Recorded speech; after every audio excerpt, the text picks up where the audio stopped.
Okay, welcome to the fake British Accent Society. Oh, this is funny. He was right, actually. You're trolling yourself. Oh my God, that was so funny. So what's funny about the fake British Accent Society is that I read these spiritual sacred text documents in a fake British accent. I don't think it's like an Alan Watts impersonation. I think it's just like a John Kitover, character. You could call it the British John Kitover as opposed to the American John Kitover. Thanks for joining us. We're going to see if anybody wants to come in and listen to Sacred Text Hypnosis with Candidate John, a write-in candidate, I might add, the only write-in candidate for the 16th District, attempting to unseat and defeat Darren LaHood and liberate the people of Rockford, Peoria, Bloomington, Peckins, Chillicothe. There's so many towns. There's like, let's just say 50 towns in about 15 districts or 15 counties. And it's been a journey. We started this journey in August, and we have battled people on the left, on the right. And this is, you could call this center point research. Some people know what center point research is. It's essentially a frequency or a vibration of positivity, of joy, not of fear. Because the only thing you have to fear is fear itself. All the debt and all the money that all the Americans owe, it's actually rather arbitrary, just like mathematics and numbers. Because if you look at words and numbers, or letters and numbers, they're all symbols. And so we have a communication problem in society today that will be resolved through words and not through violence. I'm 100% sure of that, because violence is acceleration of entropy, and it really solves nothing. It gives nobody, it does not give the group a higher standard of living. It's actually, it needs to be a contained percentage of the collective association, if that makes any sense.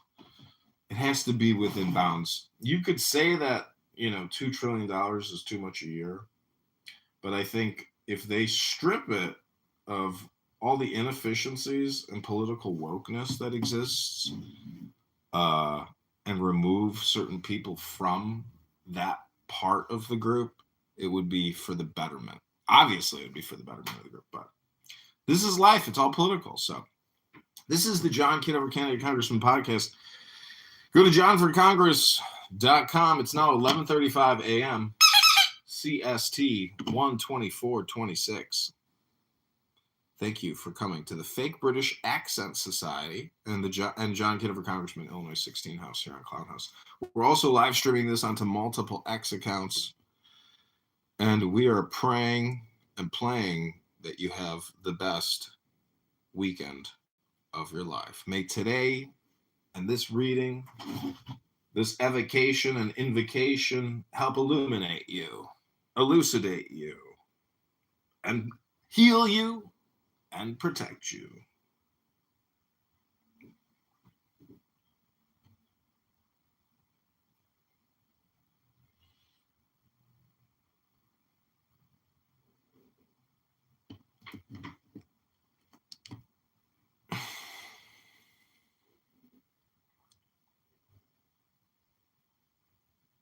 Taking on position that he was Israel. That's what I'm not pushing back on it. His reference in the speech being about the literal place. I just want to recant how we got here. Yes, it's a literal place, so the promised land that he's referenced. Where we depart is you not taking a stand in or agreeing. Once you get through, home, I'm going to make a comment. Sure, no problem. Where we seem to have a difference of opinion was I brought up the position that when he the promised land, it was an analogy to much like Moses. That's what your mountaintop, because Moses never reached the promised land. Moses saw it from the mountaintop And he saw it, but he saw how close he was, but he never reached it. And that was the whole point. It was an analogy to he might not necessarily see in his lifetime where black people could be free and black people could live in harmony and freedom, much like how Israel was in freedom when it escaped Egypt's grapple. That was what this whole speech was about. And I'll point to in the speech, which he was asking the sister to do, I think it's stanza 6 or 7, where he starts off saying, something is happening in our world. The masses of the people are rising up, and wherever they are assembled today, whether they are in Johannesburg, South Africa, Nairobi, Kenya, Accra, Ghana, New York City, Atlanta, Georgia, Jackson, Mississippi, or Memphis, Tennessee, the cry is always the same. We want to be free. This is about freedom. This is about the forms of oppression across the historical timeline that black people has faced. Now, he's amalgamating all the oppressions of people in other different countries, of other different ethnicities. But this MLK speech about the Freedom Land is not about him now taking on some ideology or theological perspective that black people are Israel. No, he's likening to Yes, the hell it is. It is an analogy to the freedom and oppression. We get it. I'm not reading the other part about it hasn't been a sparrow, and that just confused him even more. See, that's about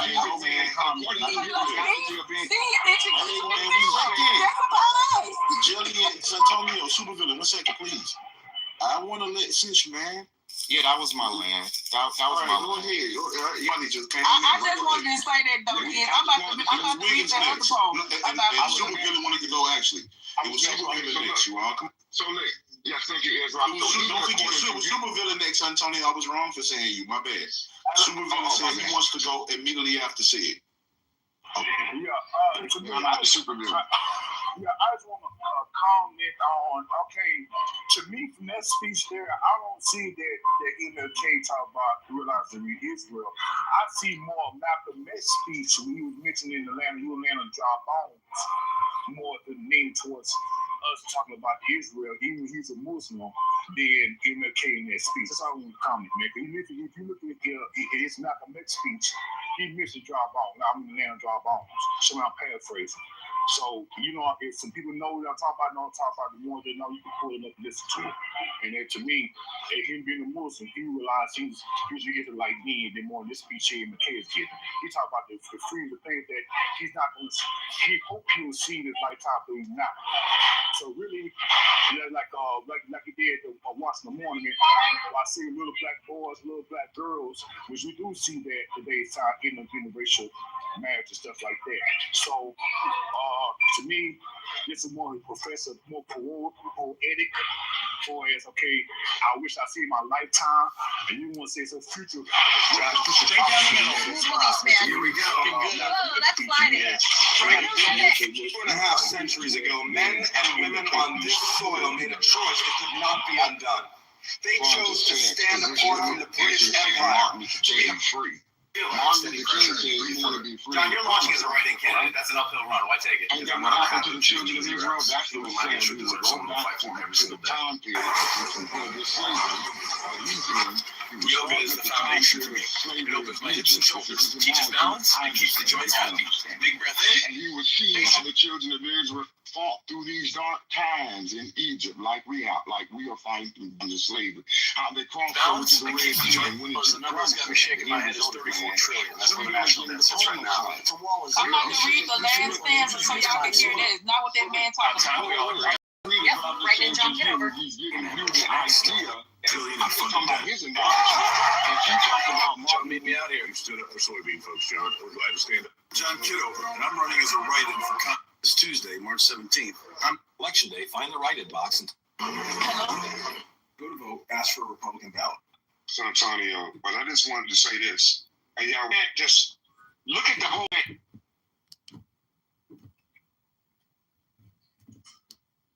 Yeah, I can't see him with the gun. There was like 6 people beating him up at the same time. He looked like he was covering his face, but I never see a gun. No, they're saying there's the guy in the green. Excuse me. What I'm saying, I could be wrong. I'm speaking for myself. Is that the guy Ben Spinoza?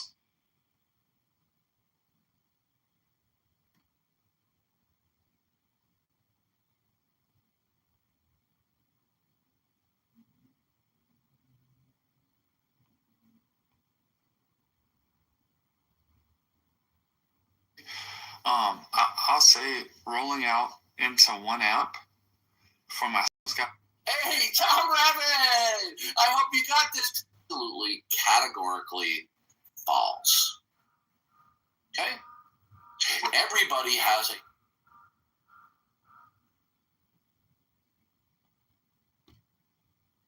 You can care for the people's welfare.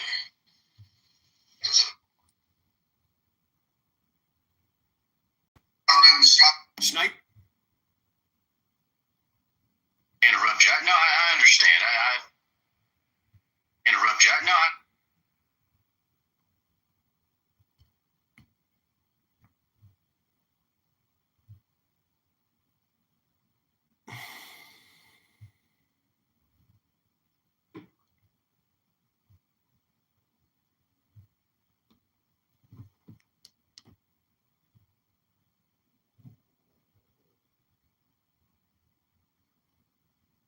Okay, this is black white.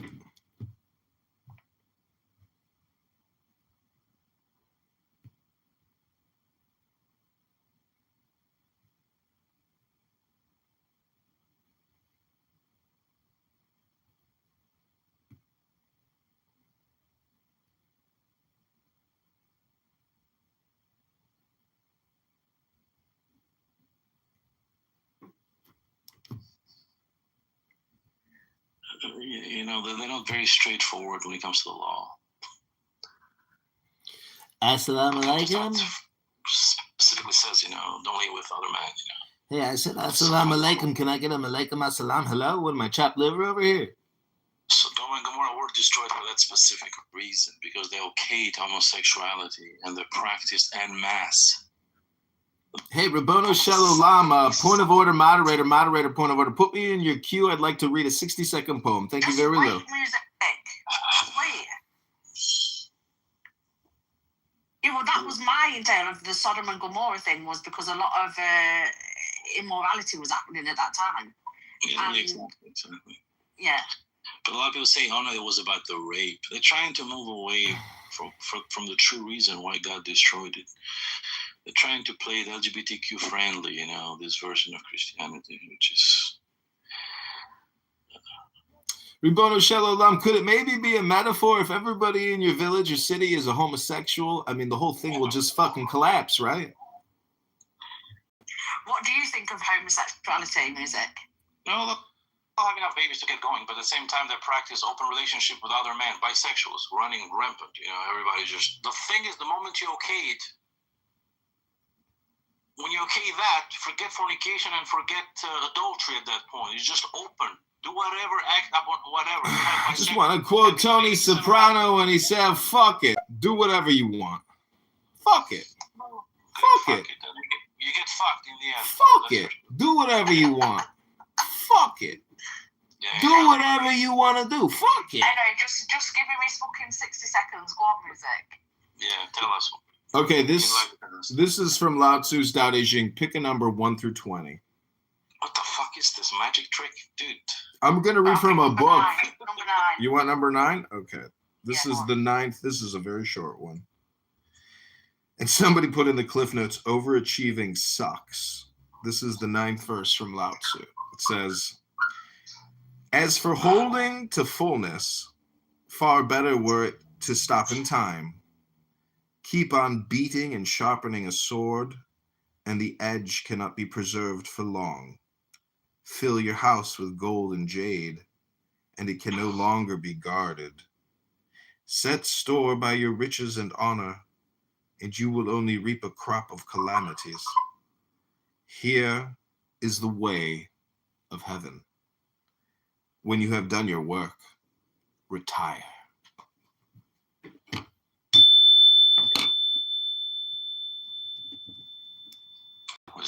Cookie wisdom. What is this crap? I don't know. Where's he reading from?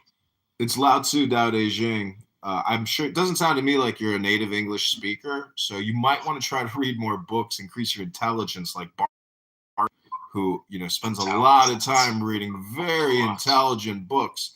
Barth has shared with me some very intelligent books that I've read with Barth, and I thank you for your time here. I'm sorry you have attention deficit disorder, Arbon. I wish you well. What good does it do to read biology books? Increase your intelligence about what? About what? Just any books? What are you suggesting? Tell us. What? Pile it up? Math books? Increase my intelligence? How good does it do to me? To understand the reality, God, salvation, purpose of life. What? What are you offering? What would you read? You got a list? Well, what's better than telling you my list of books is just reading to you from the Tao Te Ching by Lao Tzu. Have you read the Tao Te Ching, the great way of the Tao? We have prophets of God telling us the reality and the purpose of life. Read some Chinese guy in some village. Well, you just started screaming about piling up the math books, biology. Moderators, let me just demonstrate. Can I get another 60 seconds of your time? Pick another number, 1 through 50. Which number? Go ahead. Tell me which page. 19. Number 19 from Lao Tzu. So take the deepest breath of the day and hold it for 10 seconds. This is the 19th verse by Lao Tzu. Drop wisdom, abandon cleverness, and the people will be benefited 100-fold. Drop humanity, abandon justice, and the people will return to their natural affections. Drop shrewdness, abandon sharpness, and robbers and thieves will cease to be. These three are the crisscross. You're retarded. Fucking Chinese. Tell us about homosexuality. Tell us. This is what the Quran says about homos. The subject, you retard. The subject. Grab one of your books. Of your Indeed, God will fulfill his messenger's vision in all truth. God willing, you will surely enter the sacred mosque in security, some with heads shaved and others with hair shortened without fear. He knew what you did not know, so he first granted you the triumphant hand. He is the one who has sent his messenger with right guidance and the religion of truth, making it prevail over all other religions, and sufficient is God as a witness. Muhammad is the messenger of God, and those who are with him are firm with the disbelievers and compassionate with one another. You see them bowing and prostrating in prayer, seeking God's bounty and pleasure. The sign of brightness can be seen on their faces on Clown House from the trace of prostrating in prayer. This is the description in the Torah. And the parable in the gospel is that of a seed that sprouts its tiny branches, making it strong. Then it becomes thick, standing firmly on its stem to the delight of the planters on Clown House. In this way, God makes the believers a source of dismay for the disbelievers. To those of them who believe and do good, God has promised forgiveness and a great reward.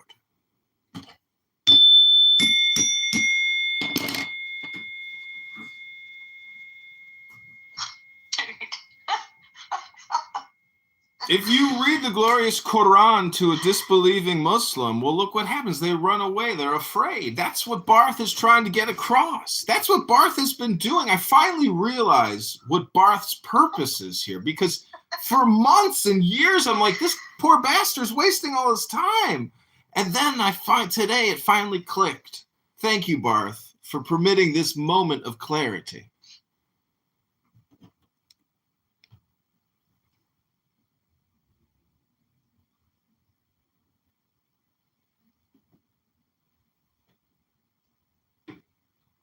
Narjes, welcome. How's your family in Iran? I hope their shoes weren't left in the street. How are you doing, darling? Doing well, thank you. Excellent. I've been reading from the Tao Te Ching this morning, from the glorious Quran, and from Rumi. Do you want to hear some poetry, my love? Yes, of course. Okay, pick a number 1 through 10.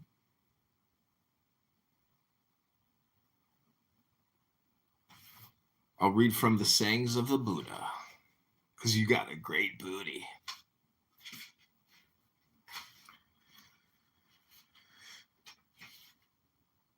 Okay, what number? Narja's number, or give me a number 1 through 30.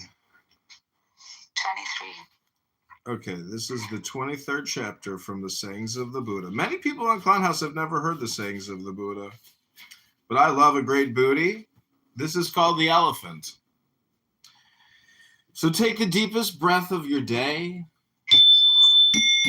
Hold it for 10 seconds. 10, not 11. 10, not 9. This is the elephant. The elephant here in America is the Republican symbol of the party. Interesting. And then in Hinduism, Ganesha is the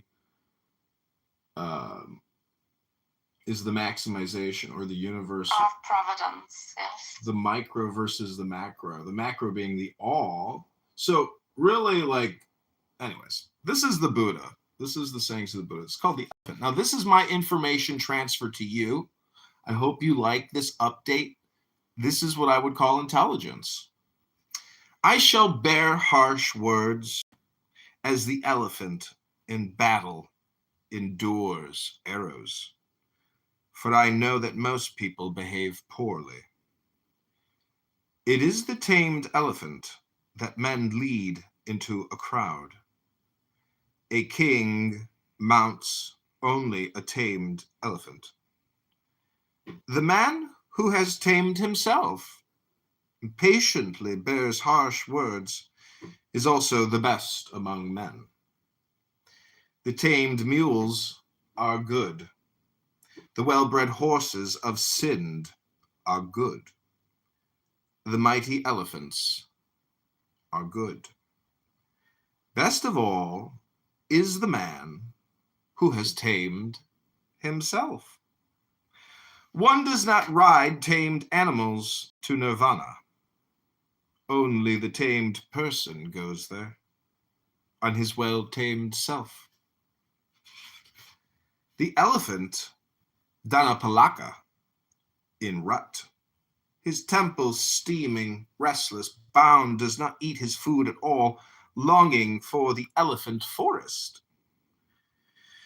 When one is sluggish, gluttonous, rolling about like a large pig stuffed with swill, one is reborn a simpleton, again and again, continuously suffering.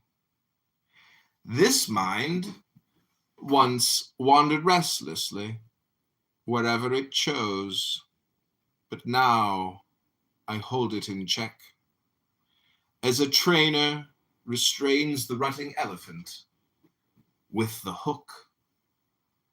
Be vigilant, protect your mind, free yourself from the difficulty of an elephant sunk in quagmire. If a man finds a companion prudent, wise, upright, and righteous, let him go with him, happy but vigilant, overcoming all danger.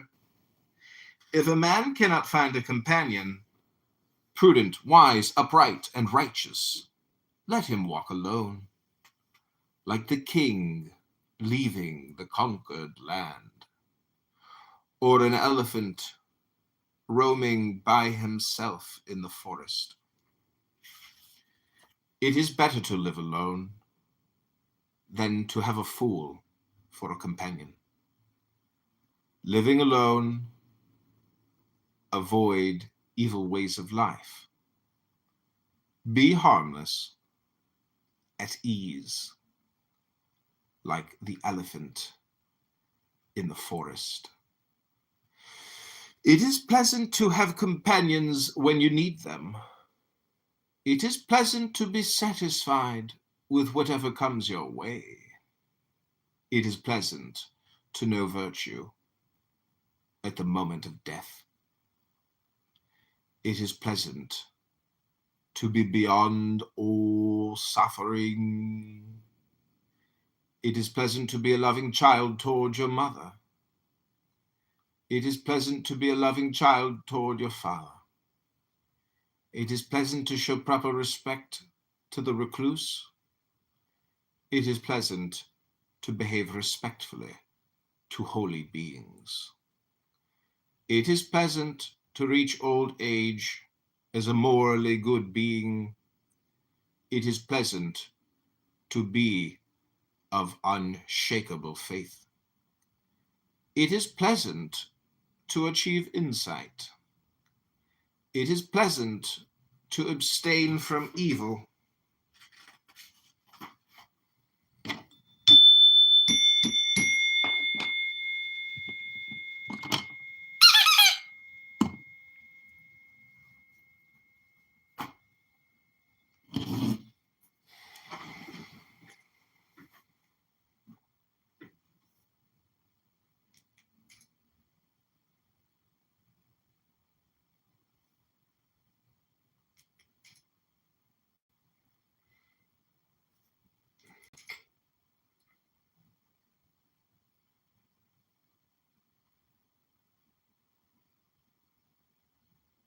Okay, that was called The Elephant, read by candidate John Kitover in the 16th District, the only write-in candidate.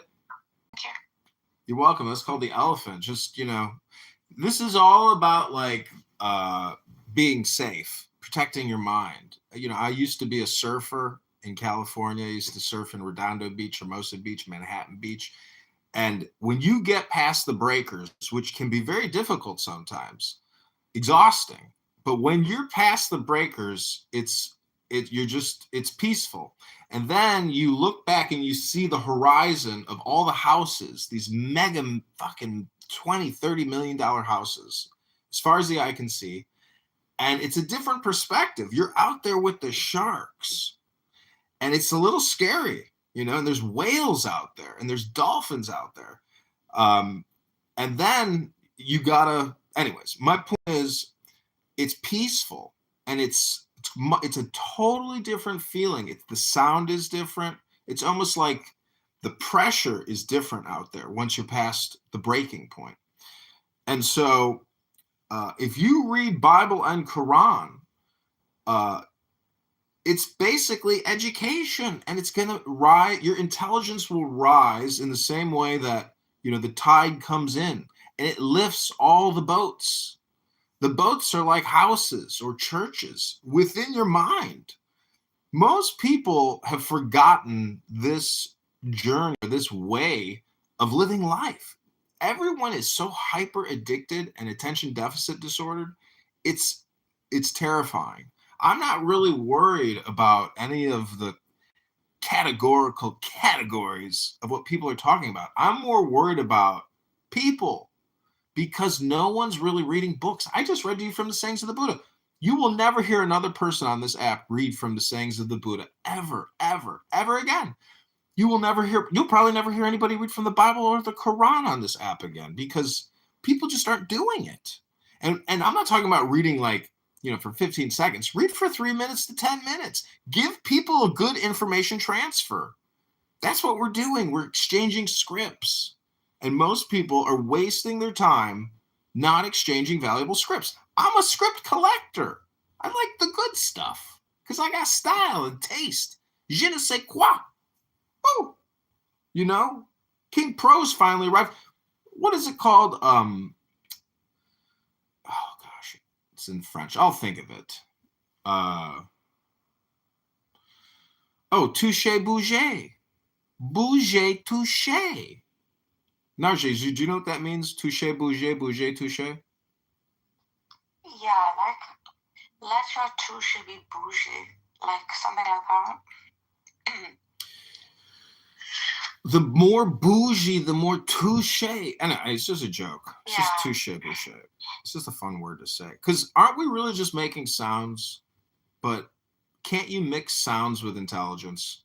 I mean, look at your PTR, Narjas. That is what you might call, all now, or the now all, or the all father, or all mother. It's like a kaleidoscope of the all. But look at that perimeter. It also looks like a fingerprint, but look at that perimeter, that teal space on the outside. Without that teal space, none of that white and the teal mixed, can exist. So it's a perimeter. Look at my PTR. Look at when I'm talking. You see that perimeter? This is the protection of the mind. So really, your PTR is nothing more than your mind, or this hypothetical, abstract, conceptual mind's eye. And look at Megatron's beautiful Virgin Mary. It looks like a Muslima, a beautiful Muslim from... She's got a cross on her hijab. Well... She's a Christian. I think the Serbian women might be some of the most beautiful women in the world. Agreed. They are something else. I think it's the mixture. It's that admixture between the Muslim and the white person. You know what I'm saying? Yes. The Muslim conqueror implanting all that genetic material into all these beautiful caucuses. Spreading his seed. That Islamic conqueror. Diana Rose wants to say something. Diana, why are you going around with the PTR of a black girl? Hello. Yeah, hi, Diana. Yes, I do have a PTR of black woman. It's just, you have an issue about that? Are you from the Philippines, Diana? No, I'm black. Where are you from? I'm from East Africa. East Africa? Kenya? Tanzania? Somewhere. Ethiopia. You're Ethiopian. Hit the nail on the head. All right, ladies and gentlemen, our time's limited because I'm going to the gym today. Your time is limited because you don't know how to speak. Shut the fuck up. Maybe go listen to people. You fucking disgusting black nigger. Okay, sorry for that word. But did you just use the hard R? I'm sorry. I have to put you in the goo. Yes. I have to put you in the goo. go. Sorry, Diana Rose, but you can't use the hard R in a Bible and Quran room. That is inappropriate vulgarity. Moving on. Narjas, do you have any? Would you like to read for the room? Can I put a link in the chat? Will you read something for 3 to 10 minutes or 3 minutes?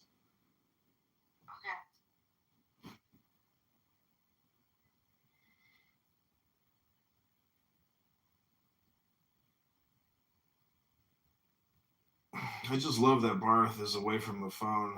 There's no way he would permit this if he was actually around. Because I like you more, I think. I know, the room's better when he's not here. Ooh. That's not true. He's getting up. His rooms are really good now. I come often. He's really educating people on so many things. Plus, he's so objective now.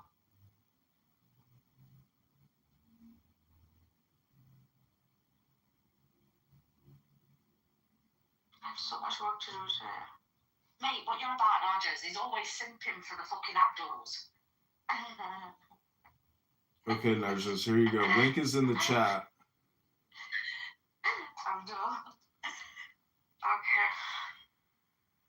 Okay. You just read the prologue of The Unborn, and then you can continue further if you want. I don't have nice spectacles here. Okay, I'll read it. Which one is it? The prologue of The Unborn. Yeah, that's it. The prologue of The Unborn. Into my loneliness. The sound of a flute in dim groves that haunt the uttermost hills. Even from the brave river they reach the edge of the wilderness. And I am and I behold Pan. The snows are eternal above, and their perfume smokes upward into the nostril of the stars. Oh, beautiful. The snows are eternal above, and their perfume smokes upward into the nostril of the stars. But what have I to do with these? To me only the distant flute, the abiding vision of Pan. On all sides, Pan to the eye, to the ear, the perfume of Pan pervading, the taste of him utterly filling my mouth, so that the tongue breaks forth into a weird and monstrous speech. The embrace of him intense in every center of pain and pleasure. The sixth interior sense, aflame into the inmost self of him.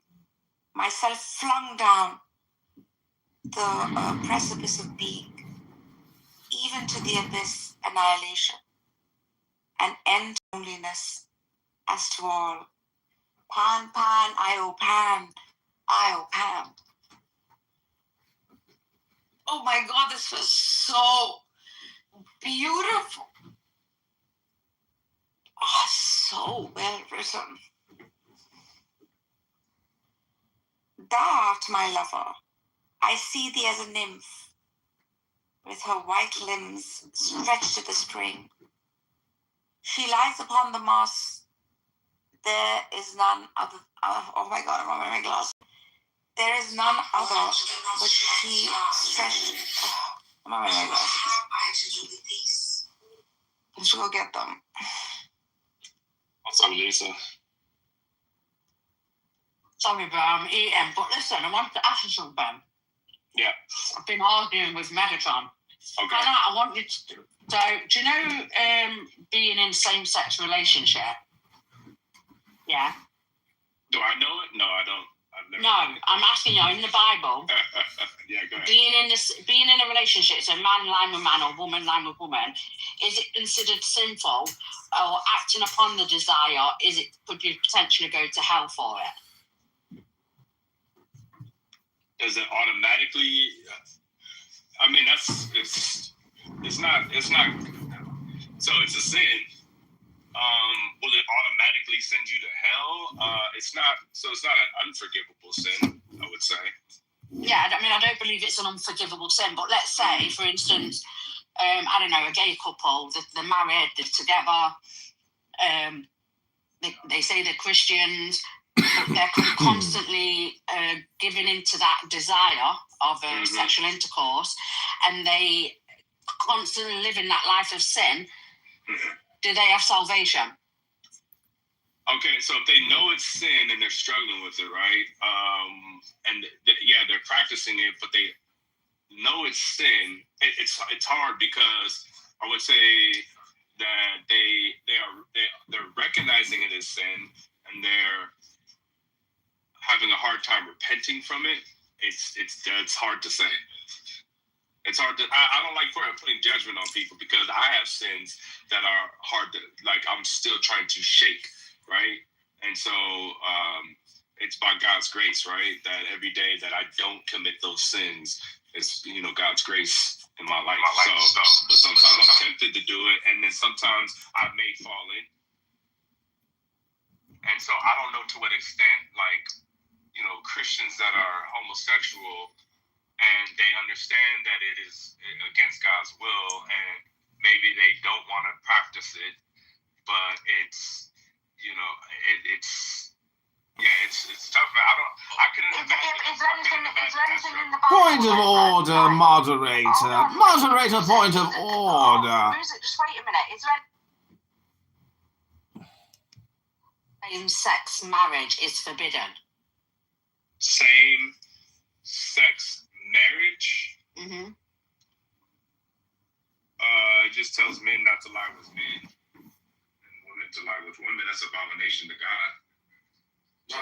So me using that term, saying man lying with a man or woman lying with a woman is an abomination to God. Yeah. Megatron views this differently. Megatron's not saying it's about same-sex relations. It's about an older man being with a younger man. I don't find that.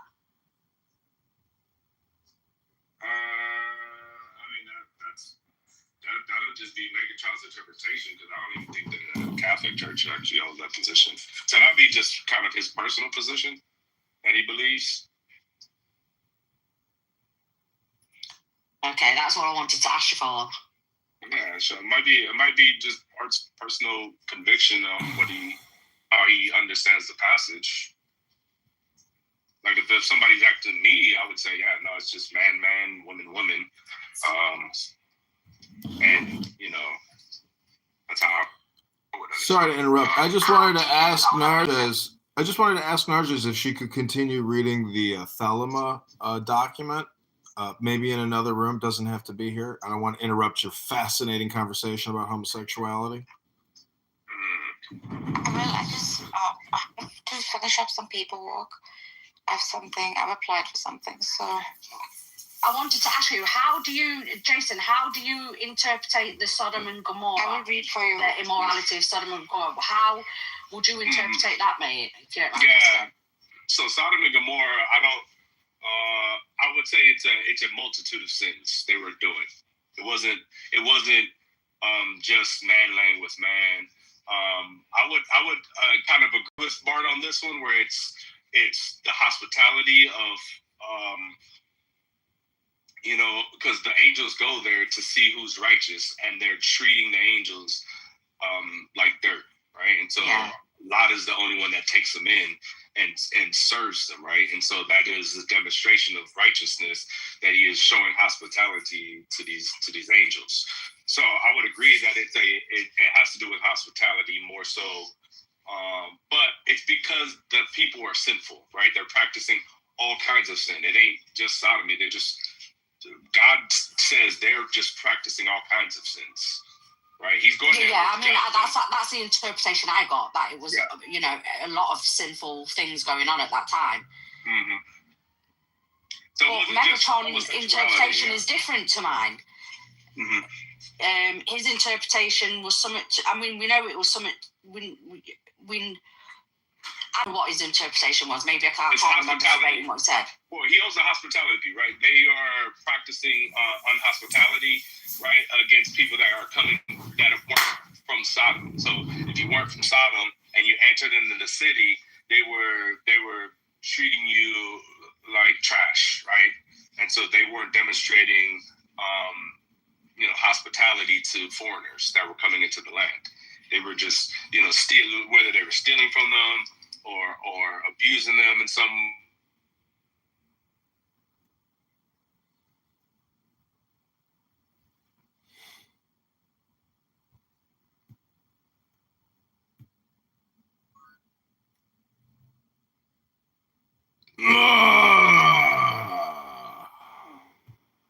Hello?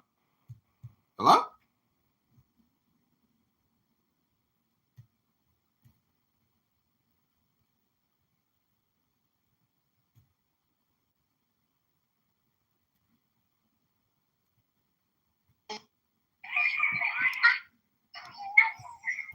Bitch, you're literally shit skin. You guys don't even wash your ass. Don't talk about it. Yeah, you don't even wash your ass with water, you dusty ass bitch, talking about shit skin. There's shit in your ass. Anyways. You're from a country that shit about fucking home. Shut the fuck up. And they still smell better than you, dusty ass, non-seasoned ass bitch. You brutal chicken eating ass bitch. Shut the fuck up. That's a total bullshit. Oh, bitch. Bro, this guy is literally on Social Security, $1,000 a month, bitch.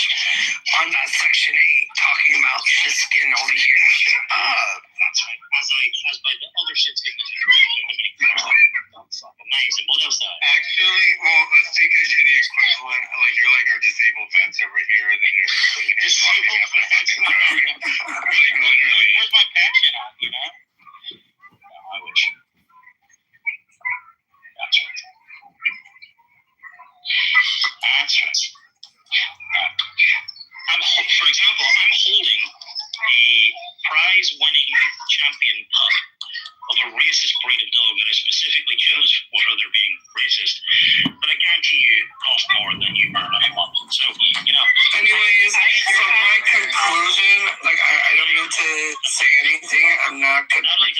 this again. I feel like M has too much.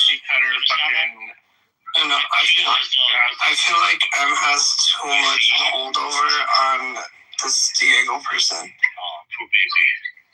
And I don't fuck with that shit. Anyway, probably. Anyway, I just don't. Okay, bye. Once you're not in here, maybe we can talk to him without you in here. Yeah. Let the tranny lick your ear, Diego. Yeah, if that's gonna get him to like push away, oh my god, this white man's thinking that a tranny's gonna be. That tells more about him than anything. If that's what it's gonna be. No, because this is what you've been doing too. You're talking about us. You've been like a devil in his fucking ear, like, don't do this.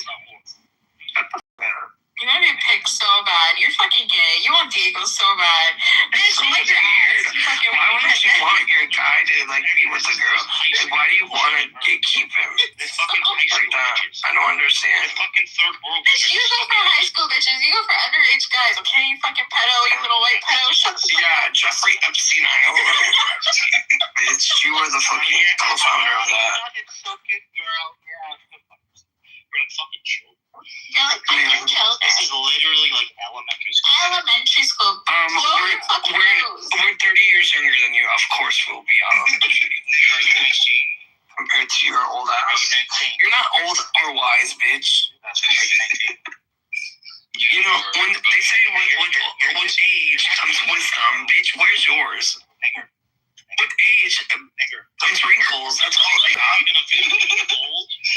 Anyway. How are you gonna feel that he cut off your dick? Bitch, you cut off his dick and cut off your ass. You want to cut off your ass? Wait me out. Why am I catching strays again? Why am I catching strays? No, my bad. I think you want Diego's. I know this makes you feel good about yourself, but you know, fundamentally you'll want to live in. And shut the fuck up. I know. Shut up, never. You bad breath. Bleach. You probably don't even look like the good-looking white people. You're probably the ugly trailer park. He's a disformed inbred bitch. That's what he is. So compared to a tranny and a shit-skin bitch, he loves trannies. Bitch, all you say is tranny. You want to be one so bad. You want to be a bitch so bad with Diego. Shut the That's my bitch. Anyway. That's right. I've actually continuously rejected any chance of meeting Diego, you fucking dumb bitches. Oh, wait, Diego. Oh, Diego. Wait, what? What is he trying? Diego, what the fuck? You told me this, Diego? That's right. Why did Diego catch a stray? Yes! Amazing. Are you shit-skins done yet? Why don't you go to where you're fucking welcome? Why are you guarding him like you fucking weird? What the fuck? This is amazing. Do you not have a wife? I personally just hate shit-skins. That's what it is. No, do you not have a wife, bitch? Because people are destroying Oh, the white stupid ass. Western world. And you're all gonna... Oh my god, this guy doesn't have a wife. He wants to wife. The tranny is gonna, you know... Oh my god. Amazing. And the fucking, the hoe with the fucking 50 plus body count is gonna, you know, also... Talking about your mom like that. What's your body good for? Oh, literally, he's talking about his sisters and his mom and his family members that are all around. You know, she's a fucking... You sound like you pay for sex. Shut the fuck up. Bitch. Shut the fuck up. It looks like you fucking own-time this bitch. You don't be fucking that bitch. Shut the fuck up. Your mom's a tranny, you stupid fucking bitch. Shut the fuck up. You stupid fucking ugly. Bitch, you sound heavy. Bitch, I can hear the heaviness in your voice. Shut the fuck up. Is this your tranny? Wait, who muted me? That's amazing. There's no way Diego's Diego! Nothing, no. All fucking trannies. Go fuck yourself. Why are you muting him? That's right. Go kill yourself. No, you should kill yourself, bitch. Shut the fuck up. Go shoot up a school. That's what the trannies do. Bitch, that's you. Bitch, that's your That's your people. What the fuck? That's your people. That's all you, They're bitch. literally all This guy is not real. They're literally all trannies. What? Is that all you can say?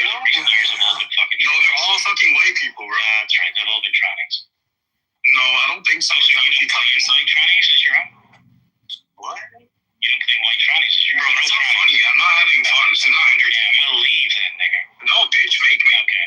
Because clearly, it was like, nigga, I'm having fun here, so I'll do it. Well, I'm not an N-word, so it doesn't bother me. You're acting like you stupid.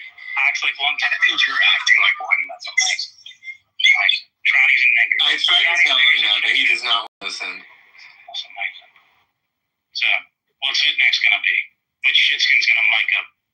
Anyway, he's pushing 70. He's 1 foot in the fucking grave. That's right.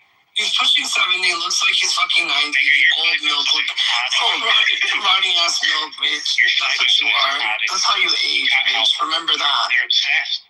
Remember that. Our skin protects us from the sun, bitch. The sun fucking hates you, bitch. You walk in getting sunburned, bitch, every single time. Shut up. Be like, oh, daddy. Oh, bitch, I don't want to speak to a bitch that's scared of the sun, bitch. Put on that fucking sunscreen, ho. Shut up. The fucking nigger lovers. The nigger lovers and the trannies. That's amazing. Yeah, because Jesus didn't create black people, right? Jesus didn't create them. Oh, okay. Anyways, Diego. Okay. Diego. Where art thou, Diego? Yeah, where art thou, Diego, bitch? I'm not calling you Diego, are you there? Diego. Oh my god, Diego. Nora needs you. Oh my gosh. Nora what? She needs him. She's a psychotic orb, bro. You wish, bitch. She's more sane. I'm asking her with the last guy she was attached to. She doesn't get attached to guys easily for all the years that I've been friends with her. You're just mad she didn't want you. She didn't want you. Get over it. Get over it. I'd be mad too. She's a bad bitch. You think I like shitskins? You got rejected. You got rejected after you. Oh, is that why you have racism embedded in you? Because Nora, like, he trained his dog to sniff out black dick. So, you're honestly pretty quiet. What? Why do you think she never settles down? That's why he had to get a point. Diego, what did you say? Why is she 40 with me? I said, why do you think she never settled down? Why do I think she never settled down? Yeah, like, you're 40 and never had kids. Are you being serious? There's a lot of reasons why that could be, but it's not because she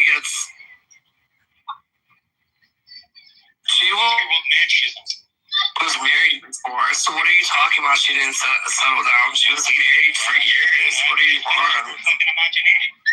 No, are you dumb? I don't see how that correlates. Are you stupid? It's not. She was married. Gets married and has no kids. I think what he's trying to say is, I think what he's trying to say is that, like, the purpose of marriage is for procreating. There's no other benefit for fans. Oh, that's not. How do you know she didn't try? You don't know that she didn't try. She could not be. I mean, maybe you do know. I don't know, but you know. Put her on the scrap heap, okay, with the rest of them. That's actually such a stupid argument. People can't. Okay. I don't. If she didn't try, then it's her prerogative not to try. But the thing is, the guy that she was married to probably did. What if a guy did?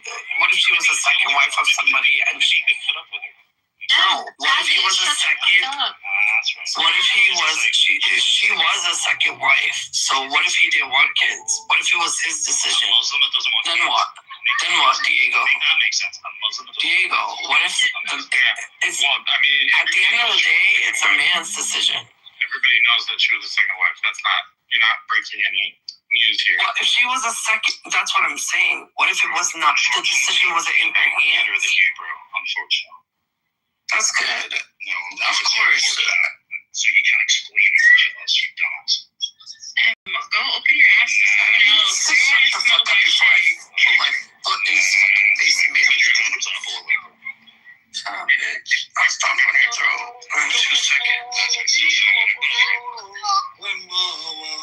So, hey, Jules, how are you? Bro, this is like a virus. They're multiplying. I love your Jules. Thank you very much, bro. They're more obsessed. They really are like one. Did you mean something? What's fun? Hmm?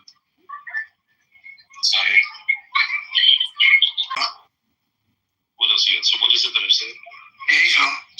response to my question was she did settle down. Is that the answer? That's your response. That is. Because it wasn't like she didn't settle down. Obviously, she had to settle down, and she was married. She got budget. Right? Hang on a second. Yeah. He had a part. So what do you think I mean, he died pretty recently. I think it was 2021 when he passed away. Cash, come on. So, this M guy. What is that, 5 years? Oh, look at yeah.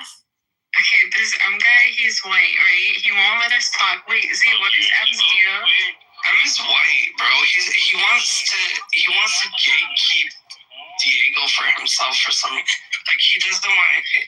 I don't know what he's just talking shit about Muslims, talking shit about you dirty ass bitch. Another third world. Amazing. Bitch, shut the fuck up. These nuts, bitch. These nuts in your mouth. Are you Chinese? You're Chinese too? Oh, she's a Chinese. You're gay as fuck, bitch. Chinese the only thing in his vocabulary. That's right. How do you talk transvestite? People are making up their anger, right? So it might not be anger that you agree with, but you don't really know what the person is fully talking about. Like, I've heard some of the pushback from Benjamin for a long time, so I kind of get what his is. I've heard Victoria a long time, and you may disagree with people saying, but unfounded might be a little unfair, because that's, but you know what I'm saying? That's, you just said you're on Clubhouse. It's not like the right And and someone left. took over my It's house. a Clubhouse room. Someone took over my house before. Yeah, I guess it's not It unfounded. It happens. Like, I had a nerd room. Somebody took it over. And, I was upset for a little bit. And then I was like, what are you going to do? I just didn't check my own. I did another, did it all over again. It's that's what happens sometimes. When you have something that a lot of people want to do, people are going to try to take it. It's just, it's unfortunate, but that's what happens. And it's like, I just, what am I going to sit there and cry all day about it? No, I'm like, it's just, to me. I won't use that word unfounded because it is pretty stringent. Yeah, I guess it's unfounded to me, but that this is such a good platform. Push a button, make a new room, congregate there. It's okay. You can go to Enigma's room. What up, Enigma? Hey, nobody comes to my room, and I think it's because I laid all my cards out on the table, and I don't think theists really want to talk to me anymore. So I'm hunting other people now for my dopamine fix. Nice. Well, maybe we are the hunted, so here we are. Yeah, I've hunted you down. Wasn't hard. We hunted Uncle Steve down. So it all works. May I ask? It's my birthday today, not my actual birthday, my Clubhouse birthday. Yeah, happy Clubhouse. I've been here 4 years, I've worked it out. But the atheism room, or the house, I should say, who actually owns that? So that's what the room was about yesterday. Own is an interesting word. So Steve is like the leader of the room, and Alfonso is one of the original people. There's a whole bunch of people, and a lot of them are gone or have been kicked out. And that's what some of the history Steve was given his side of that history, and people were giving him pushback yesterday. The profile there at the top of the page, the link is a replay of it. So that's kind of what the interview, it was a little bit about Steve and about, a lot of pushback and criticism of his stuff came from people when we opened it up at the end. And, we're getting both sides of that story a little bit. So, but it's really Steve who runs it clearly. So my take on it was he wanted accountability. If people are going to open rooms. And I think that in Steve's defense, he's had people who he's wanted to interview. They have been flaky.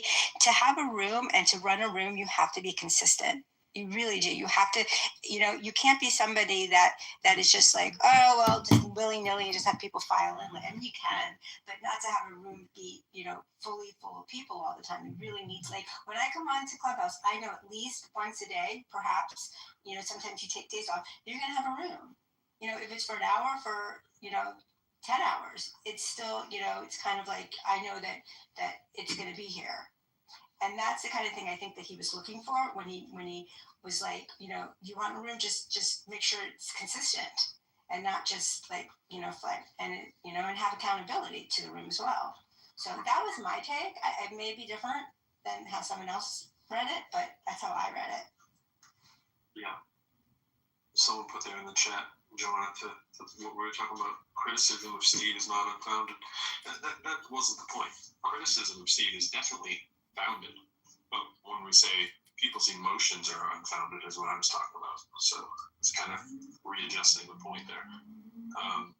A small critique. I mean, it's just, you gotta watch when you say what you think, of people's stuff is different than if we're trying to guess that we know what's in there. I say that all the time when people come in these rooms and they're always talking about he's lying. It's like, bro, unless you know for an absolute 100% fact that someone's lying, and even then, it's probably not a good idea to tell someone that they're a liar or that they're lying. Maybe what you just said as a false statement is a little bit better because you don't know the intent. You don't know if they forgot.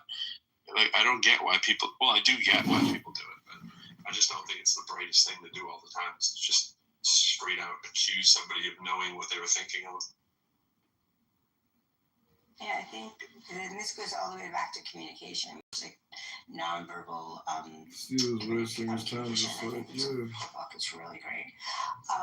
If you call somebody a liar, immediately they're going to be defensive, and you're not going to be able to have a conversation when someone's closed and defensive. There's not an open dialogue. GDS Crow lyrical. So you kind of, if you're going to be accusatory or you're going to have questions, ask them as questions so it opens the dialogue in general. Thank you. I'm talking a lot today. I had a lot to say, but I needed to sit in my feelings and understand why I was feeling the way I was feeling. So I was really actually super annoyed. So I needed a day to sit in that and figure out what was going on with me that I got triggered and I was annoyed. So thanks. No doubt. CM Benjamin was doing some Steve roasting. It was classic Benjamin. Benjamin actually was more than classic Benjamin. Benjamin was going pretty tough. He was going right for the gills. So it was like today or yesterday? Yesterday. He didn't talk to Steve today, but Steve, Steve, to his credit, Benjamin, he didn't do what he did the other day when he came in here. He wasn't looking to sling mud. He was just looking to hear it.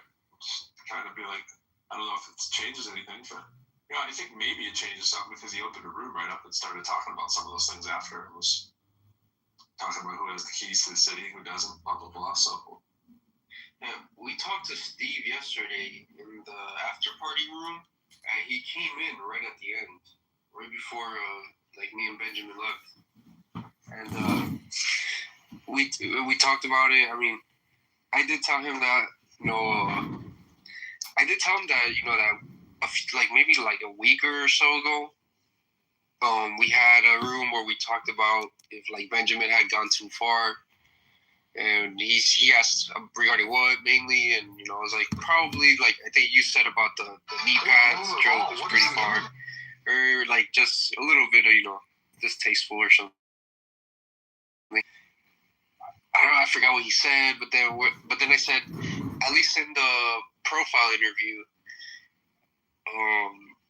that I was like, yeah, I said that there, since he knew who was coming on stage and asking questions, he had to be a little bit more prepared. He had to expect some of these questions were coming, and a lot of them he kind of heard before. So I was thinking the profile interview wasn't as bad as I don't know, the week before, say. Right. Benjamin, you there? What do you say it's up to do? Benjamin. Benjamin. John Kitover. It was complimenting you from the audience, John. Not John Malencrot, the scientist, but John Kitover for Congress is highly, highly appreciative of what you did yesterday with my namesake, Steve Appel. And the fact that John is giving you such a big compliment might be reason for concern. But maybe we'll bring Mr. Music Man himself, and he can tell you about it. hear that. That man is touched. Like, he tries to do a British accent to mock me, but he sounds Australian. Sorry, that's my opinion. Is it more like hello? Yeah, Good it's evening, like how the are you? band went to Australia. Hello there, how are you? Hello, how about a spot of tea? I'm just saying, one quick bite and... To Benjamin's credit, Benjamin. He's very consistent with who he is, and sometimes I agree with him, sometimes I don't, but at least he's consistent. And that's the same as Steve. When people are consistent with who they are, I appreciate that a lot more than people just changing willy-nilly depending on what room they're in. I agree. That was a compliment to Benjamin, because I don't want him to feel like I don't like him. I do like him. Yeah, Benjamin's consistently a piece of trash in every room. I think that's fair, right, Benjamin? Yeah, it sounds fair. Sounds about right. I don't know why Music Man doesn't want to come up. I mean, Music Man. He was giving Kitover, all this in the chats. I don't know why he doesn't come up and talk, because he was in the chats last night every other second. So he's trying to. Yeah. Oh, come up. I want to hear who this Music Man is. It's Kitover, John Kitover. Oh, Crazy. oh, it is. John Kitover, Congressman of the Year that no one votes for. Hey, I'm voting. I'm voting for John Kitover for Congress. John, what state are you in? I'm in Illinois, Chicago. Illinois. Okay, I take that back. I'm not voting for John. But maybe I'll write you in my state. Ha! Well, I am a write-in candidate, and even getting write-in candidate status with the local election clerks in all the counties, it was very difficult. The Illinois State Board of Election transfers all that responsibility onto the candidate and these election clerks and their attorney generals and their election system. And, our budget for our election system annually is $30 million just for the state elections. It doesn't even include the city of Chicago, which is a huge election bureaucracy unto itself. So anyways, Benjamin, you stuck that knife into Steve yesterday and twisted and twisted and twisted. And I gotta say, Steve sat there. I think you caused Steve a major emotional breakdown yesterday, because he had follow-up rooms so sporadically, so schizophrenically. I know he likes to drink tequila and, clink his little Zippo lighter and smoke his cigarettes. But, it's my opinion, Steve has admitted to submitting over 10,000 Social Security disability applications. I think Steve has cost taxpayers many, many millions of dollars and has enriched himself to the tune of over $1 million. And it's just my opinion that when he says I committed fraud running for Congress, Steve himself is projecting his own fraud through Social Security disability applications onto me. It's just my opinion. It's not a fact. It's my opinion. You could be onto something there, though, John. I'm sorry to say. I don't like to agree with you, but yeah, you could be onto something. Are you the one that had the Steve is a fraud room? Is that you? Yeah, that's me. Like 2 days ago? Yeah, Steve is the guy who has had rudens about me being a fraud, which I'm not.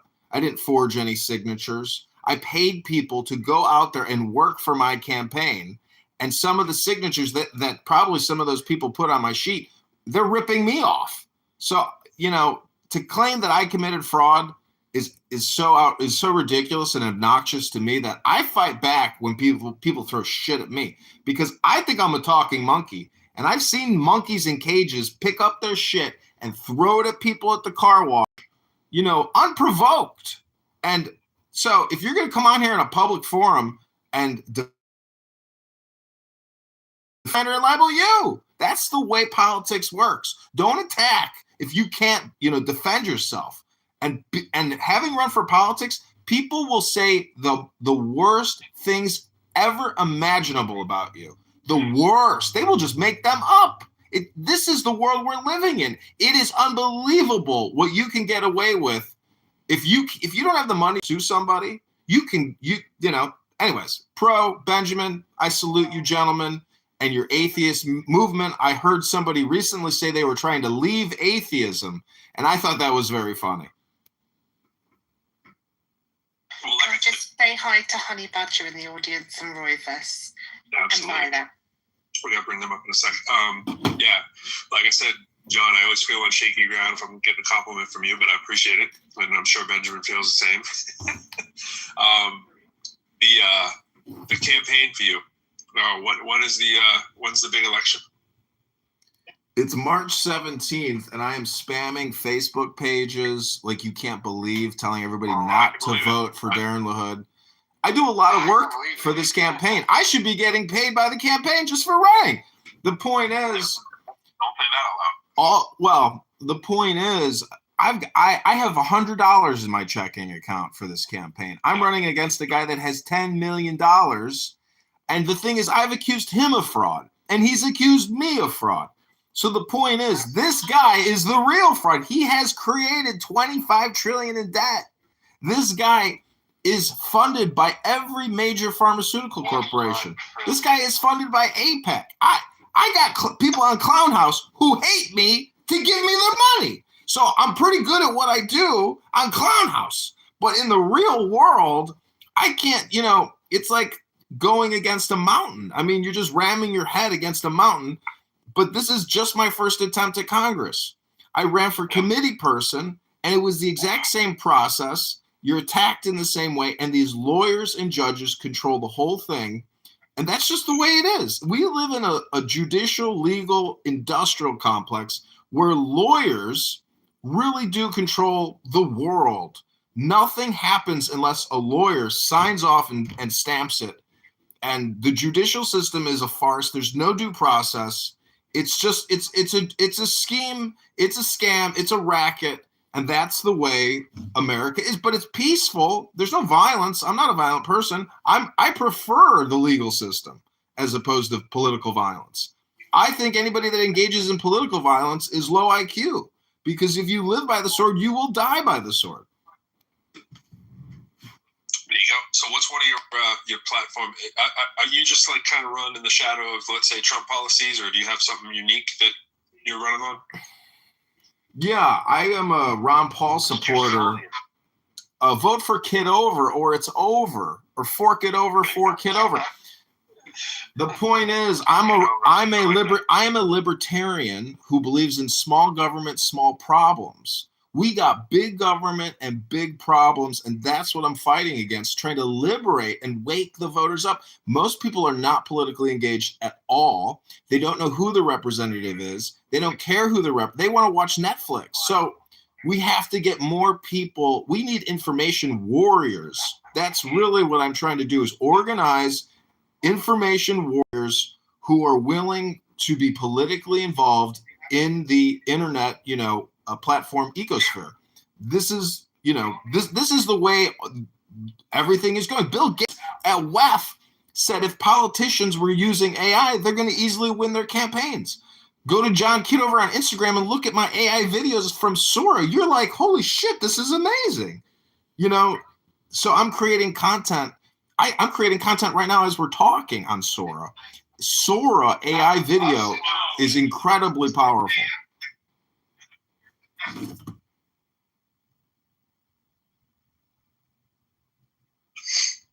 Nice. Benjamin's you got a new fan, Benjamin. Good to know you create new content right now in Sora. Yeah, good for you.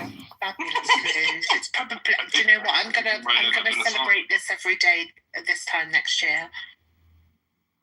There you go.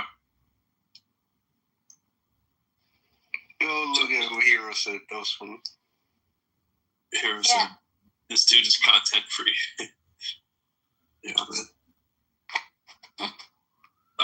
So post the election, let's just assume, let's go way out on a limb and assume you don't win. What would be next for you? Well, I'm gonna so the primary is in March. I haven't confirmed whether or not I can be a write-in candidate on the November election for Congress. From what I read, I have up until 7 days prior to the actual election to be a write-in candidate. So my write-in candidacy will not end until the November 7th election. The primary March 17th, there's only one Republican candidate on the ballot, and there's only one Republican write-in candidate for the ballot, which is John Kitover. You have to be registered and get a receipt from the counties. So this will not end until November.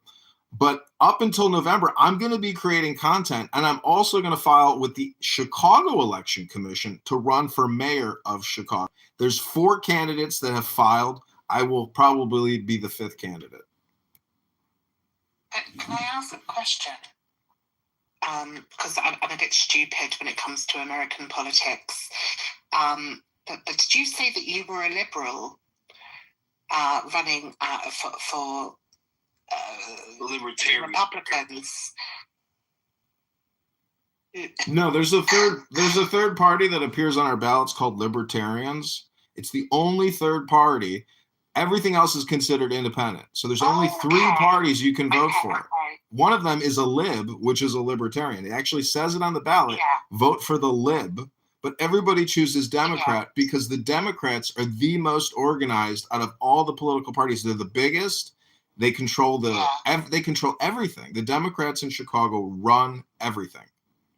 And you know, the funny thing is about the Democrats and the Republicans, they're 2 sides of the same coin. They pretend to be different, but when they're in office, they're exactly the same. Although saying that, you know, Donald Trump is a little bit worse than the rest of them. But yeah, in the UK, we have quite a few political parties, but like America, only 2 or 3 of them are even considered, you know, worthwhile to vote for. We even have a really weird party called the Monster and Raving Lunatic Party, which run every year, and it's just a bunch of absolute weirdos, which is quite funny. But yeah, I think we should have like an independent party that you know focuses on the people, for the people, for all the people, not just half of them. What I find interesting about Chicago, I would not to change the subject or anything, but I just kind of wanted to jump in really quick. It's a very young city. I mean, most people are under 30 that are there, able to live, work, make friends. So I think Chicago is a pretty cool city.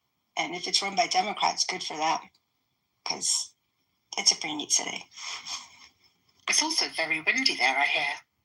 It's a new day. Yes, it is right on the lake.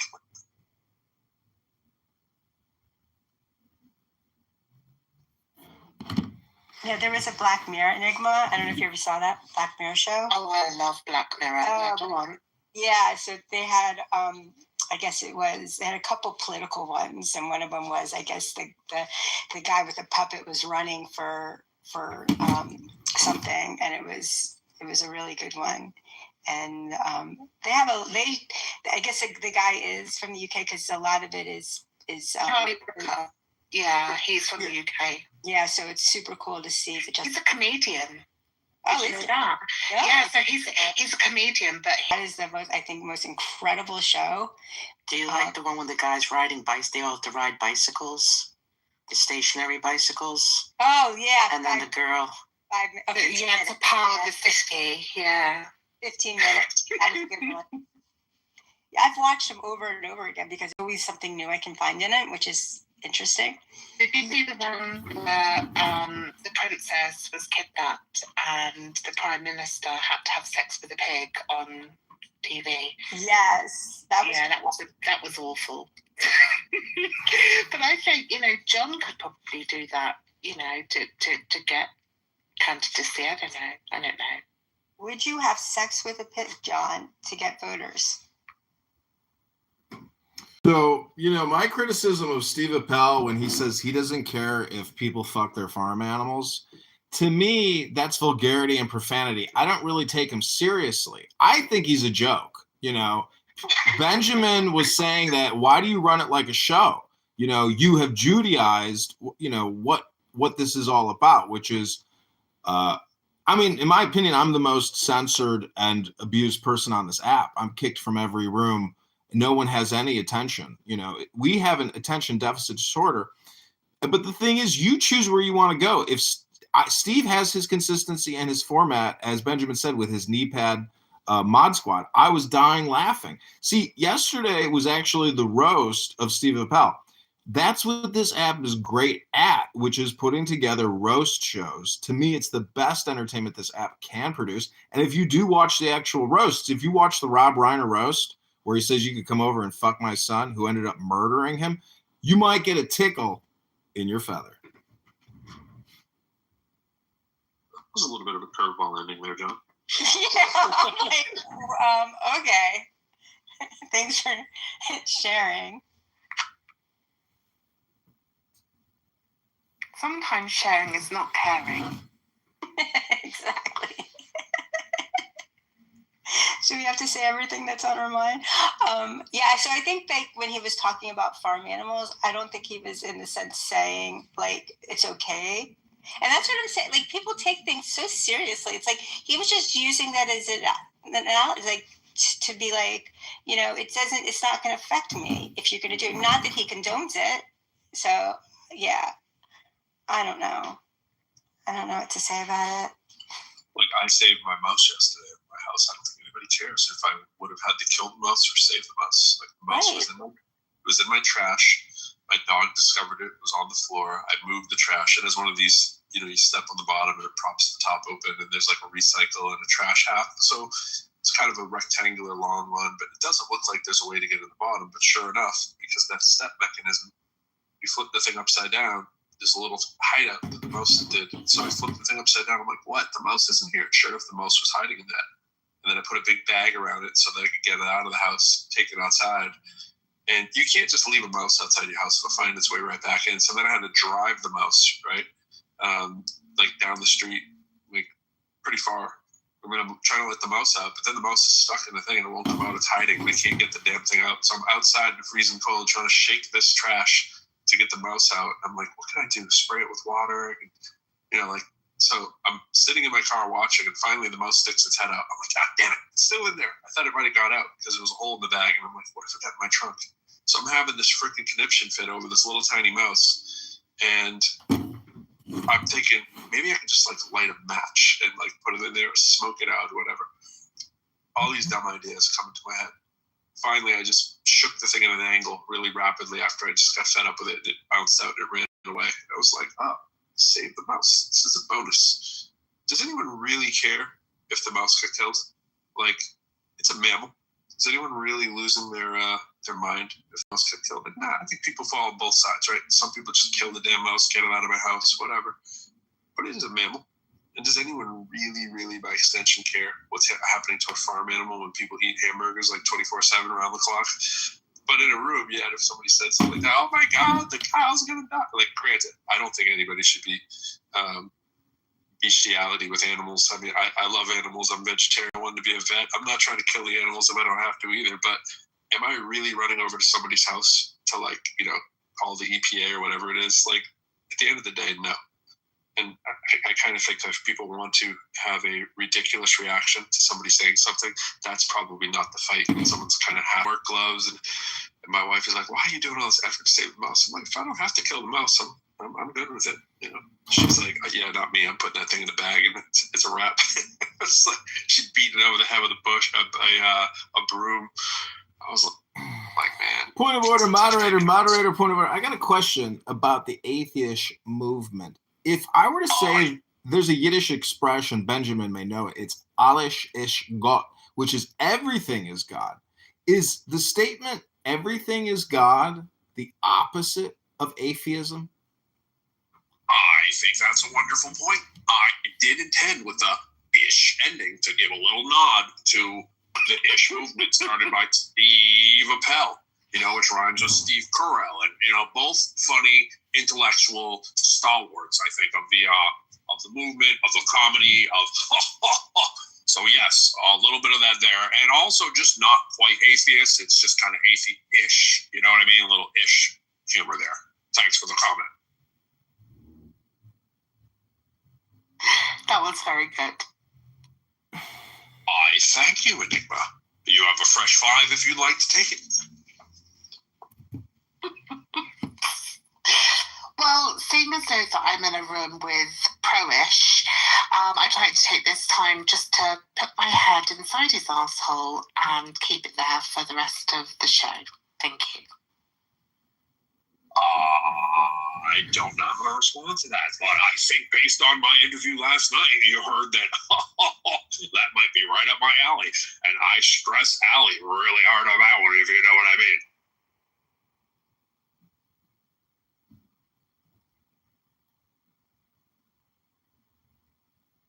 You missed the recording. Steve is a. I'm sorry. We're saying AJ. No, I have a question about one of the questions about his swingerness. Do you think that was intended to embarrass him? Like, I don't understand what that question was about. I don't know. I'd have to probably ask Victoria. I mean, like I said, I've jokingly done his impression, said the same thing, so she probably had a hunch. Some of the stuff that he says is very, I would say, jestfully degrading of women. I think he's from maybe that era where that's just how people talked, quote unquote, but he says stuff all the time that is kind of, that kind of humor or whatever. And so I'm like, I bet you he's like some swinging dude who's, so I actually thought the same thing. So it might have just been that, but could have been more. I don't know. Thanks for answering. I was curious that I just not. Yesterday I was not in the mood to have a conversation about it, but I was just curious. Thanks. Hello, can you hear me? The great honey badger has entered the room. Yeah, it was just really quick. I don't know what you guys covered, but earlier in Steve's room today, it was funny because he could not help but mention your room, how awesome you are. Loves Pro, got interviewed, was asking him questions, but he could not help but keep mentioning the haters. There are so many haters that kept imitating my room, and he's like, "Hey, flattery's the best form of a compliment." And he was just it was just so funny to listen to him keep bringing up what's going on, and I just thought that was funny. Yeah, man, I caught the end. He brought me up, and it continued on, and he's like, "We got him on you." It's like, I was actually supposed to have left at 1 o'clock. I'm still trying to get my son to come downstairs an hour later. We still haven't left the house yet, but I was like, all right, I got an hour. He's like, please come on in tomorrow. I get it. He said that stuff before. I know his take, like any publicity is good publicity, whatever. I think he's right too. I think if people are talking about you for bad reasons, a lot of times if you're a ratings person, he's not wrong. That stuff's what works, right? Look at every video on Instagram. It's the road kills that get everybody's attention. So he's doing radio 101, right? Yeah, I wouldn't disagree. I just thought it was funny because, it's not like it was a huge room. It was like a lot of the normal people and some others or whatever, and it wasn't really mentioning that. It was just funny because he must have mentioned it 5 times when I was in there. Right. I was just taking the opportunity to talk with El Normo. So he was sharing his sentiments on the new Minnesota shooting this morning. Again? It was a fatal shooting of someone who was a citizen. Yeah. Looks like 10 cops jumping on top of him and shooting him at the end in typical cowardly fashion. Or what at least appears cowardly fashion from the video. It's hard to defend. But people will do. We already know. You don't need to see the video. All you need to know is a person died and there's 10 cops, and the guy had a small firearm, supposedly, right? So was it cops or ICE? It was ICE. So make up. Oh yeah, they're punching him in the face repeatedly too, and right. it was picking him, punching him, it's fucking the whole insane, thing. dude. So yeah, then they kind of backed off as if it's almost like their reaction when they shot was like, "Whoa, we shot him." Did you see the guy? I mean, I only saw the same video you did, but it looks like the guy fires another couple rounds at the end. Kind of. Did you see that guy on the left side? Yeah, just a quick blur of somebody's foot across the street. That's right. And then I just was like, fuck, I just left because I'm just like so disgusted. Yeah. We'll come out, we'll keep talking about it. Yeah. I mean, you don't need to hear. You already know. You can just name the people. We know what Norm will say. Like, check. You know what I will say. Check. Like, you already know what everybody's going to say. It could have been 100 people, and the guy could have had a Bowie knife. You know, it's going to be the same thing. No matter what you do, you are wrong, right? Like, you should not have had a Bowie knife. You should not have had a gun, right? It could have been a police officer, and that'll come out later, but people already jump into the thing. I do it too. I'm like, why are 10 freaking dudes jumping on a dude? Maybe, you know what I'm saying? Blah, blah, blah, blah, blah. But it's like, the whole point is it's the optics, and it's for a reason, right? They're targeting this city. We know the reasons. Right? 5 million, 6 million people in that city, heavy immigrant population, fear, and, you know, Gestapo-like stuff again, you know, and everyone's like, let's see here. And it's like, oh, that word's too... Okay, pick a better word then. Pick a better word. You're upset about the word, but you're not upset about 10 dudes in masks jumping a dude and taking his life in a country of due process, where he's like a real heavy threat when he's on the ground and there's like 9 dudes stepping on him. Dude, I literally believe, I'm not joking when I throw this around, it's literally Stockholm Syndrome colliding with Stanford prison experiments. That's all we're witnessing. We're witnessing people who have been trained to fucking obey the dear leader at all costs and be scared subliminally the whole time. And then when people get power trips, they fucking just fall in line. And then they keep excusing it away again. That's literally what the fuck we're witnessing. Yeah. And, you know, I think a less thought about thing too is, let's say there's 10 guys. I don't know exactly. It looked like about 10, right? I bet you there's 3 dudes in there, minimum, who aren't on board with any of that and just had to work there, right? And they're doing it to get a paycheck. Now, we can talk judgments about that kind of stuff, but those dudes are going home traumatized because they just went to work and a guy get killed that they were subduing, right? I mean, that's like literal trauma that will reverberate through their communities and their lives for the rest of their life. It could be all of them, right? Maybe one of them or 2 of them are like, that's what they signed up for. And maybe they're living out their already previous PTSD or something, like, who knows, right? But it's like, that stuff reverberates. And we just talk about the incident as if it's just the guy and his family. It's like thousands of people from a thing like that. Dude, the way people talk about this shit, I swear to God, listening to people rationalize or psychologize or pathologize or try to explain the reasoning behind what we're seeing with our own eyes, I'm literally scared for society, dude, because it just seems like it is what I said. It seems like it's like Stockholm colliding with fucking Stanford prison. People are not strong thinkers or speakers. And so this stuff is like, this is real shit, dude. This trauma is going to last for a long time. You guys are talking about trauma, and you're not talking about the law. And I know none of you have worked in law enforcement. You've never had to arrest someone who was violently attacking you in the street or trolling you in the real world, not punching your nose in a virtual clown house room. So it's easy to criticize what's happening. And the truth is, none of this should have ever happened. If we had a small government, there would be no state violence. State violence is because of the borrowing and the spending. They got the funding. No one got the money. Why do you guys keep voting for Democrats are saying they want to arrest Noam. Why do you keep voting for more government then? It's Why do you true. keep voting for more government? I'm running against big government. I'm running for small government. Marshall Rankin here wouldn't work on my campaign. He hates my guts, but he does agree with me. So small government is the solution, don't you, Marshall? I think small government is good, but that's not what the conversation is about. Typical Marshall statement, changing the topic. We're talking about law enforcement and excessive use of violence. And the truth is, none of you guys have ever arrested somebody and got punched in the face and got upset. We're talking about behavioral human science here. We're talking about herd psychology. And we're talking about the law. So why are you defending the SS though? Like no matter what you say, you may be right, but why do you keep defending the bad stuff? Like, why don't you get real about it? You just sound like a motivated reasoner. Well, the truth is, I am a libertarian and a contrarian, and you could call me a devil's advocate. If you think I have no value, well, that's just your opinion, isn't it? You recognise you're a contrarian. That's good though. That's good that you recognise that.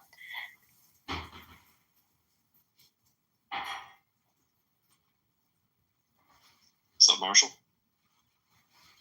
Hey, bro. What's your word of the day? Thought of the day? Thought of the 24 hours?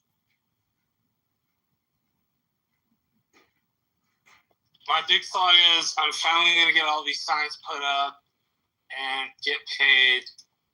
My small thought is about the storm, and then everything else. But that's just my general feeling. My view on politics is the way that we've lost our minds. So. Yeah. Yeah, like, can you hear me? I'm just making sure I'm coming in. Sorry, go ahead. Oh, sorry, I was just saying, because it's kind of maybe a little spotty, and I got to go soon, but I do appreciate these rooms. I appreciate the collective of people that are actually, like, critically thinking and willing to be honest about this stuff. I think it's weird when fucking, like, couch thinkers, you know, like, off-the-couch philosophers and, like, political analysts and fucking criminal investigators, all of a sudden they're like, well, you know... Oh, you're in the Matrix. As if they understand the psychology behind a guy wielding a gun, wearing clothes on the streets of an icy city with tries to fucking justify this shit, and it's just fucking crazy to me. When the more these people let me know that they're not serious people. Right, and then the question becomes, what's the motive behind most people who knee-jerk reaction want to, before they know all of the facts, no matter what, side with the terrified law enforcement who must be fearing for their lives, no matter if they saw the video or not, right? No matter if they know all the facts. That is the case that you decided. It could be 100 people on him, and it could be the dude at the fringe of the corner down the street who's the last law enforcement guy, takes his little pea gun and goes pew pew. From there, he'll go up, search well, how's this, bro? Walk around and find out. Let's think about this really quick, okay? So JD Vance, is he an attorney? I say that. What was that? I'm sorry. I guess you could say that. Yeah, well, is he? I don't know. Does he have a law degree? What is he, a Yale guy? Is he law? I think he does law of politics. Okay, so JD Vance is the vice president. Marshall, do you know? Hold on, really quick. This is the only point I'm making. Is a person with that type of thinking prowess comes out publicly within a few hours or whatever, and basically lays out that this guy was traumatized from a past experience of being drugged by a car, tells you all you need to know about what the fuck's going on, right? Like, I don't even need to break this open for you people.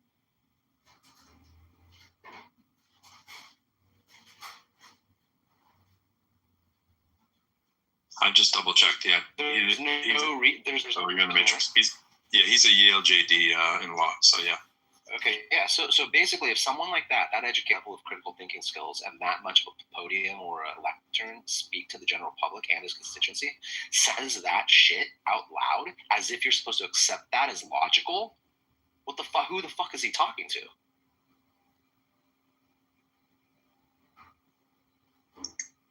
Sure. He's talking to a jury filled with sheep.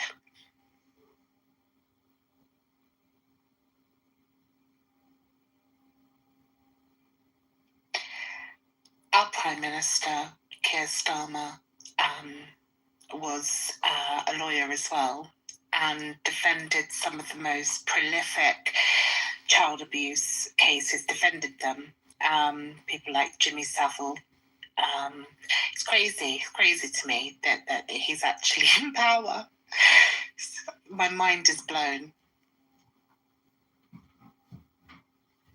Yeah, I'm always amazed when people like, you know, the JD Vances who are pretty much politicking against Trump have to suck that all in and then, you know, do the best politically advantageous thing for themselves and pretend like they never stood that way. And basically, to Benjamin's point, have to do the knee pad thing. And now you pretty much have to co-sign him forever until he's dead or out of office, right? And then what happens after? Like, do you become your own self again, or have you paid full price? Did you get the full knee pad set? Like, did you guys cover the Jack Smith hearing yesterday at all, or the day before yesterday? Whenever it was. So I watched the whole thing. Yeah, Dude, but before we switch, Honey Badger, fucking insane, bro. Yeah, I just wanted to say quickly to what you said earlier. I mean, I think it's a misanthropic take, but I actually agree with you. And I mean, I think interestingly, that's the positive, that people are pretty predictable. Like, you could raise any particular, current event. You could already determine what a lot of people that we've interacted with are going to land on it. And I think that's a good thing, because eventually we'll be able to predict the patterns.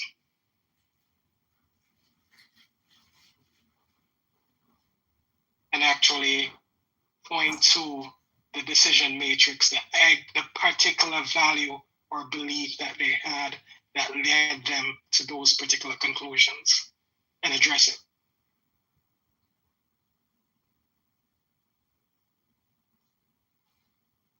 It's just so fascinating. Here's something, my takeaway, and I'm going to leave you with this because I really do got to go. I'm just going to listen for a little bit. But certain people piss me off, right? And the certain people that piss me off are people that are fucking dishonest about logic, and they think you're stupid. Because I think, to me, it's an insult, right? I'm like, you're insulting me, dude. You're pretending that I'm supposed to take you seriously when you say this, right?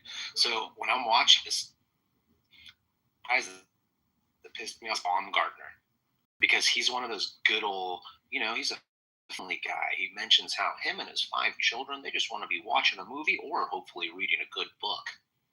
But then he goes on and he tries to discredit Jack Smith's integrity and his reputation. And he's a Christian man, and he's some fucking, conservative. Those smarmy fuckers, dude, are the ones that get me the most. I'm like, fuck you, dude. Jack Smith's a good man. He's doing the right thing. He's actually honest and, basically being very consistent in his reasoning. And you come in here, and this is all just a smear campaign. They look like jokers, dude. It's such a disgusting insult to our country right now, this legal system and these people that are supposedly representing what we stand for. It's a fucking joke.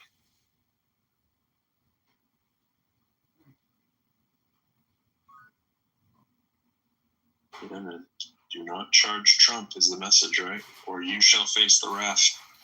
I mean, very authoritative. Yeah, you kind of knew that was going to happen to him. Even people that are thinking about running, they still fall in the line of fire of Trump's rhetoric and him, trying to discredit them. So we're in a really weird state right now. I feel like there needs to be a democratic meeting. Okay, everybody who's in politics or assumes any kind of position in the government, let's have a team meeting. Here's the deal. We never resign. Attention economy.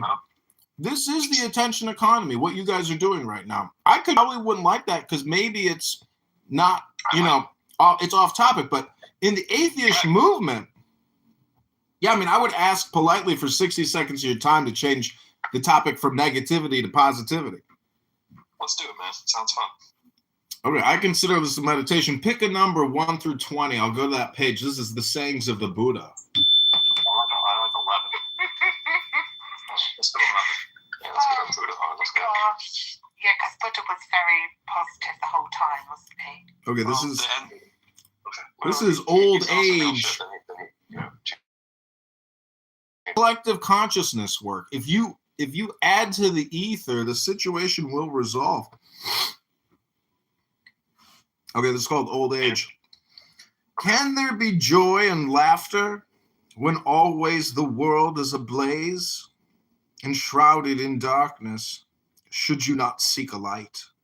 Look at the body adorned, a mass of wounds, draped upon a heap of bones, a sickly thing. This subject of sensual thoughts, neither permanent nor enduring. The body wears out, a nest of disease, fragile, disintegrating, ending in death. What delight is there in seeing the bleached bones like gourds thrown away, dried and scattered in the autumn sun? A citadel is this structure of bones, blood and flesh, within which dwell decay, death, conceit, and malice. The royal chariots surely come to decay, just as the body too comes to decay. But the shining truth and loving kindness live on. So speak the virtuous to the virtuous. The unwise person grows large in body, though he becomes large physically. His mind remains small. How many lives, how many rounds of rebirth have I experienced without finding the builder of this house? Now I see you, oh builder.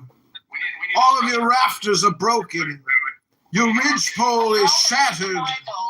Never again need you build a house for me. My mind is gone. Can you come every day and do that for like a minute? My Just God. like a total, a total non sequitur is always needed and helpful.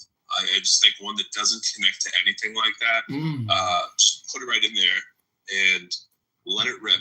Do it in that voice every day. It's just sort of like a palate refresh and cleanse. You know, you charge a lot of money. Hey, did y'all feel positivity? Did y'all feel I like positivity, but positive chat. I felt like he just started in the room. The positivity was oozing from that. I guess I picked the wrong page. Sorry about that. Maybe page 17 would have been better.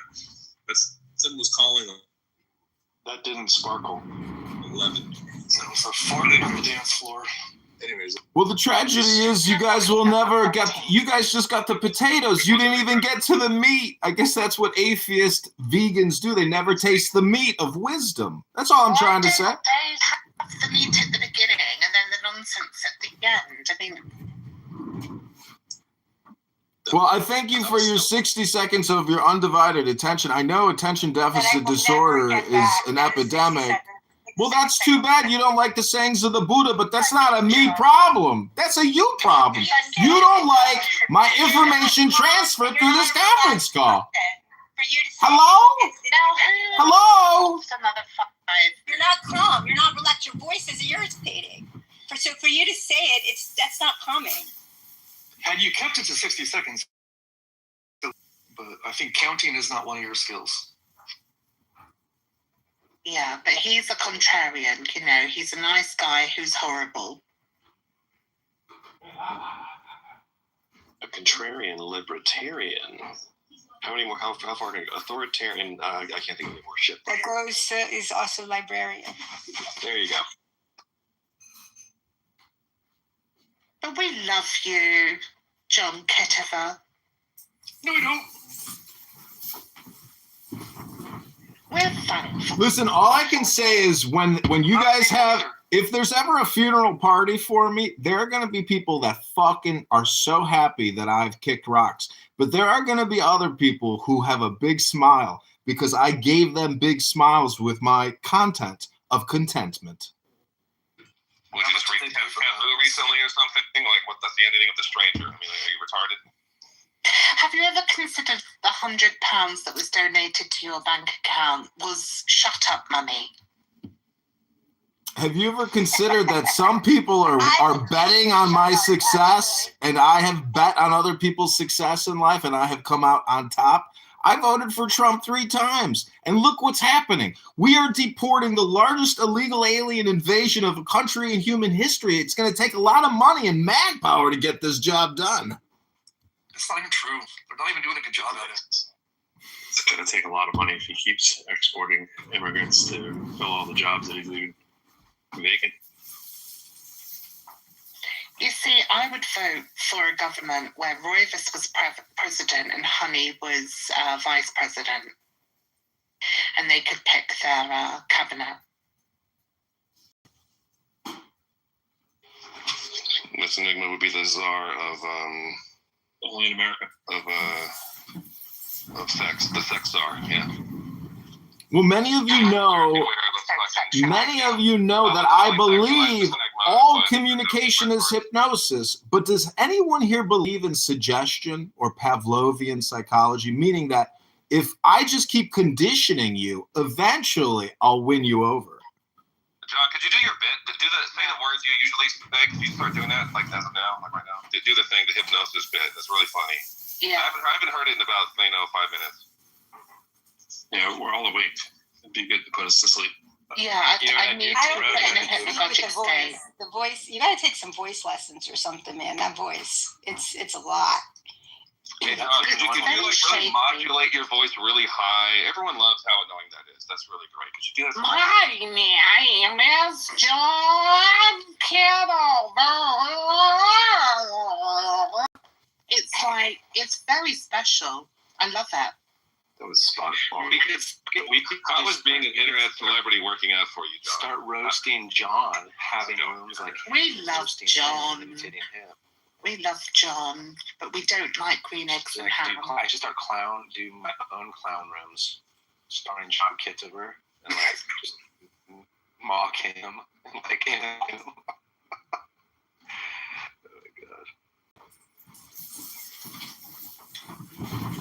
You know what I think is really funny is that when the roast of John Kitover starts, that's when the party begins. In the clown sense, right? Like people look at clowns. Hey, everybody, look, it's a clown. And clowns love the attention regardless. So it's like Steve, whoever this guy's name is, it's the same kind of animal. We should really excuse him. That's a really good point, would be the best thing for all of us. That's a really good point, Hero, because I think John would get more support from his voters if he was to wear clown makeup. You know, they would probably go, oh, that's what it's all about. And then they'd vote for you.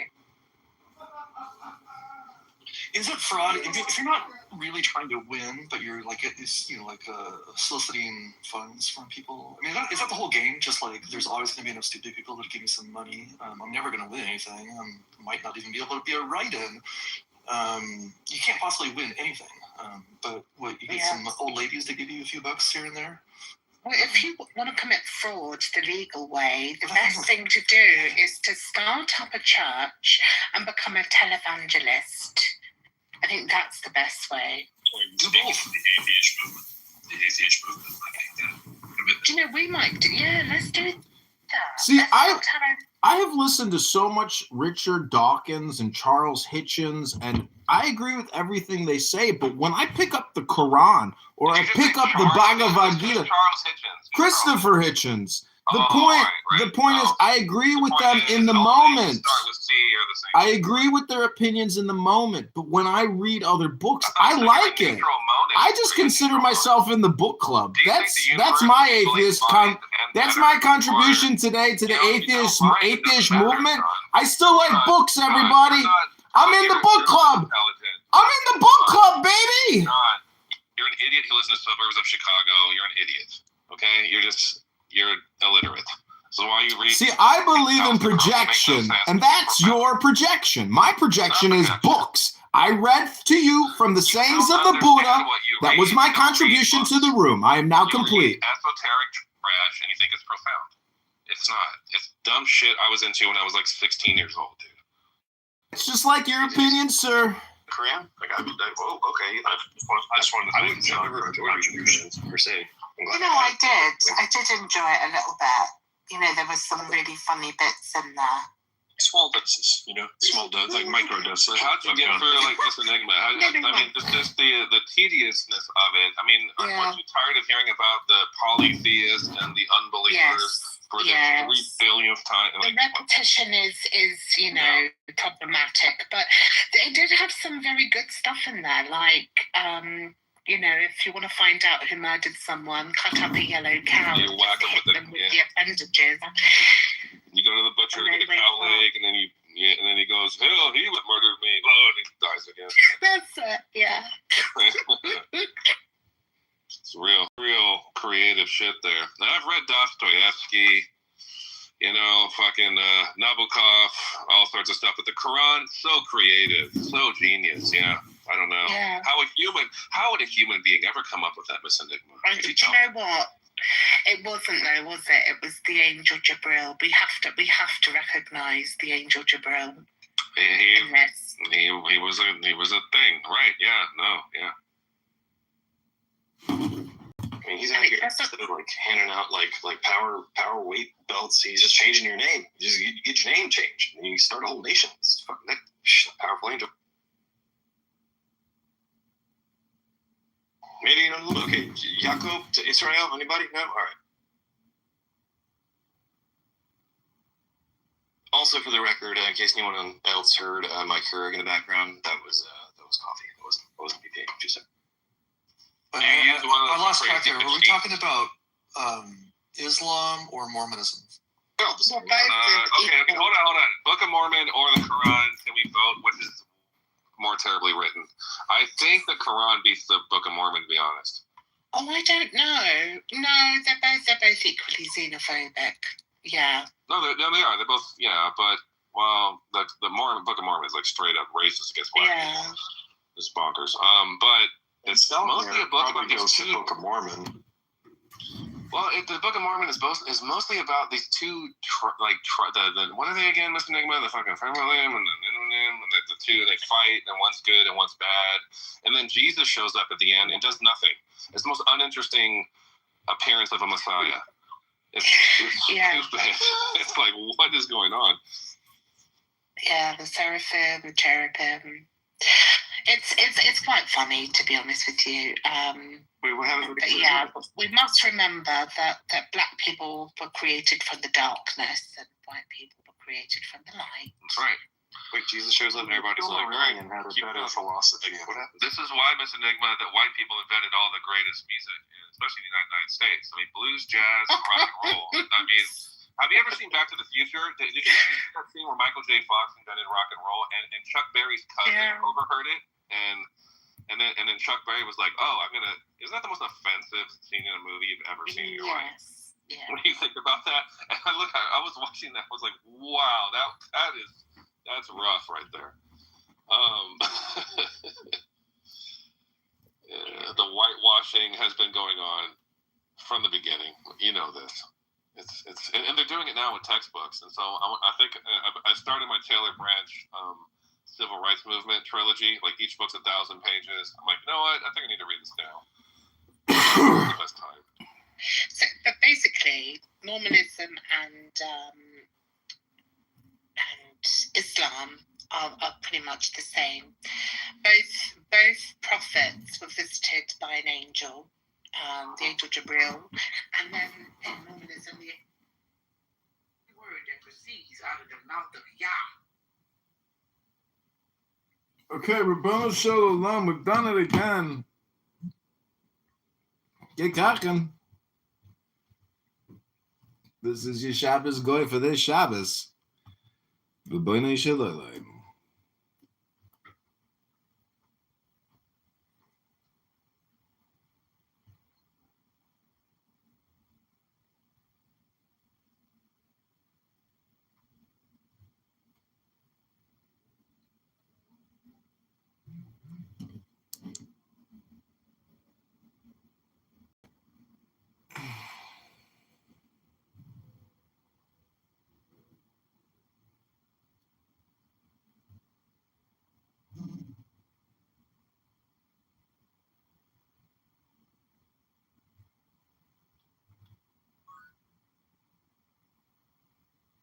The New World Order just showed up. Oh, look who it is. It's I Am. It's the mirror. Hello. I am peaceful. Welcome, Grace, to another exciting episode of the Jewish Complaint Department. This will be a quick session to collect as many complaints as possible. A lot of ICE complaints happening now. Why aren't they coming? Do not come. Do not come. Yet. But soon, the ICE complainers will come. I am sure of it. There's a lot of complaints happening right now. We've got a 24-minute hard out and an easy in. This is ICE. We cannot and we will not give them what they want by meeting violence with violence. Minnesota and our local law enforcement, as you have seen, have done everything possible to de-escalate. Local media has reported extensively on the cooperation to de-escalate this situation. Donald Trump, I call on you once again, remove this force from Minnesota. Chaos and violence. Fight! And again. But in contrast to that, on these frozen streets, what you witnessed yesterday was the best of Minnesotans, peacefully exercising their First Amendment rights. And I attended in the church basement hundreds of Minnesotans from all faith packing care packages for families that have been ripped apart. Despite the horrific acts by this federal government, Minnesotans are standing up for the rule of law. They're protesting loudly and urgently, but peacefully. It must stay that way, Minnesota. It must stay that way. And we're creating a log of evidence for the future prosecution of ICE agents and officials responsible for this. They're helping their neighbors. Prosecution? They're feeding families. For enforcing the law? Their courage and their restraint. Well, I just want to quote Marshall Rankin. You got to change the rules, Tim. This state is exhibiting, and the horrific cruelty, unprofessional, absolute abomination that is passing for what these ICE agents are doing on our streets. They think they can provoke us into abandoning our values. Well, they're dead wrong. We'll secure the justice with our neighbors, and we'll see this occupation ends. Minnesotans and Minnesota law enforcement that continuously is being denigrated by this administration will continue to be the adults in the room, the professionals in the room, the decent human beings in the room that will keep the peace. With this, I'd like to turn it over to Department of Public Safety Commissioner Bob Jacobson to update you on the situation as we know it.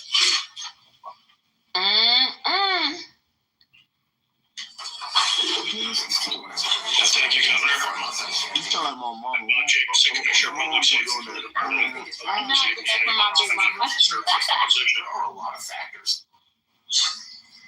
A man was shot and killed this morning in Minneapolis. I want to pause and remember what cannot get lost in this moment. Man died. His family and friends are feeling unimaginable heartbreak and trauma. And I know Minnesotans and I know our community will rally around his family and friends to support him. Returning this bill to Congress. I also understand clearly that people are upset. They're scared. They're confused. And I want to assure you that this state's public safety officials and our local law enforcement partners are doing everything in our power to get answers to help return a sense of normalcy back to our communities. You have the right to demonstrate peacefully. We recognize that demonstrations are often driven by strong emotions, beliefs, and a desire to be heard.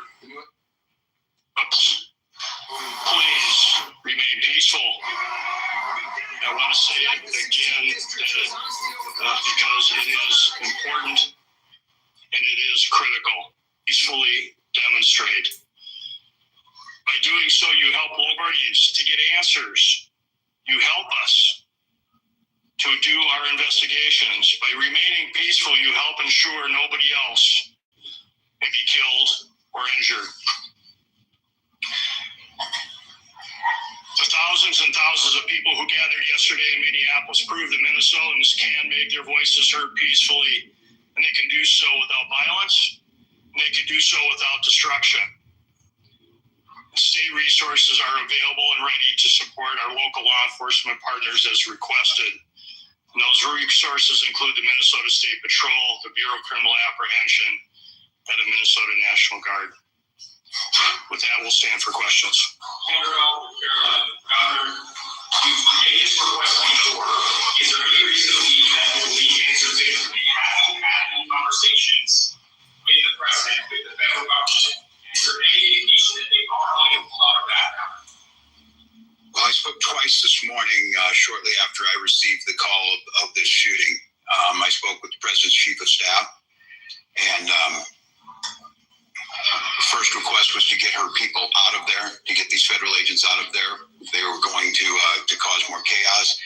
And second call is, with no uncertain terms, that we will investigate this. We will not be stonewalled. What we've already seen, and you saw it this morning, before any investigation is done, you have the most powerful people in the federal government spinning stories and putting up pictures, and unrelated people who we don't know anything about, and a picture of a firearm to try and spin a narrative.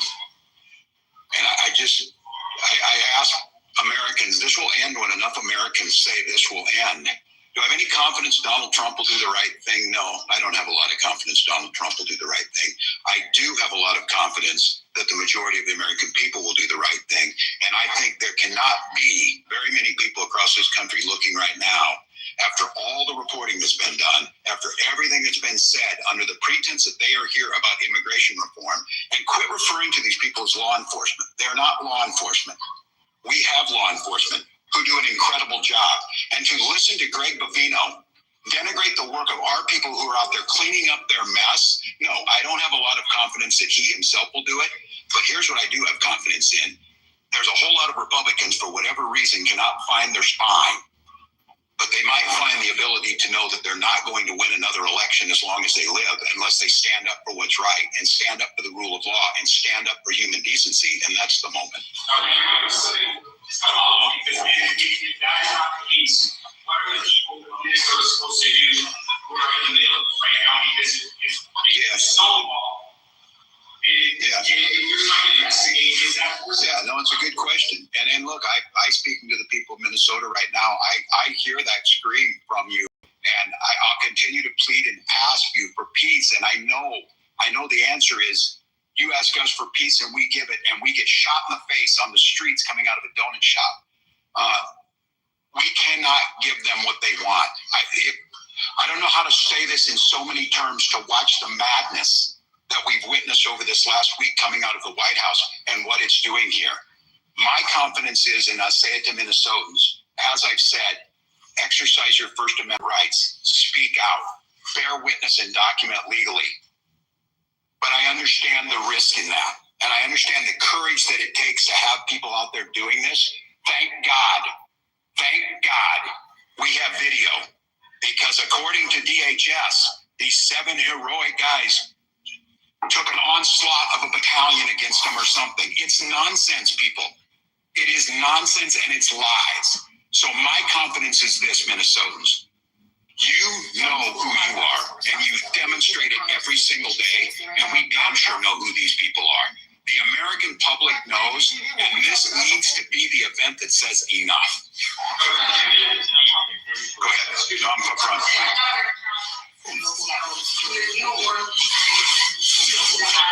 Talk about they don't trust the federal government. We know what the organization and DCA said that they will block accessing evidence. So with any suggestion that DCA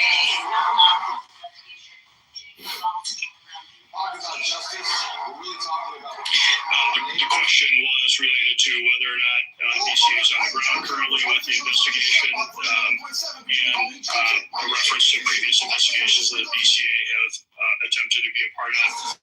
The right now is that we no longer have BCA agents or public safety, state patrol, or Minneapolis on the ground at that crime scene. Well, I will tell you, and not to get further into the investigation, but DHS pulled out of the scene, leaving that to Minnesota State Patrol, Minneapolis. We didn't have resources to be able to hold that crowd safely, and we had to lead that scene. Because of the number of people that were available and the safety of the public and the safety of our teams. We were able to get there, but at that time we were not able to hold that scene to do a crime scene investigation. I can't talk any more about that, those details.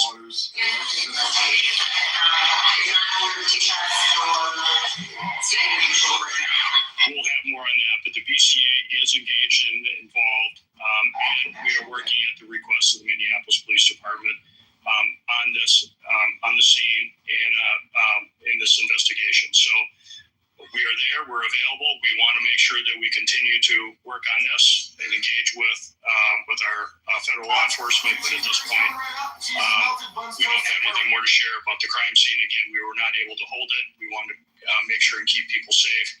But federal law enforcement left the scene and left us there.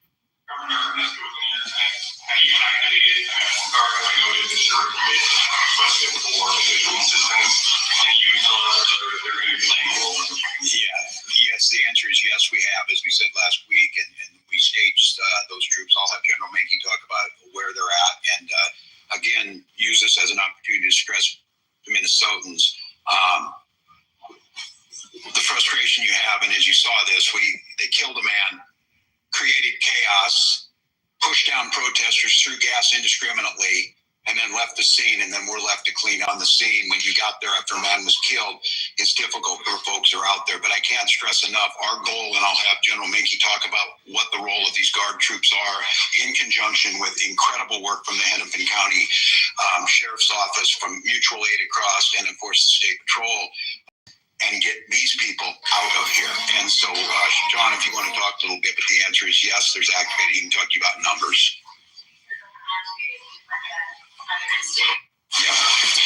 So the question is, what's the National Guard doing right now? So we have been on state active duty for over a week.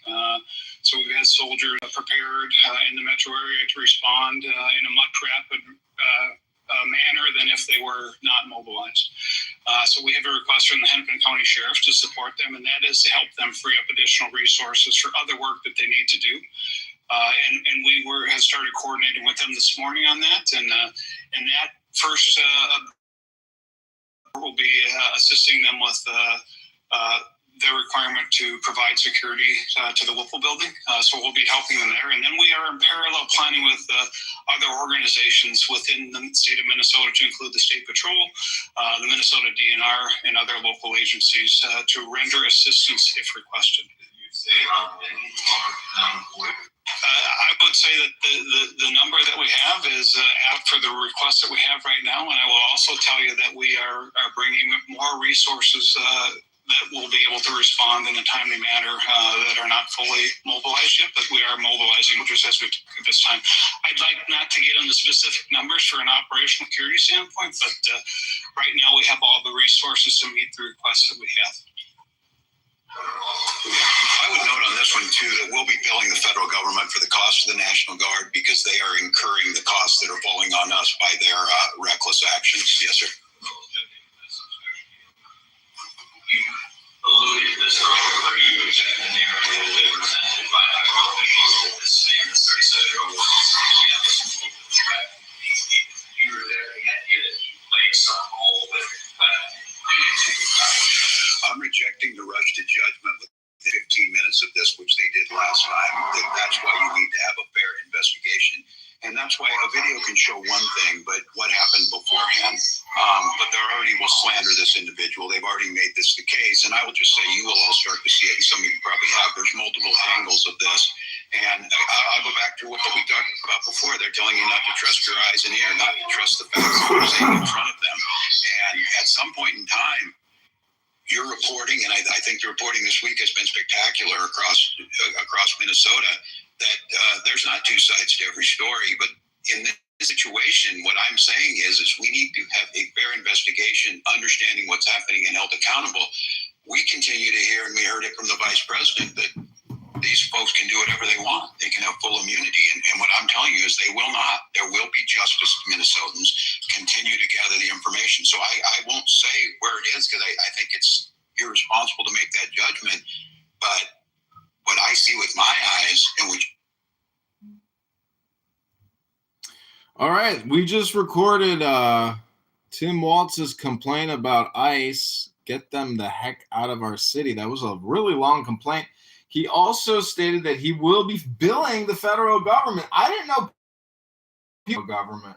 I thought it was always the other way around where, you end up getting a bill from the federal government. So that's news to me. But that was a lengthy complaint from Tim Walz. Grace, how would you categorize that complaint?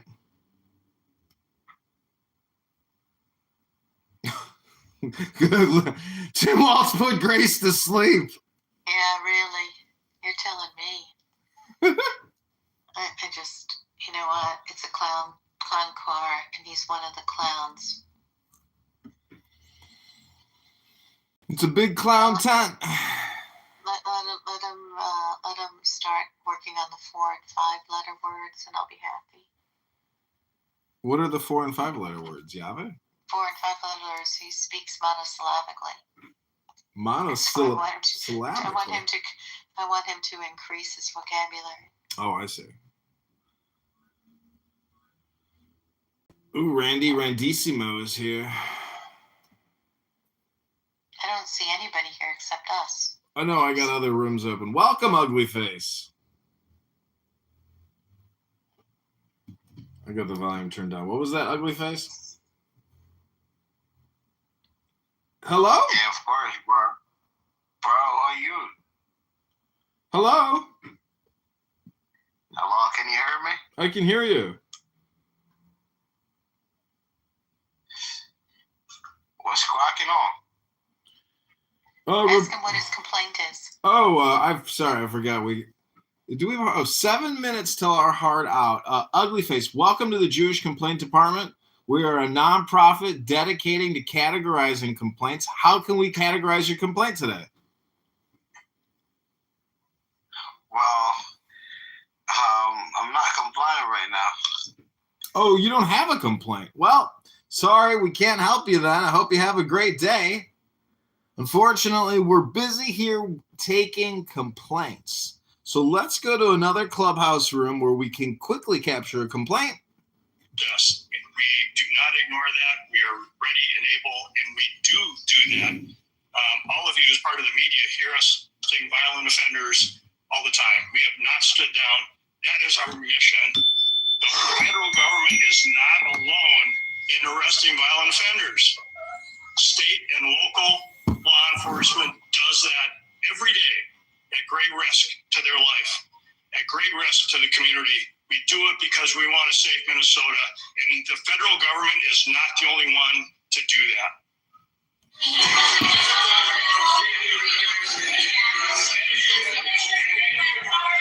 All right, let me just say this real quick, and then I'm going to pass the mic.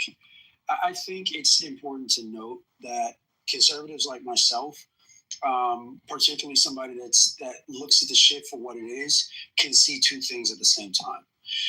One, I can see that they have a legitimate law enforcement authority. Governor Walz was wrong when he said they're not law enforcement. He's just factually wrong on that.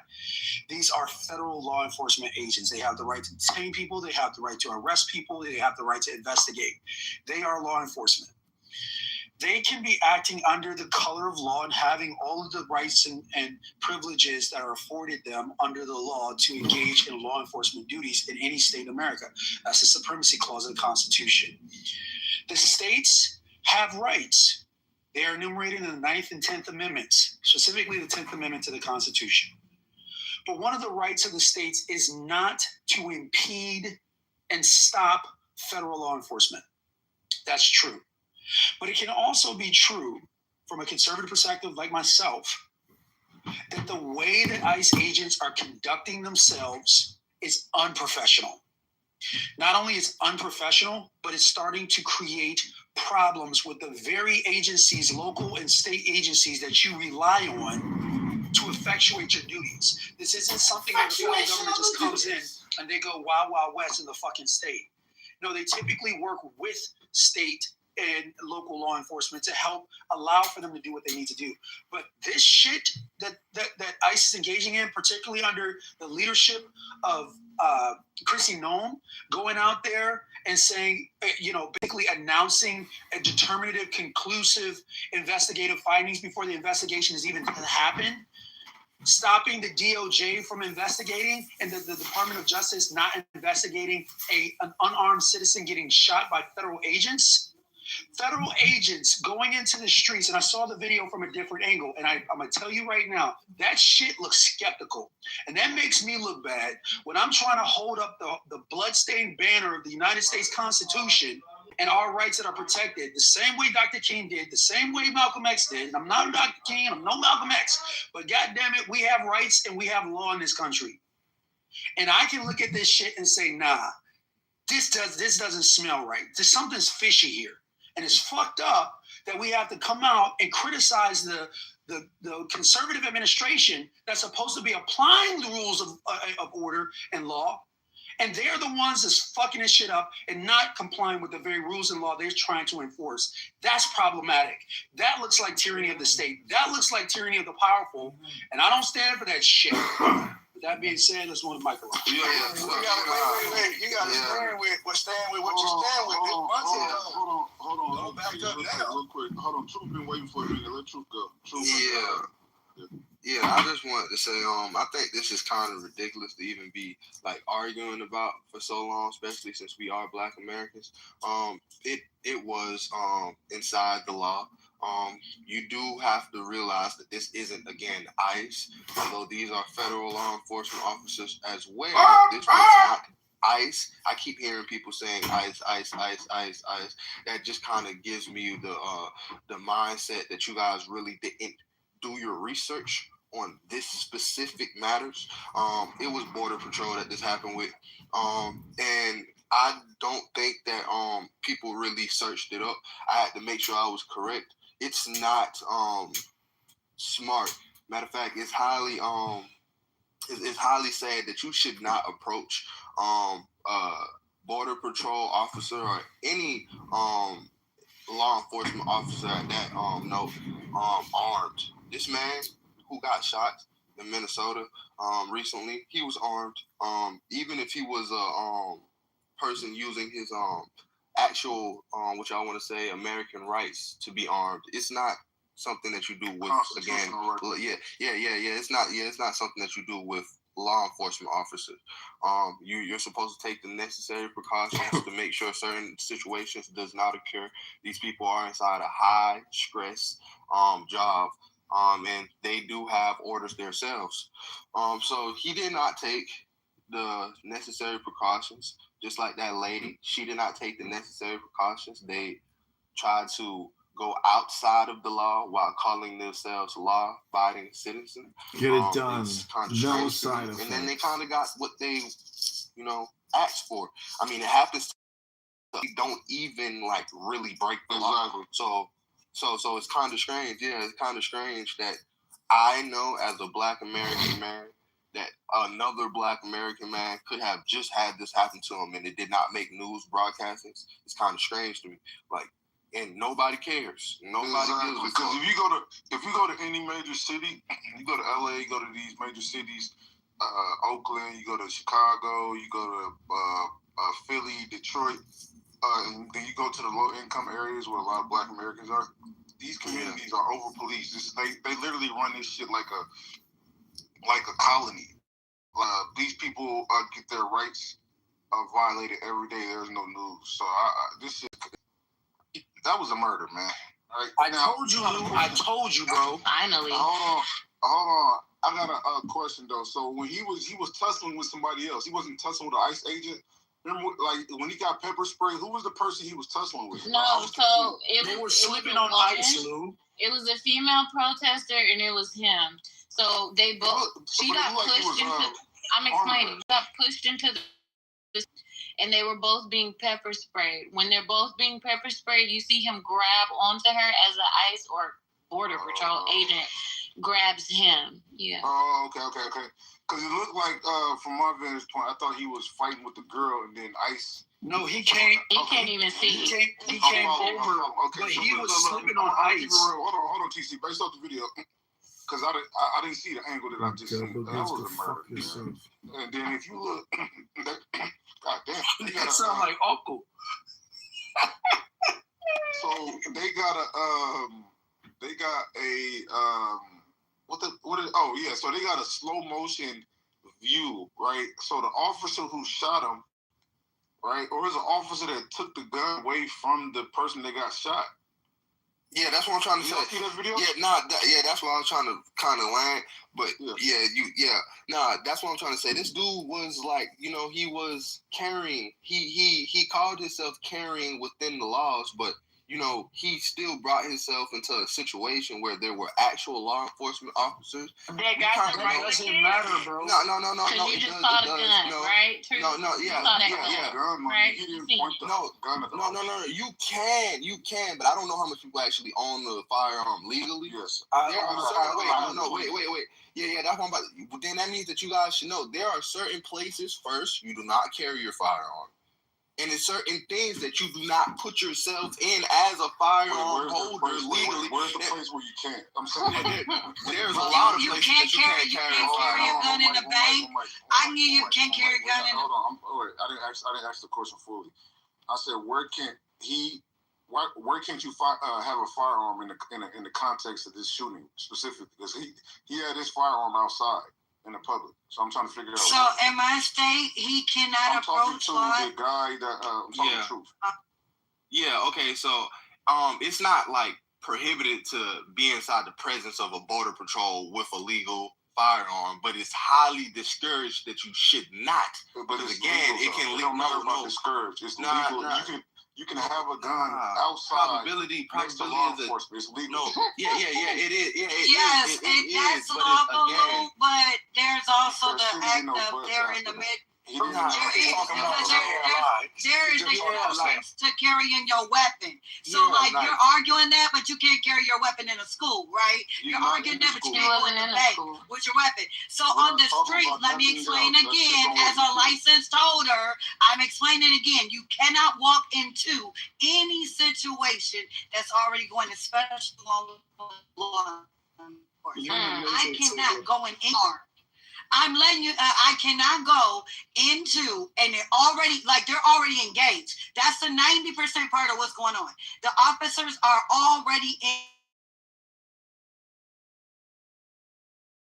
As a licensed holder, I cannot go and then engage with lawful law enforcement with my arm. I cannot. I have to allow them to do their job and follow due process. I cannot use my weapon as a visual image. That is a law in my state. Got it. I can't even bring it like that. Philando is still dead, beloved. I need y'all to know that.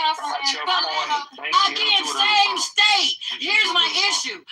Please stop making me yell. And I'm coming off your mic. This is the same exact state as Philando Castile. The NRA did not come out on his behalf. All he was doing was driving home with his girl and his 4-year-old. Yennis, he didn't even see the man's gun. The brother said, my license is in the glove box. I need to let you know that I legally carry. He said, don't reach for it. He said, I'm not. He said, get your ID. Don't reach for it. I'm not. I'm getting my ID. Right. And that man, Yennis, was released. He was let go by the state. Listen, please, can I finish? Can I finish? You did land, and that's why I'm No, I did not land. Okay, well, Lou cut you off. My bad, Lou cut you off. But let me say again what the law is. She don't care. The same people who are telling you, the same people who are telling you that this is unlawful are the same people that said it was lawful for Philando Castile. Now that is Rondo. I don't know what to tell y'all, but my empathy is gone. You wanted the nigga experience, you fucking got it. I'm not helping you niggas because you came in here illegally and begged for this experience. We recently started doing You're not black enough. Assalamualaikum, everybody. Holy fuck. Don't do that. Wait, let's get back to you love a good martial law. Shalom. Hold on, real quick. Now, let's get back to the brother. Who's the dude that was just speaking? Truth. Yeah, that was me, cuz. We're listening to the truth right there. All right, hold on, truth. All right, so let's stick on what the fuck this is. We don't want to talk about other cases that's not even similar. So, in this specific case, all right, this dude had his gun on him. He didn't point it at the officer.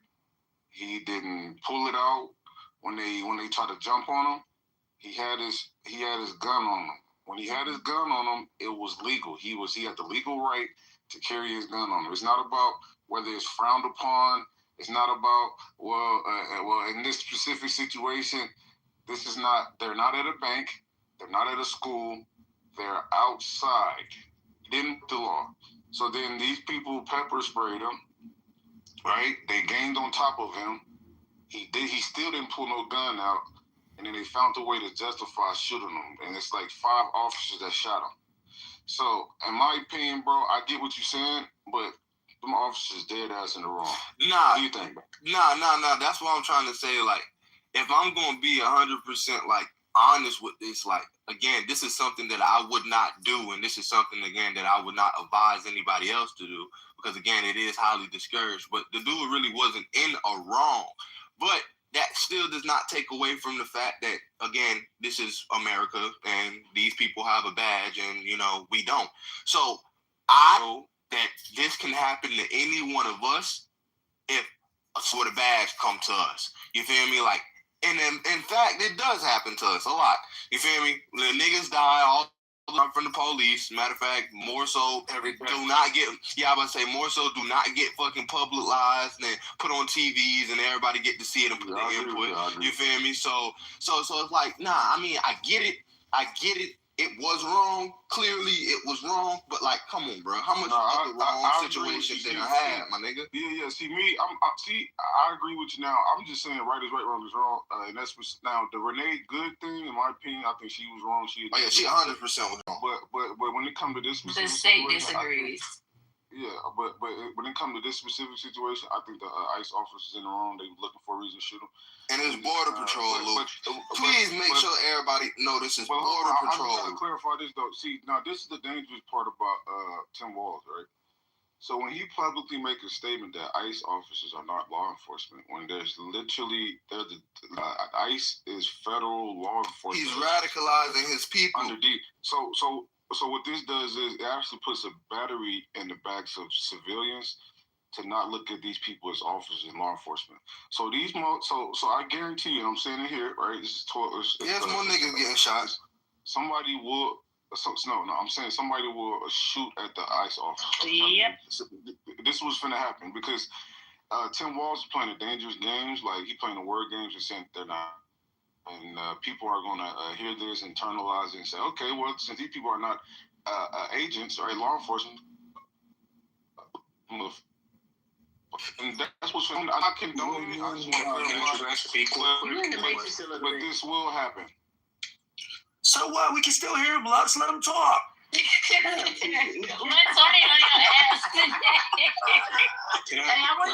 say something real quick though? Wait, I want to say something real quick to what Lou said. Okay, Lou, you were saying that this was a murder, right? I was going to ask you, and why do you believe that this was a murder? Because he had his gun on him. He never pulled it out. So, like, if I'm an ICE agent, right, and they pepper sprayed the dude already, right? So he can't see. Then they got behind him, and then they found a way to shoot him. Like there was no. Did you see any justification of the ICE agent should have shot him? Was there any justification? And if it was, what was the justification? That's not the reason why I asked it. You can't answer. Oh my bad, answer. Yeah, I don't think the ICE agent had a justification to shoot the dude. That nigga. Okay, so I just want to be clear, right? It's like, do you have a legal right in Minnesota to approach? Because remember, you're not just these officers were not at his home. They did not come to his house. They did not go to his place of work. They were not at his kid's school while he was picking up his children. They did not approach his vehicle while he was driving his car and pull him out the car. And we want to be very clear about his position and where he was when this all happened, right? Now, since we know those things, we can only assume through reasonable actions of this guy who was shot that he went to an ICE location. He sought out agents. Could we all agree? Could you agree to that, Luke? Can you agree to? Wait. I'm not asking you. I thought it was a protest. Okay. That means yes, because that's what protesters do. They seek out those who they want to protest. Okay. Now, Whoa. Uh-huh. You saying they seeked out and intervened in the ICE? Yes, sir. They have and are and doing it. Please, I got this. Super, I got it. Super always complain about people cutting her off, but then she want to be Jeezy out. I didn't cut her off. I just slid in the answer where y'all went. 100%. Yes, since this is a federal operation under the direction of the United States President as a national security issue handled by federal agents, it's an immigration operation being handled by ERO, which is Enforcement Removal Operations. This is not a political protest as you may see it. This is an actual operation happening while dually there's also a protest happening about the federal operation. So that we have to be foundationally correct about. Yes, there are protests happening, but there's also a federal operation happening under the guidance of the United States Department of Homeland Security, which is an issue for national security. So we got to keep that in our mind as well as we have all these emotions about humans. Now, you do have a right to carry your legal firearm. You agree with that, right? Everyone can agree with that. You have a right to have your legal firearm. But now the question becomes, do you have a right to approach, antagonize, and or attack federal agents in any capacity, irrespective of which department they're with? Do you have a right to do that? Well, hold on, let us finish. Quiet. A long-winded ass Quiet. question. She asked the question, you're gonna answer it. Be quiet. Be quiet. Do you have a right to legally have your firearm on you while you're committing those crimes? Because it is a crime to antagonize, attack, or impede on federal operations. No, you do not have a legal right in Minnesota, anywhere in the U.S., to approach, antagonize, or attack federal agents while armed, even if you believe their actions are wrong. You do not have a legal right. They do, wait a minute, they do have a legal right to use deadly force anytime it's reasonable. See, y'all talking about the gun he had. It could have easily been him. It could have easily been his hand rubbing across the agent's gun. You're doing it could have easily been him touching. Hold on, let her learn because I'm responding to this on TC. It could have easily been him touching the agent's gun or anything of that sort, grabbing onto it. It could have been anything of the sort that happened. So the idea of everybody saying... you added hypotheticals. Yeah, man. No, it's not hypothetical. It's not hypothetical because he's fighting with 6 agents, so they had to use the right to use deadly force. He was fighting.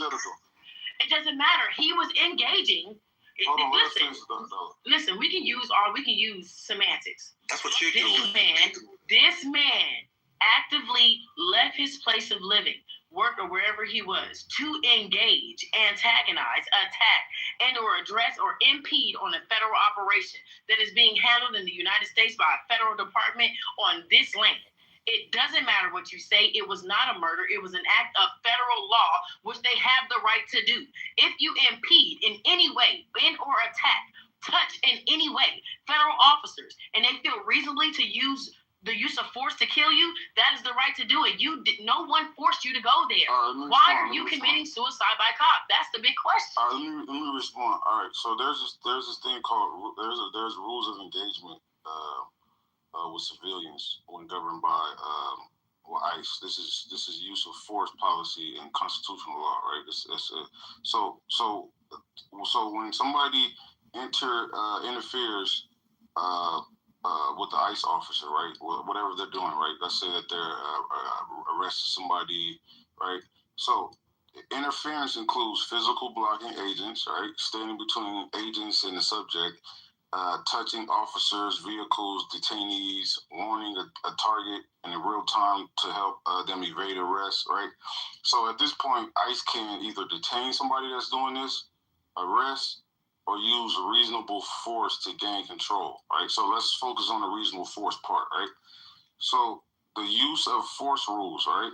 So ICE follows a force continuum similar to other police agencies. So like officers' presence, verbal communications, control techniques, et cetera, right? So the deadly force part, right? Only if there is a imminent threat or death or serious bodily harm, right? So that's the only justification for deadly force. So you made up you added a hypothetical and said maybe he grabbed the ICE gun. I didn't say grab the ICE gun.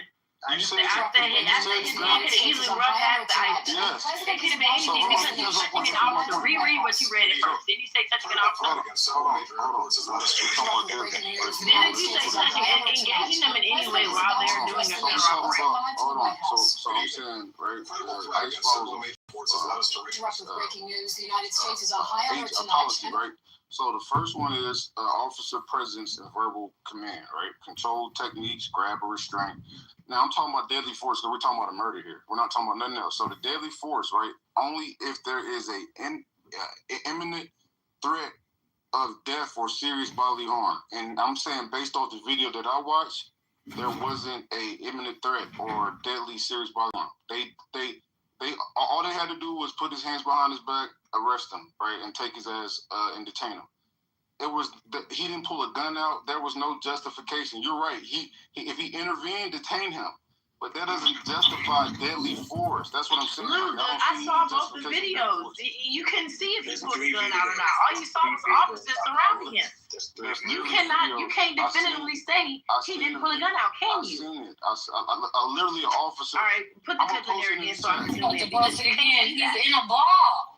What are you saying? And then they took his gun off of him. He's in a ball. He wasn't in a ball. Watch the video.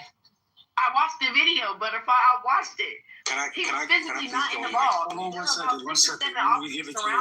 Let her finish. It doesn't matter. At any moment, listen, at any moment, they felt it was reasonable to use deadly force due to the fact that they did find a firearm on him. It's still legal. These are So you're making assumptions. I'm saying, right? I haven't. Now, if you can show me a video of him pull his gun out, there's no evidence of him pulling his gun out. Show me a video that he didn't pull a gun out. Do you guys have video in the chat or something? The video link is in the chat, guys. You can literally, Jordan, can you put the link in the chat as well as Butterfly? She also has a different angle. You can clearly see that his arms are on the ground and his hands are kind of like turned up while he's being ruffled to the ground. You never once see him reach for his gun. Hold on, but this is the problem with that, Lux, okay? You have to understand that ICE are there under strict adherence to very specific duties. They are not general purpose law enforcement. They cannot stop protests. They're not there to police protesters. They're not there to engage with protesters as long as the protesters are not engaging with them. What you see here is it looks like he has his phone out while the lady is being grappled or being, manipulated what way. It looks like he's trying to record the situation. Now, this is in no way conclusive, but rock with me for a second, okay? At no point, these facts are clear. You can look at the video and you can come back and let me know what you see differently. But Lou is 100% correct, okay? And that's why it's important for people that are just basic. They don't have to be Republican or Democrat. They don't have to be conservative or liberal. Just basic humans can see shit and be like, nah, that's fucked up, okay? And far too often on these stages, we get so entrenched in our corners that we don't allow for there to be a sober-minded evaluation of the facts on the ground. If you look at that video, and from different angles of that same video, you will see ICE agents. Looks like they're slipping over each other. Nobody's really tussling with the ICE agents. It looks like they're slipping and falling, and the ICE agents are grabbing the guy and the girl. But when you look closely at the video, Lux, you never once see him reach for a gun. Okay. Not only that, hold on, Lux. TC, let me answer you real quick. No. I'm sorry, I went in the Hold on 1 second. Now you acting like you in the matrix, so you cut somebody else. No.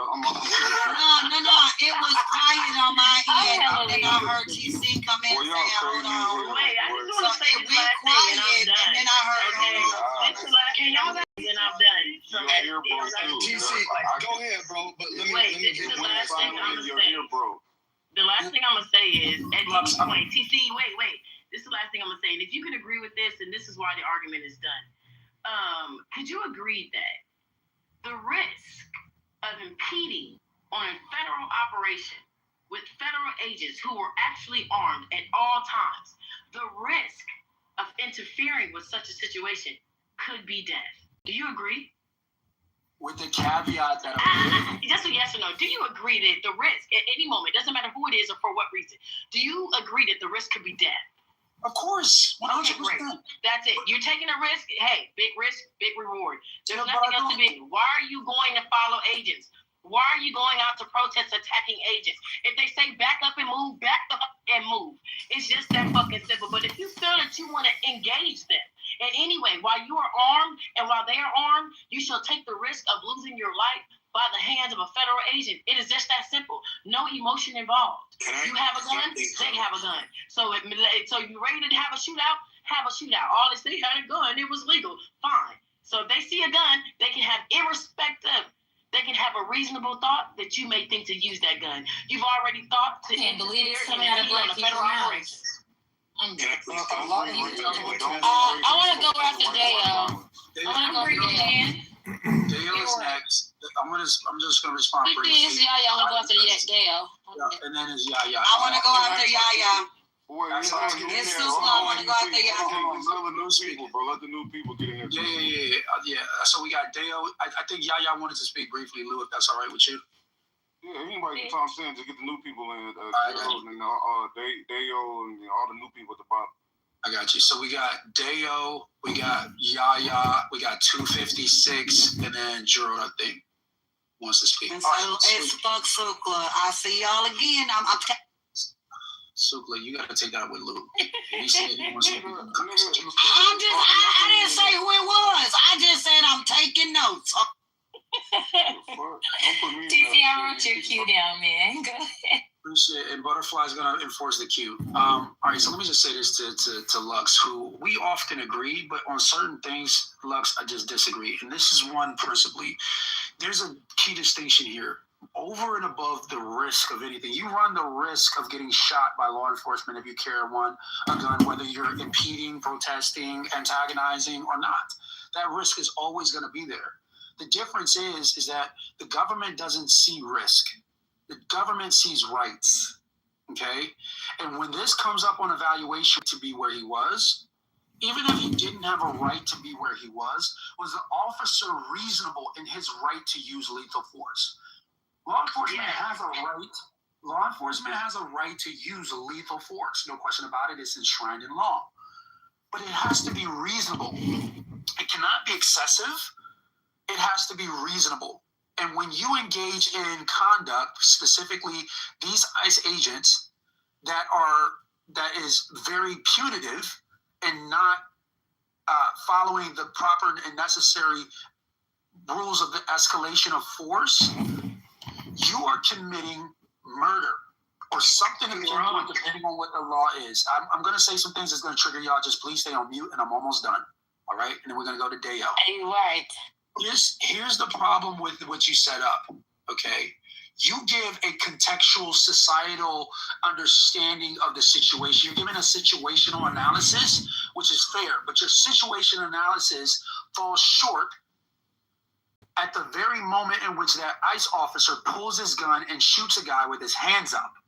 Because of the moment that the guy has his hands up or hands extended, he is not reasonableness. Would a reasonable officer in his position feel that his life is under danger or the life of his comrades or the public is under threat of death or serious bodily harm? And that is not present in this video. From any objective perspective that you look at, I would love to hear somebody say, he was reaching for the gun, I saw the gun come out. You can't come away with that conclusion. His first time is interfering with a federal operation. It doesn't matter if he reached for his gun or not. TC does a video of an ICE officer taking a gun off of him before he got shot, bro. Yes, I know it. That's what I'm trying to say. And that's why I'm going to say this and I'm done. And I'm going to pass it to Deo. From a conservative, it pisses me off when I get derided for standing for what's right. Listen, I am a human being. First, I'm a believer in Christ first and foremost. I'm a human being. I'm an American citizen. I'm a Black American citizen. I'm a father. I'm a husband. I'm a business owner. And I'm soon to be a multi-billionaire, okay? Hopefully sooner rather than later. But what I cannot do, cannot exchange rationality, reasonableness, fairness for political ideology and like camaraderie. Because that's what you guys are doing. You guys are sitting on this fucking stage and telling me that open murder is justified because Donald Trump is president and Kristi Noem said it was fair. It was okay. I don't think nobody Miss said me that. with, I'm going to provoke you. I'm doing this on purpose and I know what I'm doing. Let Dale go. But miss me with the bullshit. There's right and there's wrong. And if you look at this objectively, you can clearly see that the ICE agents were wrong. One mic on Dale. Perfect. Thank you. Please nobody interrupt me because I have been patiently waiting between the back and forth for like a good 15 minutes. First off, TC, you're absolutely right in regards to how people feel like they're entrenched in the corner. Some people, it just kind of reminds me of someone who put a lot of money in a bad investment property and they keep seeing how bad it is, but they already put too much stock into it, so they can't really back out. So they got to keep something cost fallacy. Yeah, they gotta be like, oh no, it's still the best property it's still the best property in the street, even though everybody else, majority of everybody else knows, the polarity of people know that property is trash, but you put too much investment into it. Second, I think the correlations in regards to talking about a black man and black woman being murdered by cops is valid. I think that's a really great point in regards to which one gets media attention and which one doesn't. But the contextual boxes, okay? So like you have to be, two things like you mentioned can be true at the same time. Yes, it's true that black people don't get the media attention that Renee Good got and everybody else was saying. But it still doesn't negate the fact that certain things or certain actions or certain things that happen are just bad. Like if regards to the situation, like, okay, yeah, a black man got shot by ICE, and I don't see his story. I think it was over in Charlotte, actually. I don't see his story or his name plastered everywhere other than maybe my social media feed because I follow black content. But that does not negate the fact that what happened here is bad and it's wrong. You know what I'm saying? So two things can be true at the same time. And then another thing that I think is going to be very, very interesting about this situation is the fact that the person who got killed is a white man. All right, a fairly young white man, 37-year-old white man. And one thing that was very easy, however you view the Renee Good situation, one thing that made it much, much easier for people to try to somewhat justify it from a psychological perspective, also from a political perspective, is that the attack on the liberal white woman. We've talked a lot of, particularly when J.D. Vance was running, about those cat ladies. You know, like it was easier to attack her and criminalize her and criminalize her because in a funny way, it's become almost easy to I don't even want to say, but it's almost become easy to like villainize certain white women nowadays, which is interesting from a historical perspective. But nevertheless, though, we're very intellectual. There you go. Nevertheless, though, so now with this being a white man, I am very, very interested to see how this really goes. Number one, of course, like we all see the video from a different angle from the lady in the pink that shows and illustrates and demonstrates how much of this was a murder. But that aside, though, I do think that if it was anybody else than a white man, there will be some type of attempt. Obviously, they're doing it right now, but it'd be a much more successful attempt if this was not a white man. Because this is a white man that did get murdered, I do think there'll be a lot more, more movement being done in regards to the issue of ICE and their overreaction to certain things. And then number four, I do want to state that people who keep talking about Tim Walz and what his rhetoric and what he's saying, okay, cool. You have your own problems with what he's saying. Okay, law enforcement this, they keep calling him law enforcement. He keeps saying they're not law enforcement, whatever, cool. And you're saying that now it's going to allow people to shoot ICE. In Minneapolis, nobody has shot ICE. In Minneapolis, ICE has shot 2 people, or Border Patrol, whatever you want to call it. So, and J.D. Vance did give them, with this rhetoric, full immunity. Is that legally true? I don't know. I'm not a legal expert. But from a rhetoric perspective, it does give those Border Patrol and ICE agents the idea and the thought process that they can do whatever. You know what I'm saying? So which one is more inflammatory from a perspective? I don't know. We can talk about that, but the pudding is right there. You know, 2 people got killed from ICE and Border Patrol agents, and nobody has yet to shoot them back. So that's that right there. And another thing that I do want to add is that I do think that this idea of trying to do the semantics rage of like doing hypotheticals and just blowing things out of proportion and just not trying to see what things are for what they are. Even if the video is literally right in front of you, showing you that you are wrong, you don't really care, because at the end of the day, you're still entrenched in your own ideology and your own little perspective of the world. It's very, very similar to how, and I know it's going to trigger a lot of people, very, very similar to how the Gestapo, and I'm going to mispronounce that word, in Nazi Germany. There's a lot of times where there was being an incident where a Jewish person or whatever may be, a Gypsy or whatever, may have been killed during a raid similar to what's going on right now, and they had all legal authority to do those raids during Germany Nazi, had all legal authority to do those raids, and then during those raids, somebody would die, somebody would get shot, somebody would get killed, whatever it may be, and you know what they would do? Justify it, right? And they would justify it for, number one, vandalizing the victim, number one, but also number two, vandalizing the community. That's that. And then also number three is by stating in some weird fabricated way that the rights that are really employed to everybody for this certain situation and for this certain individual, those rights do not actually matter right now.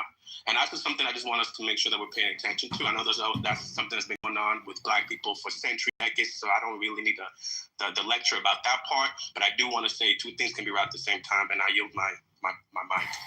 Right. And Hold on. It's on Yaya. It's on Yaya. I wrote it down. No, it's Yaya 256 Sukla. Don't. All right, go ahead. I ain't tripping. I ain't tripping. No. All of that. God. Nobody's gonna get no pushback, bro. He just did a false comparison. You do the pushback. You want to do it? So hold on. The false comparison. If you want to talk about the false comparison aspect, hold on. Let me spoke for 30 minutes. Mute up, bro. All right. So this is why this is a category error, right? Law enforcement versus a genocidal state is a horrible comparison. See, y'all be using shit like slave patrol and the Gestapo to appeal to people's emotions, right? It's totally different, all right? The Immigration Customs Enforcement is a civilian federal law enforcement agency operating under the Constitution, federal courts, congressional oversight, civil lawsuits, right? Nazi Germany was a one-party authoritarian state ruled by a decree, no checks, no courts within the independent. So they operating outside of the rule of law, right?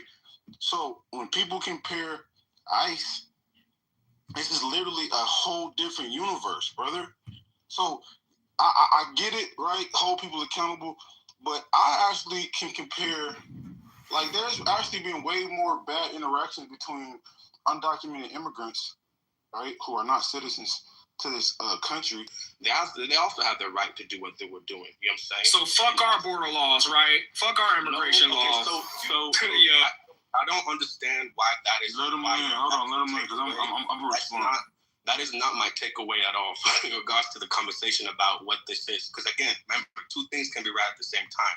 I am not saying that the law should not be enforced, but what I am trying to illustrate and maybe demonstrate, and maybe people may disagree, which is fine and fair and dandy, but I do find it very interesting that that's the only thing that we do disagree on. Is my terminology in regards to comparison of Germany. Well, all you did was repeat what everybody else said. So we're focusing fair enough. All I did was repeat what everybody else said. I didn't hear anybody said. It was bad faith. I didn't hear anybody really talk about the fact that this was a white man and how that there might be political implications from that. But nevertheless, though, I will stop talking because I'm over here talking the same thing. All right, wait. I just want to say this, right? And then it's on Yaya. All right. I just want to clarify, right? There's this thing called the U.S. Constitution, federal courts, and congressional oversight, right? Civil laws. The Gestapo, right? It was authoritarian government, a one-party government ruled by a decree, right? So they operated outside of the law, right? And their goal was to explicitly build to exterminate an entire population, all right? Now, we're talking about law and order. I know a lot of people equate law and order with white people. I know a lot of y'all equate being educated with white people. I know a lot of y'all even equate not I'm not talking about black people, but some people. A lot of y'all equate talking proper with white people, right? So when people enact it, y'all go to the quick trigger of Nazi Germany. Are you from? Where you from, brother? Are you from Africa? What part of Africa you from? I'm originally from Nigeria, but I'm trying. Okay, let me ask you a question. All right, that's perfect. So the Ghana Must Go campaign in Nigeria, right, where law enforcement was shipping over 1 million Ghanaians back to their country, right? Was that comparable to Nazi Germany? Yeah, I would say so. In regards to the aspect of. Wait, so you're saying that the Nigerian government wanting to protect their borders and ship Ghanaians back, that's comparable to Nazi Germany. Can you explain how? The only way that I would probably say that is only comparable is that I would then follow up with a question about was there incidences similar to what was seen in regards to what you're talking about in Nigeria when they shipped them to Ghana? Was those incidents similar to what we're talking about? Were the incidences? That's the only question I can ask you back. What incidents? What are you talking about? Similar to what the reason why we're on Clubhouse. Like, was there instances like this when it was happening with the Nigerians taking Ghanaians over back to Ghana? So you're saying if it is, then you can. Yes, we will call it the SARS campaign. No, that's not what he's asking. He's saying that the Ghana Must Go campaign in Nigeria, if there's similar interactions in like the United States, what just happened today. Then you can compare it to Nazi Germany, which is still bad faith and horrible comparison. Okay, these are people enforcing the law. Every country does it. China does it. Your opinion, I have my opinion. But your opinion is okay. And I can respond and say it's and I'm responding too, Lou. And I'm responding too. I'm being respectful about it. I get it. You got your opinion. I'm being respectful too, bro. Yeah, pushback. But I understand the pushback, bro. I respect the pushback and thank you for the pushback. But at the end of the day, my opinion is my opinion. Ghana Must Go to fucking. I did not compare Ghana Must Go. No, I did not. No, I did not. You said it's similar. No, what I said is that if they were instances that were similar to what we are talking about right now, is the reason why we are. Okay, that's the one. You are literally comparing Nazi Germany to people enforcing their fucking immigration laws. That's what you're doing. All right. Go ahead, Yaya. Hey, real quick before we go to Yaya, I do have some breaking news. No, I'm going to go to Yaya, I promise. Let me just get this out real quick. We got some breaking news. We have a statement from Donald John Trump related to the shooting today. I'm going to read this statement. It's not super long, but it is from the president. This is the gunman's gun, loaded with 2 additional full magazines and ready to go. What is that all about? Where are the local police? Why weren't they allowed to protect ICE officers? The mayor and the governor called them off. It is stated that many of these police were not allowed to do their job, that ICE had to protect themselves. Not an easy thing. Why does Ilhan Omar have a $34 million in her account? And where are the tens of billions of dollars that have been stolen from the once great state of Minnesota? We are there because of massive monetary fraud with billions of dollars missing and illegal criminals that were allowed to infiltrate the state through the Democrats' open border policy. We want the money back, and we want it back now, all caps. These fraudsters who stole the money are going to jail, where they belong. This is no different than a really big bank robbery. Much of what you're witnessing is a cover-up, all caps, for this theft and fraud. The mayor and the governor are inciting insurrection with their pompous, dangerous, and arrogant rhetoric.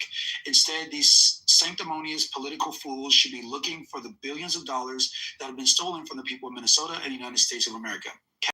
Let our ICE patriots do their job. 12,000 illegal alien criminals, many of them violent, have been arrested and taken out of Minnesota. If they were still there, you would see something far worse than what you're witnessing today.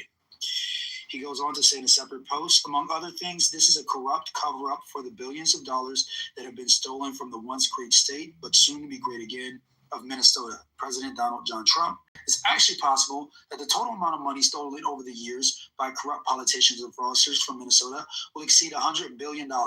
In any event, whether it is or isn't, the theft, incompetence, and fraud is massive. Sadly, wherever the numbers we find, California and other Democrat-run states will be worse. Stay tuned. President Donald J. Trump. Going off to Yaya. All right, well, he just pretty much backed up what I was getting ready to say, because I feel like we get lost in these conversations like, oh my God, the guy, he's a victim. He had a gun. They took it from him. They killed him. It's murder. Like, all these different things. But when it comes down to the facts of what's actually going on is this. What is the cause? Number one, Donald Trump has been in office since 2025. What was the language that the Homeland Security was giving to the illegal immigrants? Oh, please self-deport. We'll give you $1,000, okay? And a free plane ride home, right? Then they upped it. Homeland Security again. Please self-deport. We'll give you $3,000 and a free ride home, all right? Even easier for you. We're going to create a home app. Okay, home app, all you have to do is plug your shit in and we'll still fund you the fuck up out of here, right? This was the language in 2025. While this was the language in 2025, they were met with paid protesters who was vandalizing cars, throwing eggs, getting in the way of cars, literally trying to stop cars with their bodies, okay, in their faces. This is what they were met with. These are the facts of what Homeland Security, ICE, was met with. We saw it. We witnessed it, okay, which is complete agitation while also manipulating the media, okay? We all saw this happen, right? All right. On top of that, we keep talking about, oh, it's just illegal immigrants and, you know, this is Nazi Germany. No. The big fact that we keep forgetting is that this is an invasion. 20 million people that have been given the opportunity to come here undocumented while having license given to them, IDs given to them, social security cards given to them, dead people, your ancestors, given to them. They were able to get free housing for 2 years, EBT, SNAP benefits, free medical care, okay? Free for them, not free for you, because you took the cost as a citizen. Your taxes went up as a citizen. Your property tax went up as a citizen. Your electric bill, all these extra taxes went up as a citizen. Nothing about what's going on is a free situation. The citizens took the fucking hit. Not only did they take the hit, they took the hit in their local communities, in their local states.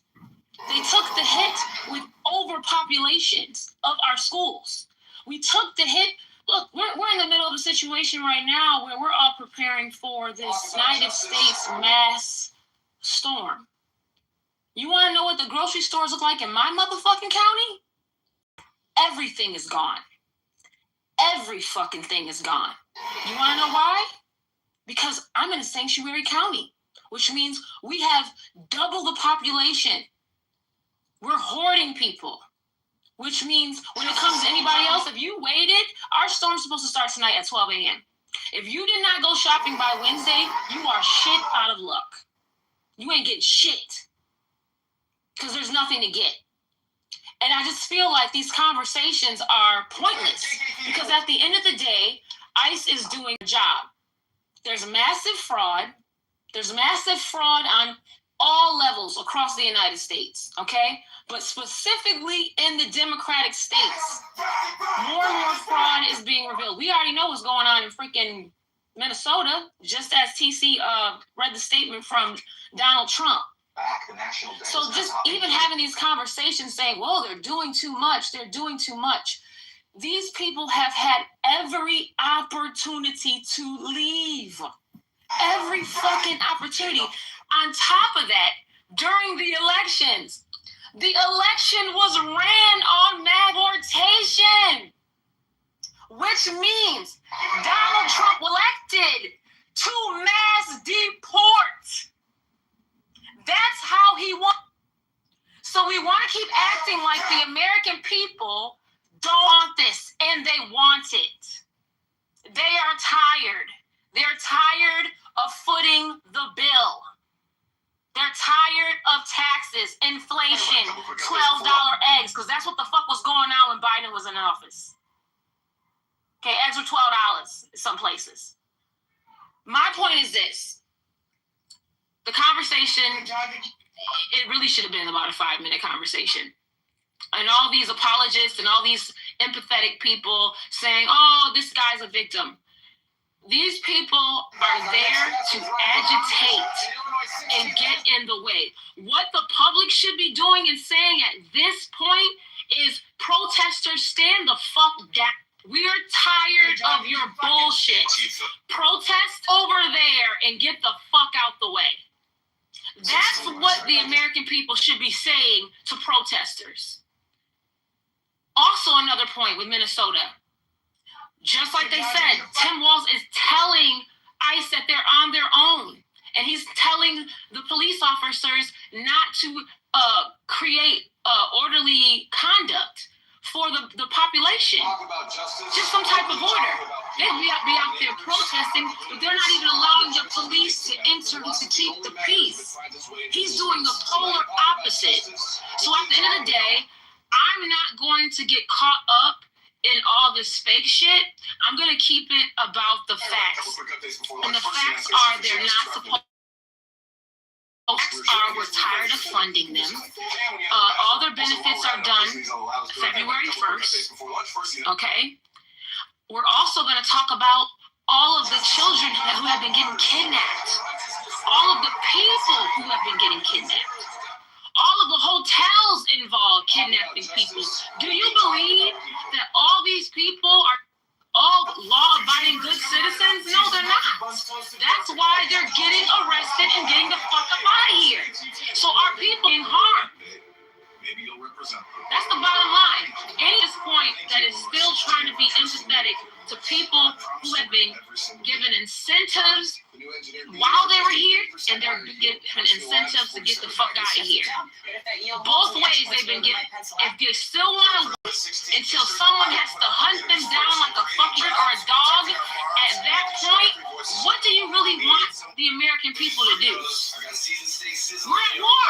We're at war at this point because we're tired. So I don't want to hear no more. I honestly don't want to hear no more. That's all I have to say about that. I'm gonna give it to you. Okay, so you say this. Every video that comes out makes it more and more that take your position. There's a video that just came out where the ICE agents hunt the guy down, and the ICE agents are asking, "Where's the gun? Where's the gun?" And it's getting worse and worse. The mic on YouTube 56. Thank you. I just find it really ironic that under the Obama administration, Obama was able to deport more illegal immigrants than Trump, but there wasn't all this ICE outrage under his administration. Did you guys know that illegal immigrants still have due process rights? Did you know that illegal immigrants still have the right to appear before an immigration judge to determine whether or not they're going to be deported and what's their citizenship status in this country? Did you guys know that? You don't have to be a citizen to have due process rights. Also, you know, I appreciate the statement that was read about Trump, but you know, the validity of anything that he says, it's down the drain. This guy is a convicted felon. He is a liable sex offender. So we know that he doesn't respect the rule of law. Here's the Epstein files. Because there's a solid argument that he's distracting from his own criminal culpability by focusing just on blue states. Because we know there's illegal immigrants in Utah and Florida and other red states, but he's focusing specifically on the blue states. I wonder why that is. Wait, hold on. So, you know, Joe Rogan was the person that originally made the comparison of ICE agents being like the Gestapo and the Nazis, and Republicans lost their shit. You know, I disagree with some things that Rogan says, but I think we can all agree that he's well informed, that he's a smart person. But the similarities is that what ICE agents are doing is they're saying, "Let me see your papers," basically like the Gestapo did.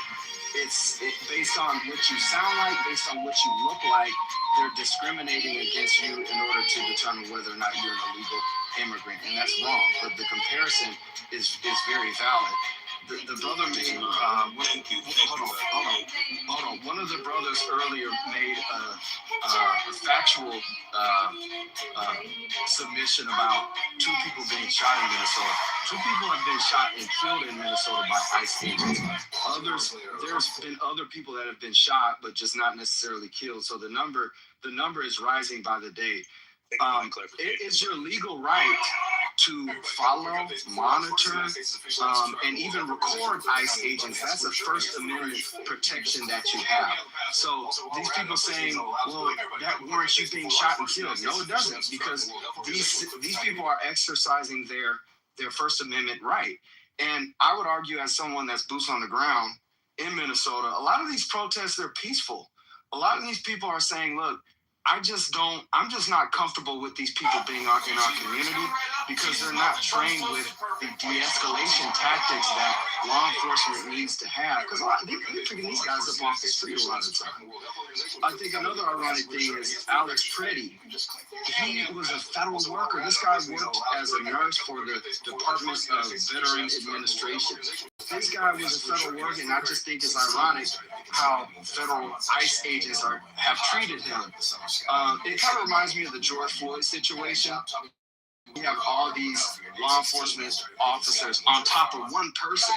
I mean, it's clear that it's excessive force, but I also find it ironic that, with Renee Good, that situation where the Department of Homeland Security tried to flip the narrative without a proper investigation, without letting the courts do what they do. So, I mean, it's so clear that they're one-sided about this issue. Any other administration would let the legal process, kind of percolate without jumping to conclusions or blaming someone and blaming who's, guilty and who's not guilty.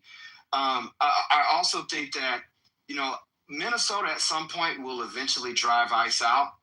They're exercising their First Amendment rights. That's something that's valid. That's something that's legal that they can do. I'll just conclude at this because I know there's a lot of rebuttal to what I'm saying. But I think based on the mobilization of Minnesota, I think a lot of people are going to learn from this and they're going to take note, because the revolution is coming. So I just want to respond to 256. Hold on, time out. It's on me. Yeah, please.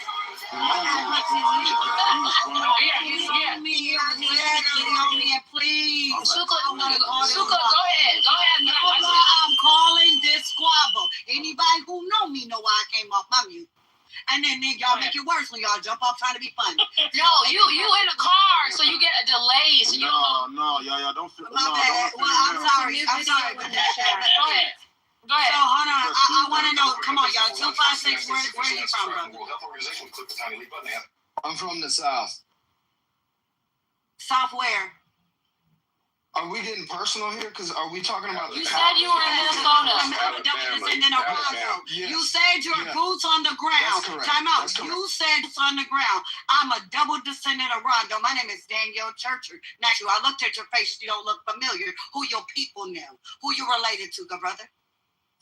I'm boots on the ground, but we're not going to get too personal. No. I'm asking for a reason. Everybody stay out the way. I'm asking for a reason because there are a lot of paid agents on the ground in Minnesota. So now I'm asking you, are you a paid disruptor? No. Now I'm gonna get real specific. Made my submission okay, okay. Why are you? Hold on. Why are you in Minnesota? Mind your business. Mute up. Everybody. Please stop. There's a reason why I'm asking this because there are COINTELPRO all over this country. I live here. I work our here. name. And again, where? Because I'm a double descendant of the Rondo community, and I work for the city of Brooklyn Park. You cannot be honest about who you are. Again, I gave you my name. Hold on, time out. I don't need you to be familiar. I didn't need you to be familiar. A lot of people are familiar. We're famous. That ain't got shit to do with are you us. And this is what we have to start doing to these people with brown. I'll tell you exactly what happened to the Rondo community. I didn't ask you to tell me what happened to me, baby. The insult that you are literally trying to tell me what happened to me. Are you fucking dumb? This is the fucking racism I'm talking about. The xenophobia. How the fuck you gonna know more facts than me? I didn't say that. What? No, you did. That is your talk to me. Anybody come up here, you get shot. Mind your business. Mind your business, and please do. Bro, I'm not trying to get it. Let me take this down a notch. No, do Bro, your thing, you are Crab. literally Please, talking. we love this shit. You are literally talking to somebody. You are literally talking to somebody whose mother and father were displaced through Rondo. I have not lived in my community, right? So I come back every year for Rondo Days. Shout out to Troy Smaller and his father, Troy Smaller, who continue to run Rondo Days for the last 40 plus years. My son's father-in-law. So if you ain't got these type of connections, are you a COINTELPRO? You said no. You said you live here. Where? Again, I don't trust. We're not getting into that. That's personally identifiable information. You know, we won't. COINTELPRO never identifies. You can't. I understand when you're a William O'Neill. I understand William O'Neill won't never be as candid as me. William O'Neill won't never stand on his bloodline. William O'Neill can't never be real about who he is because he ain't real. Well, so are you or are you not from Minnesota? Why are you in my state? Why are you not? You made it very clear you're not from Minnesota. So why are you in my state? So you own this state? So you own the state? Again, so people have to go through you to migrate to Minnesota. Again, now I'm saying that's why I see. Okay, yeah, so let's talk about it. Who is you? Bro. Come on, y'all. Who is you? Man, no, who is you? Mind your motherfucking business. Who is you? Because a lot of y'all come in these communities, you got these big mouths and this black power. You racist as fuck. You disregard, demean, and dehumanize the actual lived experience of the actual people with this history. You stand in our place, pretending to be us, while also advocating our demise. If you are supporting any immigration in Minnesota, if you support what happened to Renee Good, if you support locking up these ICE officers for killing these fucking terrorists, then you are part of the problem. You need to leave my state. Let me explain why I stand on this. Let me explain. You don't want to come out. You don't want to be forthcoming. I tried to have an honest conversation with you. Now I'm take my time. Done with you. Breaking news. Sorry, 1 second. Breaking news. Federal agents who fatally shoot the Minneapolis man has been identified. According to Minneapolis police, the person killed was 37-year-old American U.S. citizen. Was based on his name is Jeffrey Preddy. He had no prior criminal record, according to the Associated Press. He was in an intensive care unit. He was an intensive care unit nurse. He was a nurse. An American citizen. One mic on you. A federal employee as well. But why is this nurse assaulting a woman prior to the cop That's came not in? even what happened. Okay, hold on. I hear you, sweetheart. I'm going to pass it right to you, beloved. Here's some things we need to know. TC actually... And then TC going to go, and I'm going to go after KK. Awesome. So here's the thing we all have to keep in mind. In December of 2025,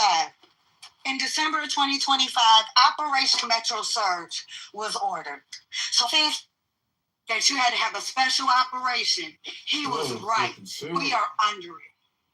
Operation Metro Surge is here. Do you know what Tim did in December and in January? He ordered them to stand down. He went to Supreme Court and tried to get them to injunction it and stop it. And they would not. What you are seeing is the effects of a governor who is abusing his power. What we are seeing is the effects of Democrats hiding their crimes. What we are seeing is the effects of literal law enforcement in the middle of political. Because what we heard today when Tim and them was speaking, listen to things I call very clear. One, Fry said that there was this is why Tim had to come back and clear up Fry. Fry said that there were two opposing things. That they didn't want to let the peace, he didn't never say the thing, they don't want to let peace rock. They don't want to have order. They don't want to have transparency. That was Fry. Then Walsh comes behind and says, hey, we want peace, but it's the ICE officers that they want chaos. Well, if you want peace, Tim, here's where peace begins. You knew Operation Metro Surge was here. You know you govern a sanctuary state where you have allowed over 400,000 illegal immigrants into this state. Like that is enough. Told us he did. Wait, Suk, let me ask you a couple questions.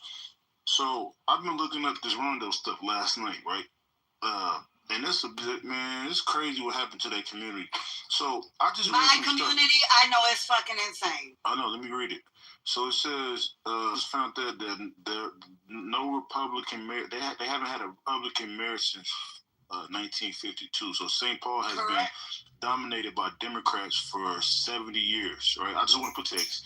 Now, the reason why I brought this up is because if you look at what happened to the Rondo community, right? It was a thriving black community in the mid 20th century, like 1950s, 40s, all this time, right? And, you know, these people have businesses, thriving black communities. And in the 1950s and 60s, they had an Interstate 94 split and destroyed the community. Basically, they did this in Vegas, they did this in LA, where they kind of built a highway route for the Interstate 94 that went directly through the Rondo neighborhood instead of less disruptive alternatives, right? So that led to 700 families losing their homes. About 300 black-owned businesses were demolished, and the Rondo was literally cut off in half. Like, and it displaced thousands of residents. So they made me think, like, because you know the ripple down effect on wealth and community, right? Because the redlining, racist housing policies, and forced displacement, a lot of people lost a lot of generational wealth that built up within the Rondo community. So now, now that I know all of it, and we know that this place was been ran by Democrats since the 50s, right? I see why y'all got vitriol for the Democratic Party. They destroyed the Rondo community. So I apologize. I didn't know it was that deep out there in Minnesota, but yes, that shit is foul as hell, man. I ain't gonna lie. Fuck the Democrats. It's layers of foul because we're not the only community. We're just the ones who've been the loudest. What they did to Freedman Farms and Freedman, what is it? Freedman, it's Freedman Town. It's no longer called Freedman Town. It hasn't been called Freedman Town since the 50s. I want to come out there. So wait. So let me ask you a couple questions for the Rondo community, because this is some history lesson. A lot of people don't know about it. Because you always mention it, but I think you kind of assume people know about it. Because when you say Rondo community, people probably think you're talking about family. A lot of people are not familiar with the Minnesota, right? So, when they said it was a split between the communities, like they split it in half, how did they do that? I was confused about that. So Rondo Street, there is a street called Rondo Street. Rondo Street was in the heart of the Rondo community. It actually wasn't originally Rondo community, but it became the Rondo community right before, like the name came, the RONDO spelling came right during the time of the reorganization. So the highway, actually, the original, if you pull up a map of St. Paul Ward 1, you will see that there's, look at I-94, right? That is Rondo Street. So yeah, I'm looking at I-94, that's Rondo Street. I actually want to do something for the community. I want to come out there and fuck with you. You come fuck with me in July. It's Rondo Day. Come fuck with me. Come fuck with me, Lou. Because I don't play with Hold on. So here's the. No, the hell you can't. Shut up. You're not from here. What the fuck? Shut the fuck up. Shut the fuck up. Motherfucker, come fuck with me. That's why you asking questions. You're not making any sense. Hold on, let's move the politics aside, right? And let's actually, the politics is included, but let's focus on the community part, because this is important. This is a Black American community. When you come I thought we weren't bringing in the blacks. I'm so confused. No, the Rondo community, this is a side conversation on the topic. Hold on, this is important. We have so many people who love to speak for us, but we don't get to speak for ourselves. 90% of the problem for what's going on in Minnesota is because there's so many black people. Hello? Your mic fucked up. We can't hear you. Right? Oh, let me go back. Hello?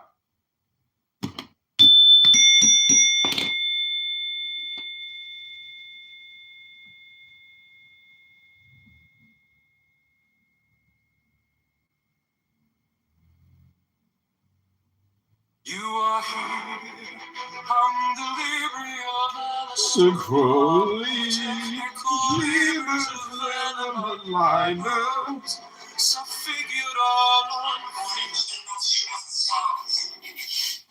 But what have I to do with these?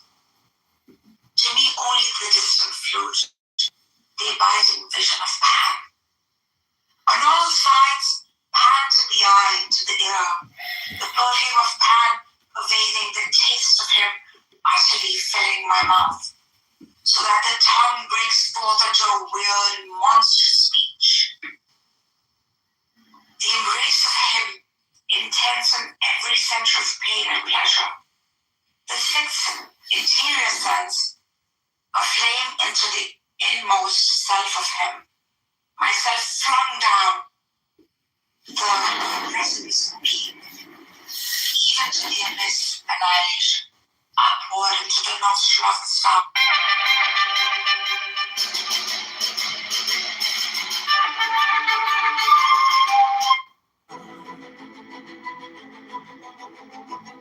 Trace my bones, I figured out Side bar, metanata, Alistair Crowley, liberos of figura, concordance, Alistair Crowley, liberos of figura, Alistair Crowley, liberos of figura, liberos of figura, the law of the strong. This is our Lord, joy of the world, that to no other shall say nay. There is no God but man. One man has the right to live by his own law, to live in the way that he wills, to work as he will, to play as he will, to rest as he will, to die when and how he will. To man has the right to eat what he will, to drink what he will, to dwell where he will, to move as he will on the face of the earth. Free man has the right to think what he will, to speak what he will, to write what he will, to draw, paint, carve, etch, mold, build as he will, to dress as he will. For man the right to do will. Oh, Zenamini's arrived. What up? Hey, what's up, John? Hey, what's going on? Did you see that shooting that happened earlier today? Yeah. I'm telling you, man, this is like the new summer of love. You know, it's going to be the winter of love. It's going to happen. I know, and Tim Waltz is Congressman trying to manipulate the situation by getting his guys on the ground. Exactly. You know, he's like the one who actually caused this guy's murder. He's the guy who's saying, hey, get up. All of the people in ISIS space. Yes, yeah. Yeah, he's causing it. It's all political. You know who's running for governor, right? Lindell from the My Pillow guy. My Pillow, yeah. This is wild, isn't it? Dude, what's crazy is like, I've been calling it like the moment like this Renee Good thing happened. Like I knew there's going to be like massive protests. And have you heard about like this signal group that just like leaked today? The Antifa? Yes, like they have people at the DMV. Yeah. But they're asking them to like scan the licenses of all the cars that they request. Mm-hmm. And there's like some officials that are really tied to like Wall Street as well. So it's pretty insane. It's gonna be fun to monitor the situation. I just can't believe people are willing to like risk their lives for this BS political, stuff. It's like, it's insane. Yeah, but all communication is hypnosis. So if you are an avatar robot person just waiting to receive instructions, well, you will do what you were told to do because you're a robot. Yeah, it's true. Yep.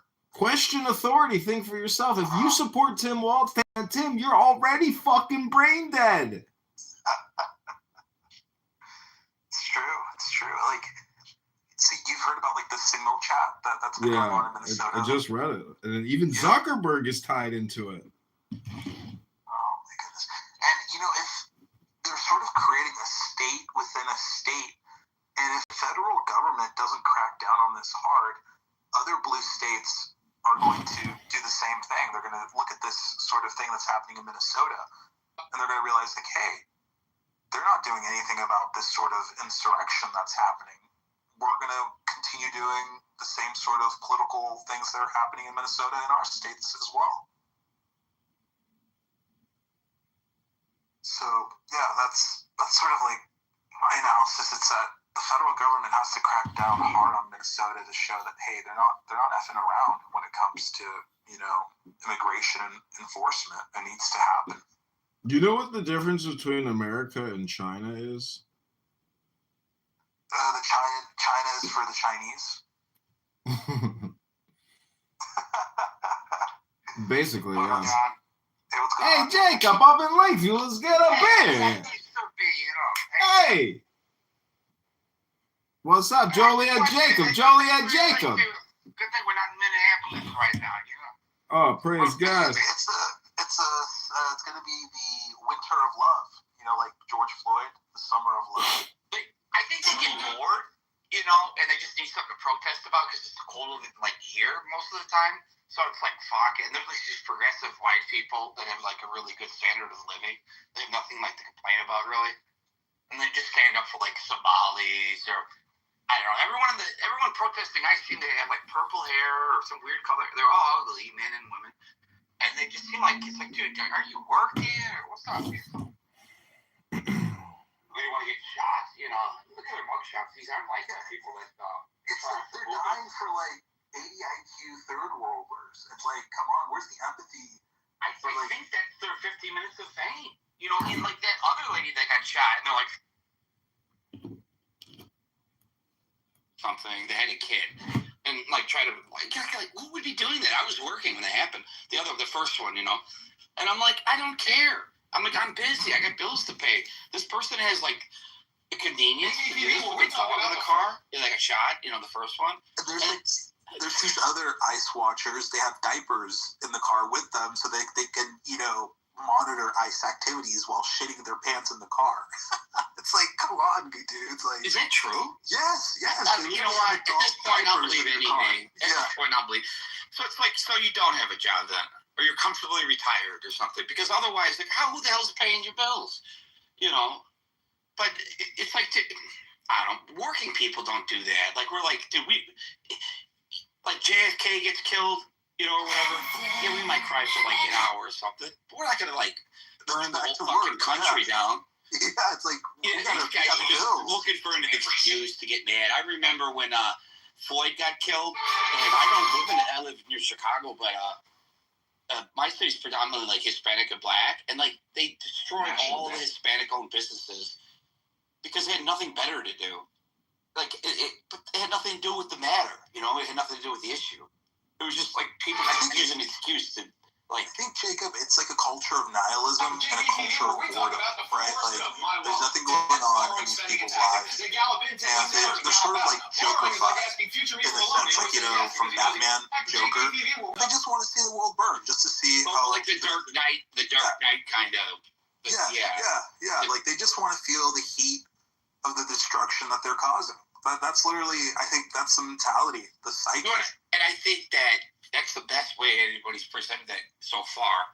Because, you know, I just call it crazy. But yeah, but it's true. It's like, right before I got out of here, this guy with Triller Beast, he's not the name of what I'm like, yeah, some of these people pretend to pull off guns on ice. They don't have any. I'm like, honestly, that's the worst thing you can do. They're federal officers. Like, dude, if I did that in front of a gangster, I get killed. If I do that in front of a cop, like, you're crazy. Like, that means you don't care about your life. That literally means, like, suicide by cop. Yeah, suicide by cop. Or, like, my life sucks, and I want to be, like, known. Like, they're having a vigil over some lady that, like, tried to use her car to, like, you know, like, give me a break. I like real people that do real things. Like, people. There's other ways to do things. It's just a bunch of losers, dude. You don't see anybody like Brad Pitt looking guys back there. Hot-ass women, you know. This guy got shot. He was like 37-year-old. He looked like a weirdo. Yeah, let me see it. We bought a shallow lunch of for toast. ugly freaks, if you really it makes me feel better about being medium, being mediocre. It's like, I mean, you kind of, dude, honestly, like, I just came up with that. It's like, it is, right? It's like, everyone's the same. No, they're not. Like, some people have bigger dicks than others. Some people can dunk a basketball. Some people can take a punch. Some people can't. You know what I mean? Like, it's smarter than me. I'm not biological diversity. Yeah. It's like, and then you just compete in that world, like, live with it. I'm sorry, you're coddled. It's like a zero-sum game. Like that. Like, I'm sorry, you can't take a shit. You know, I'm actually like, acting like this is some weird video game. Like, grow up, it must be because technology or something, and people are so self-centered they don't even know there's a whole world going around. Like you said, I mean, if you ask these people, how many people are in China? They don't know. Everybody, a couple quick updates before John, what's like your analysis? What's your take? Is it similar to Yes, we were very sure. You can just click. You can when you have a password. Also, while we're at it, I'm placing these on the loudest bill. He's probably like doing other things, but anyways, yeah, no, like they're throwing away their lives. He agrees with probably 90% of what I say. I don't care if people agree or disagree with me, but it's better than, dude, this is so much more refreshing than going to like a black room. Like the ghetto American room. And dude, this is a black app, man. This is a black app. It didn't used to be when I started. No, yeah. When did you initially get on? I got it during COVID, and then same. Everyone did. I know, and I was working for. It doesn't matter. Trying to figure out the timeline. Anyway, yeah, COVID struck, and I'm sitting there talking to people. I have made friends with a lot of individuals. Yes. That was my opportunity because it was like we're all locked up. And I'm like, I know what it's like to talk to people. I do it for a living. So I would like to take advantage of, dealing with people from all parts of the planet that I could never see in real life. And so I was in Turkish rooms, and I had weird hours. So I'd come home at 4 a.m, and they would be, from all around the world. Yeah, playing music and like eclectic, like they accepted me, but I had to like be humble. This was like a LinkedIn social audio app. Kind of, and then there's like educated people. There's one room. I didn't even talk in because everyone there was smarter than me, like about the subject matter. So it was really fun to listen to some of these like intellectual conversations. Some of them, as long as it's not like why are black janitors in South Philly not gay enough to get like $6 an hour more, and there's like 700 people in the room. And it's have you been to that retarded room called Chillism? I do that one, and then I go to I'm almost accepted by the black people. This is a mafia. It's made up from her. She not saying nothing about nothing. They didn't say anybody said anything about anything. It's all allegedly. This is all allegedly. Black anyway. Allegedly. They're like, what's your PTR? I mean, who's that white woman PTR? Allegedly, the Syrian mafia. And some of them, they're like, Dave, even if he is white, he's more black than you, Damn. And then so I win some of them over because I grew up with them. I'm just not like a badge of honor. It's just like, you don't even notice all the digital slot machines? Why do you talk like that? Because like I would like freestyle rap people in real life. Because the black people are like, man, you just some silly white boy in real life. So I'm like, all right. So like there's also like politically correct, right? There's that room with Patty. Don't realize it's a video game. Hold on, you're like a little smarter than me on this. Hold on, I have to see it to understand what you're talking about. Like I'm looking right now. Might as well just play on your cell phone. Intellectual gangbanging, too many. Yeah, IGB. For free and save the money. Too many people. New Jersey. Allegedly. But casino. People, good luck getting into it, and then good luck even having a good conversation because everyone's just like, hey man, I like the people that are like, I don't know, going to sleep, or I don't know what. I don't feel like I just woke up and then you decide to go on here. Well, people are trying to get their dopamine hit. Like they're trying to get like. Oh, I see that. Interaction. I get living here with the people. I'm like, they have more energy than me. But yeah, no, you're 100% correct with your analysis, Jacob. Like, these people are retarded. They're throwing away their lives. They're programmed by.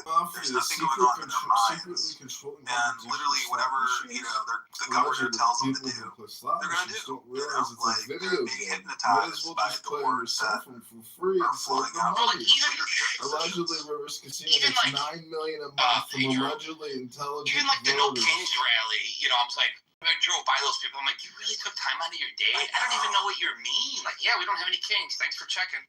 Like I'm busy working or what? Like, what the hell? You're out in the cold. I mean, this is California and you're retired, and I guess like you're like a college student. You're like, screw it.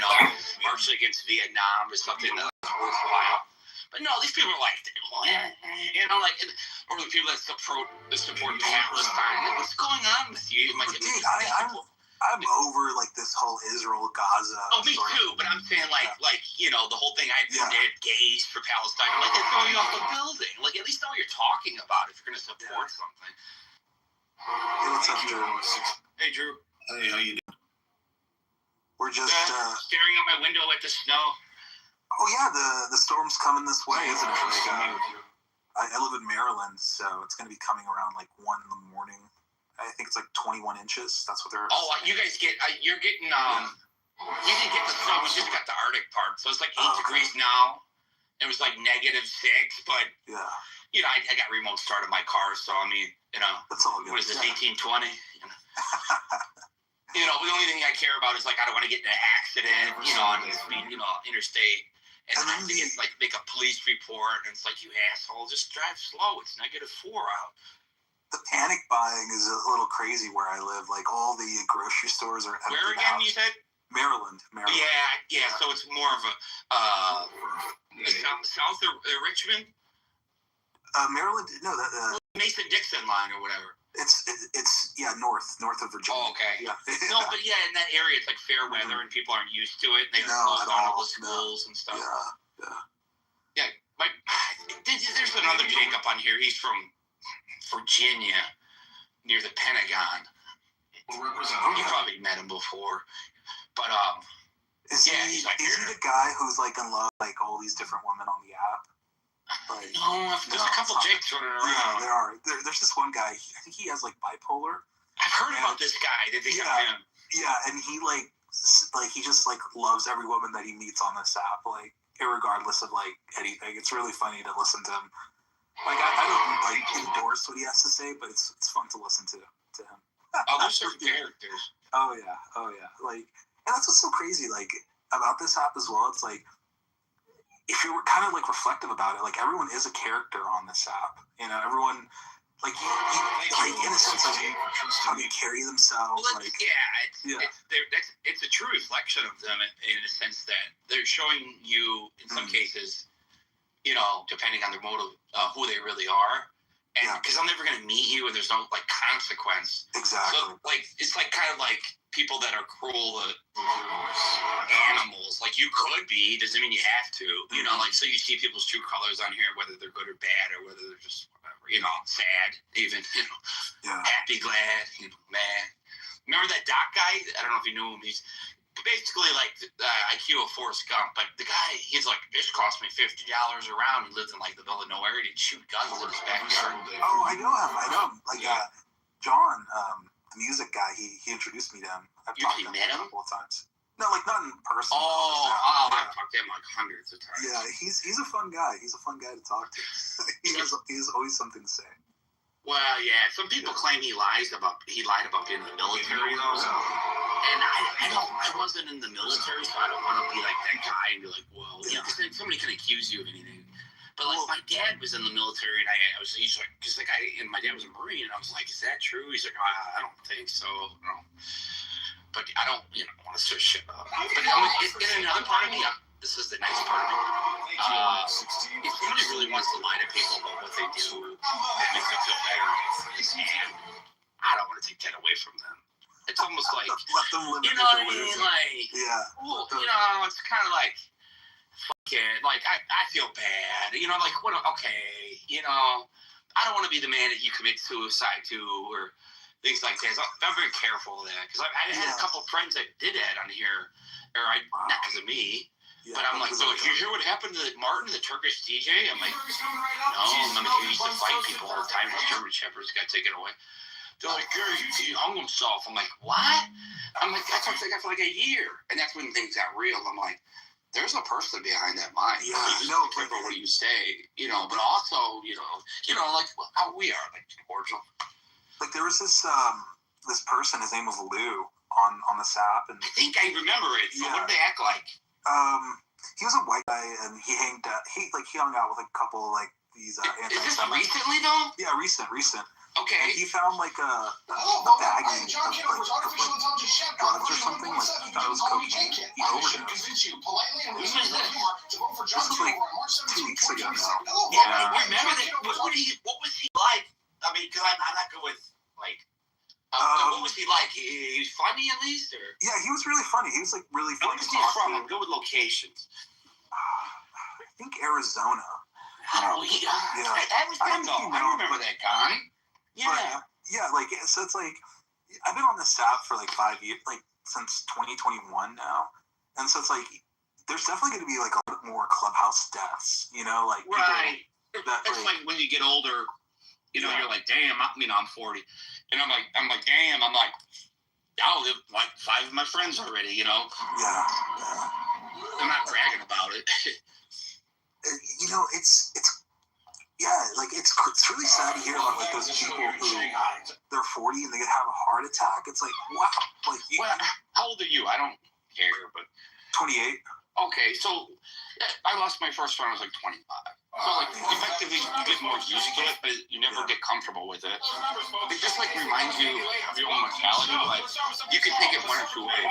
You can get upset and depressed about it, or you can be like, man, I appreciate the time I had, and the only thing I can control is the time that I have with anyone out there. You know, John, the guy whose name is Music, he has this saying that there's not like a speck out of place in the entire universe, right? So like what is meant to be is going to happen. Like you can't change sort of the like it's like you didn't choose to be born, so it's like I used to say that I was a mean, bitter kid, and I'd be like, oh, choose to be born. And says my dad, he's like, he was a tough guy, and I was like, I'm like, I don't know how to rebuttal that, but it is what it is, I can complain right now, dude, it's so cold. I can't go outside. You know what I did? I bought myself like a red light therapy mat and some kind of electric amp stimulator. Who the hell knows if it works? For a week it works. If it does make me feel it. And like, whatever, be creative, you know? And have you thought about my garage? You thought about buying a decent lamp? Like one of those heat lamps? There's some benefits. Like it has like infrared light. Like I got a red infrared light. Yeah. And I don't know if it really works. They said but Mom's like, you're too young, you don't even need it. You look good. I'm like, I don't know. You got blue light. You don't know how it works. I always look up the ratings on Amazon, but sometimes they're fabricated. So does Drew know you, Jacob? I think we spoke before. I don't know. Drew, right? Today on the show, we know each other. For too long, this where are you from again, Drew? I always forget. Because your accent doesn't always. Neutral city. New Jersey. I remember Drew. Yeah, he's from New Jersey. New Jersey, right? There's like a saying, right? Like New Jersey is the armpit of America. I don't. I mean, they used to say that I was a kid. Like most of the people there are like, look, I don't want to date. They're more straight to the point. They're more straight to the point. Yeah. We're Chicago nice, you know? Yeah. Like it's a big city. We're like, yeah, you can do it, you know. But New Jersey, I used to fuck with them, you know, because I was in this company and people would call us all over the country. And my boss, you know, at the time, he's a rich guy. And he was like, who wants to do with those East Coast people? I'm like, I do. And he calls East Coast assholes.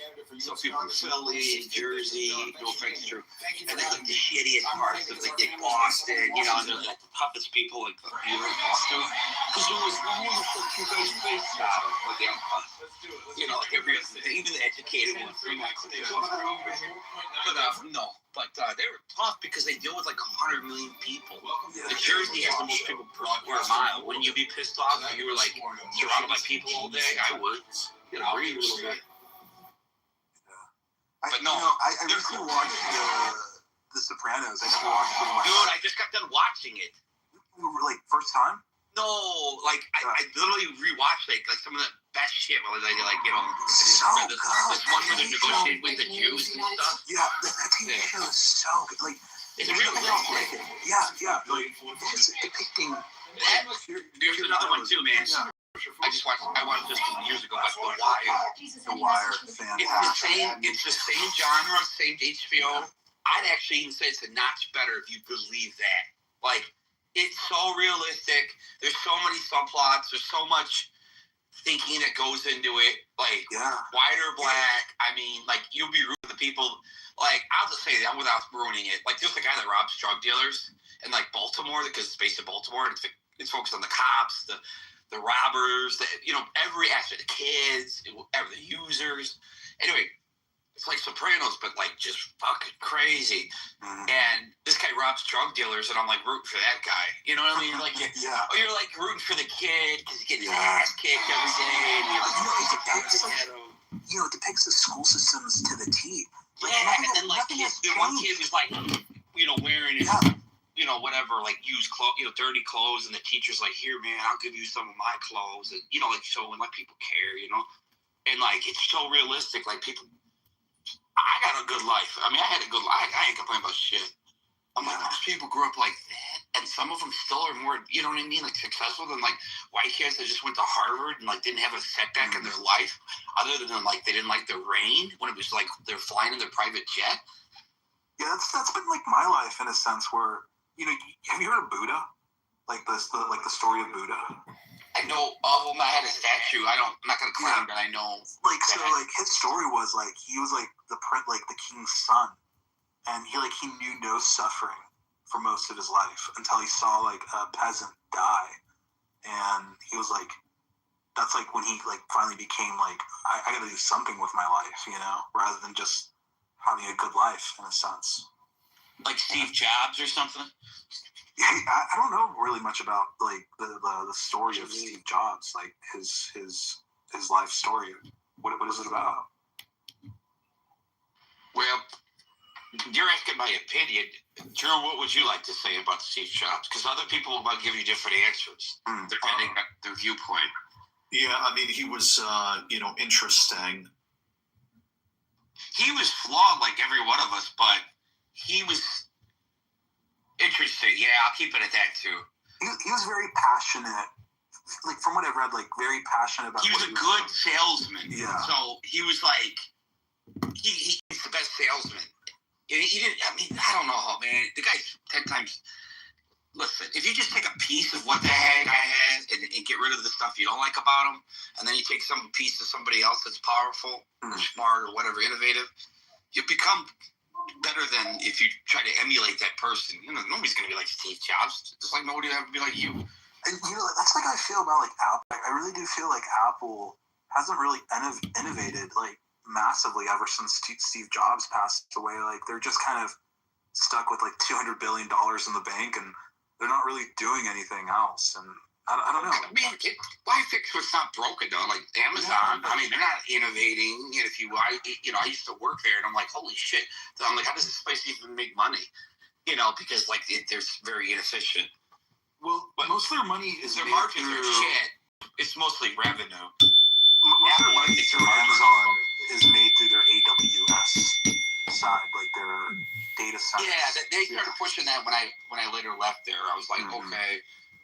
That was on a level that I can't, I'm not technically, it bores me. Yeah. So it seems like you're like a salesperson. That's sort of like what I picked up. Yeah, like, just whatever I can make, whatever makes sense. Easier. Good situation. It's not not about what you sell. It's about how you enjoy your life while doing it. I just kind of came out with that like a year or two ago because I was like, what's the best thing to sell or what's, this and that. It's about quality of life. Like I don't care about talk about what I sell, but it's boring and whatever. But it pays the bills. And look, I got a water fish tank next to me while I do it, okay? And I have a massage chair, and who cares? Like I'm 40 years old. I can make a decent wage. Leave what I want. Have you ever read this book by Dale Carnegie, like How to Win and like how to like make friends and influence people? I think I could do that already. Yeah, I know. Like one of the main aphorisms or maxims in that book is like, if you really want to influence people, make the other person feel really important. Like everyone else is like having like they're the main characters of their own life, and like who are you to like make them not feel important, right? Like prioritize. So that's sales. There you go. You already know sales. My boss, he's better than me, and like he's a friend of mine, and I knew I used to be his boss, ironically, because people. Like you're 28, you said 25. Yeah. I met my boss when I was 28, and whatever around that age, and he I never thought I'd see him again, and he's like remembered me, and one day, he recruited me on some job on Indeed, and I'm like, Jeremy, I stopped thinking I had kids and everything. He's like, I'll never forget, how nice you were, basically, and I'm not nice unconditionally, but like me and him. Anyway, I'm ranting. This guy had more energy than me. He's acts like Chris Farley. He's not on drugs. He smokes weed, and he actually talks more on weed. Yeah. Bigger guy, more energy, like a linebacker coat. And he's like, hey brother, how's it going? I mean, non-stop, 8 hours, 10 hours straight, doesn't eat lunch, tries to fast and stuff. And he's like, hey brother, so we'll call it, is this Mr. blah, blah, blah, and they're like, yeah. He's like, okay, great. And I was calling you because this and that, and this and that. And he's like, just keep drilling, Jake. He's like, drill it. And he's like, I'm like, damn, this guy. So he takes it to another level where I'm like, wow, this guy's gifted. I don't think he would fit in any other profession. Yeah. Because he'll talk to people, make them feel important. And whether or not he's trying to do that, that's not what he's not trying to do it to be facetious. In that moment, they are the most important phone call he's making.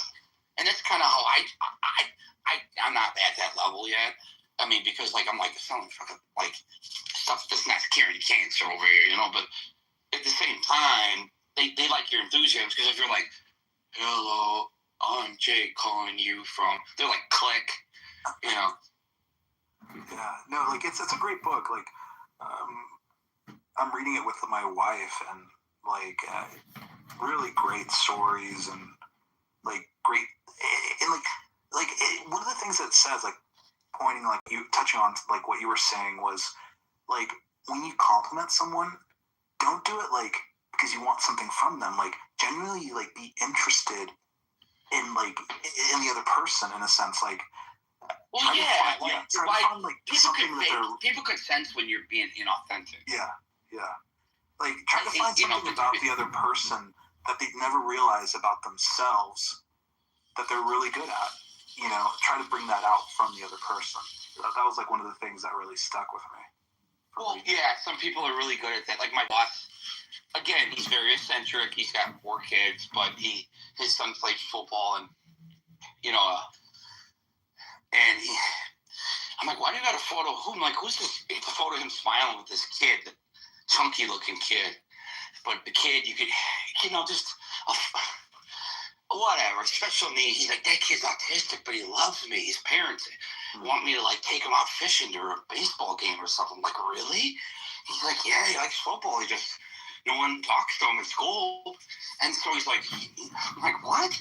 And so he's like, to infinity and beyond. That's how he says. He's like, yeah, I'm like his role model.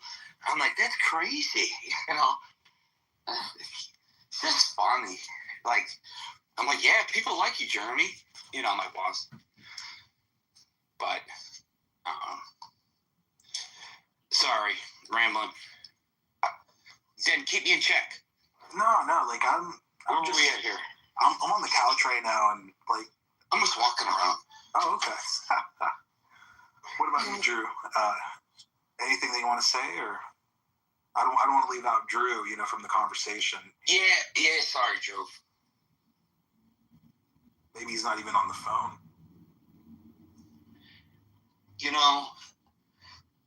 I know Willow. She's from Canada. If you want to come up, we'll just hot mic it.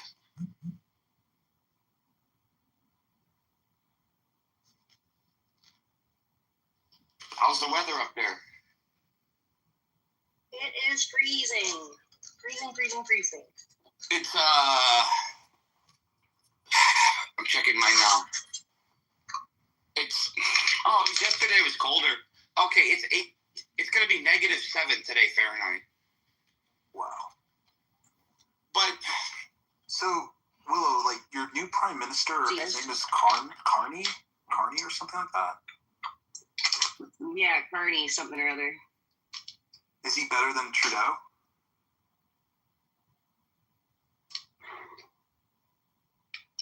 I'm not even sure yet. I don't know yet. We haven't really had much interaction with him whatsoever. Have you heard this thing called the Century Initiative in Canada?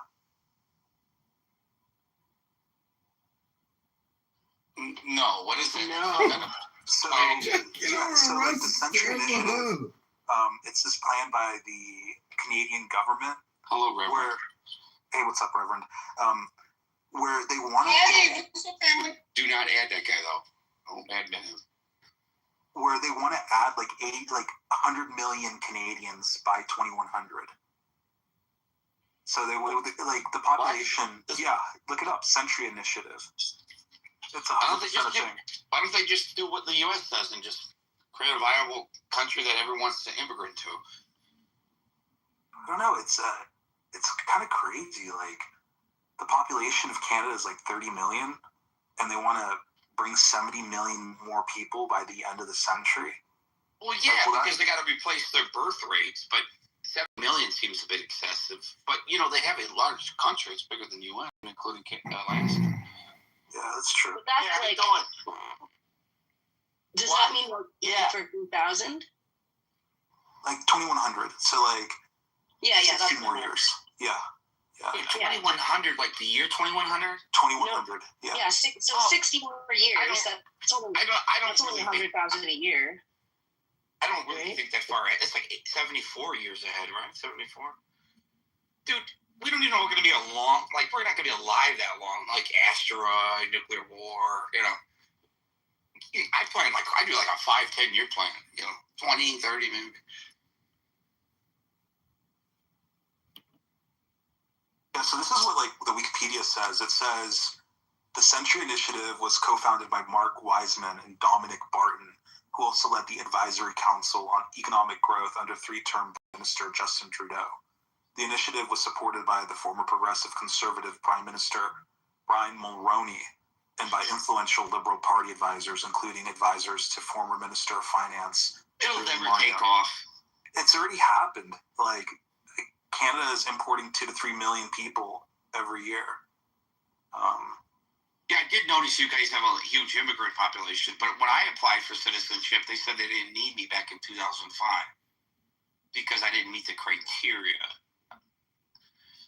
So they're actually stricter than we are because, in the U.S., they just let anyone not anymore. But you have a DUI. You have a baby, the ER, and automatically it's a citizen. Get Social Security for 100 years. Have you ever had a DUI or any kind of charge? Even like a childhood charge, drinking charge, or anything like that? Because that would be why you wouldn't be allowed, most likely.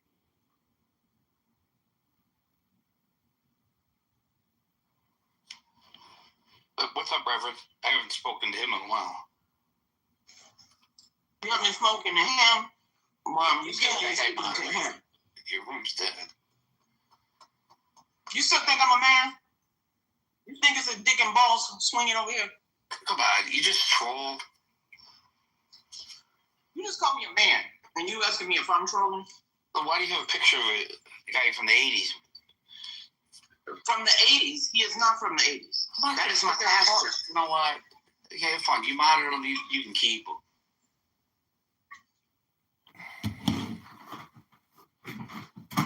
Did he just leave?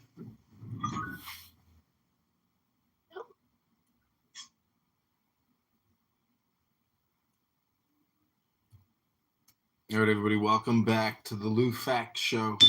This is Ice Cream, Ice Baby. Thanks for joining our show, everybody. This is the music portion of the show. Enjoy. Ribono Shalom. Shavuot Tov! Shavuot Tov. Ribono Shalom.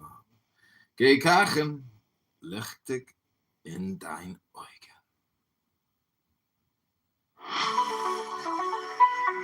Oh Hashem, your divine light in Israel's heart. Your glory shines. Ribono Shalom. There are followers of the Rebbe who say Ribono Shalom 1,000 times a day. Ribono Shalom. Your light divine in Israel's heart, your glory shines. From Cantor's crown, the will supreme, you weave the world a sacred dream. Through Chokhmah's spark, creation flows. In Israel's soul, your wisdom grows. Bina's mind with understanding clear guides your people ever near. Stand Sephirah, pathways of your grace. In Israel's land, we seek your face. Hashem, our King, your love we sing. Through the tree of life, our spirits cling.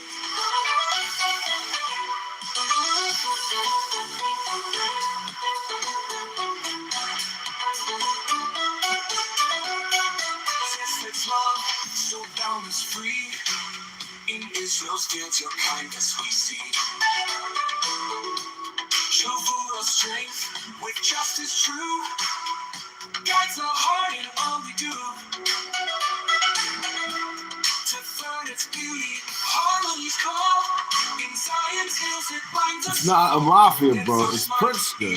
We're going really far off the deep end. The taxation that he puts on businesses is what the problem. This government's corruption and the Democrat Party is the problem. The parties and positions have made this state so damn broke that now all of a sudden they're squeezing the hell out of legitimate businesses. Not from now, but when you go from jack shit that was too big to the water back office to the project, these folks are real. And then when we even need to be in this position, we can think it all. Come on, bro, this is not a movie, this is real. Just what's on the righteous way leads to Shekhinah where we pray. Malchut, your kingdom here below. In Israel's heart, your presence glows.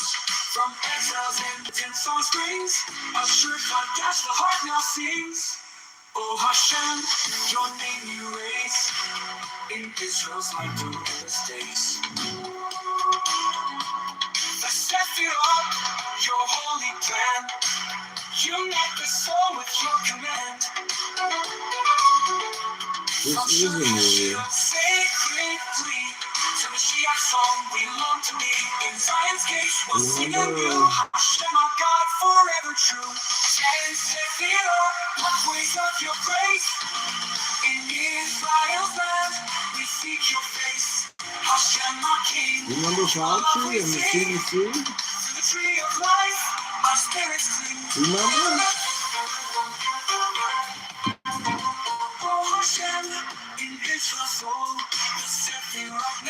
This is a movie. Remember Pritzker and Lori Lightfoot's COVID-19 response? Remember Fauci and the remember?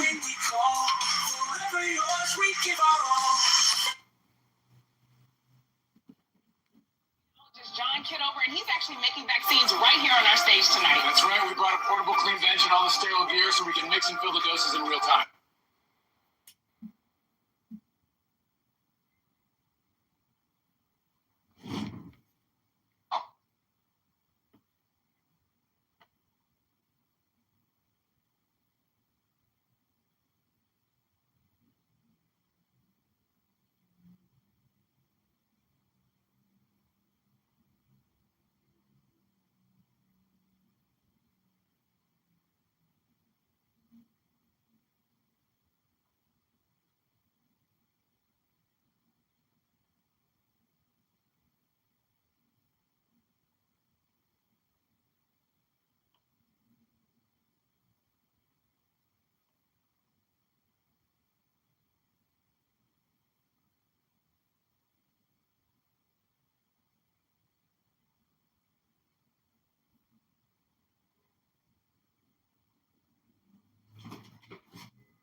deepest breath of the day. Hold for 10 seconds, 10, not 11, 10, not 9.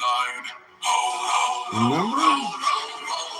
let it go, let it go, let it go, go, go, go, go, go, go, go, go, go, go, go, go,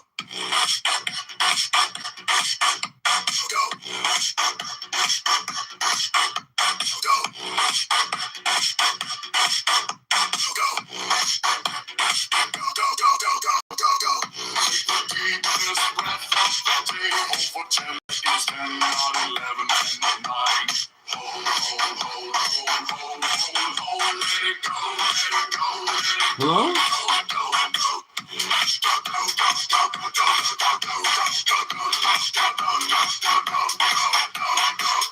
Total projection. Hold for 10 seconds, 10, not 11, 10, not 9. Hold, let it go. Go, go, go, go, go, go, go, go, go, go, go,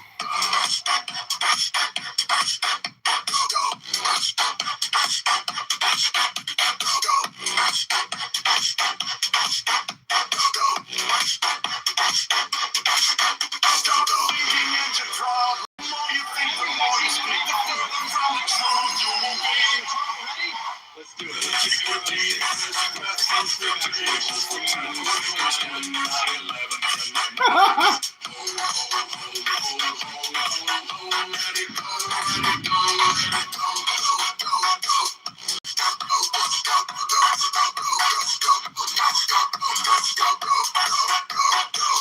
Take the deepest breath of the day. Hold for 10 seconds, 10, not 11, 10, not 9. Hold,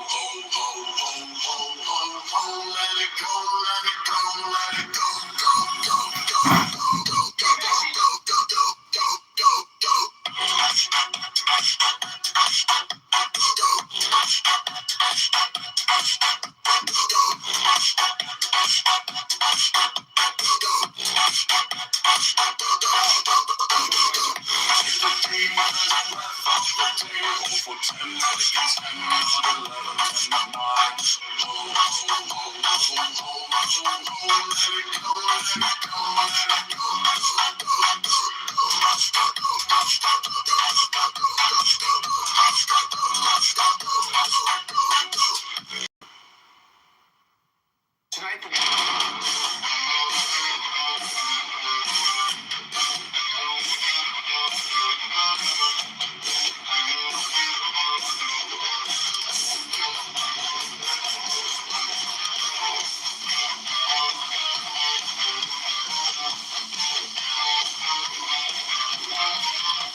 Today I'm issuing a veto on this bill.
Out, slower storm,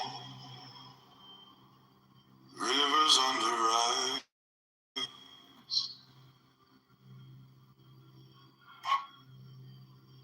Air in my chest,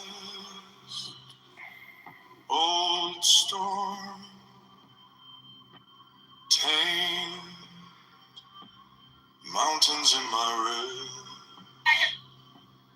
learning your name.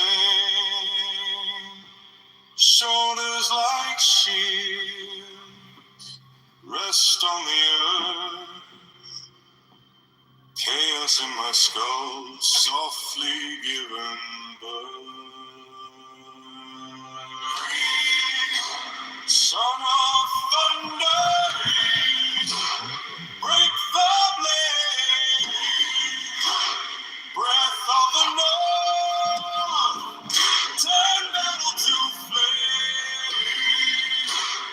Under armor, loose the chain. Breath of the north, I rise through the rain.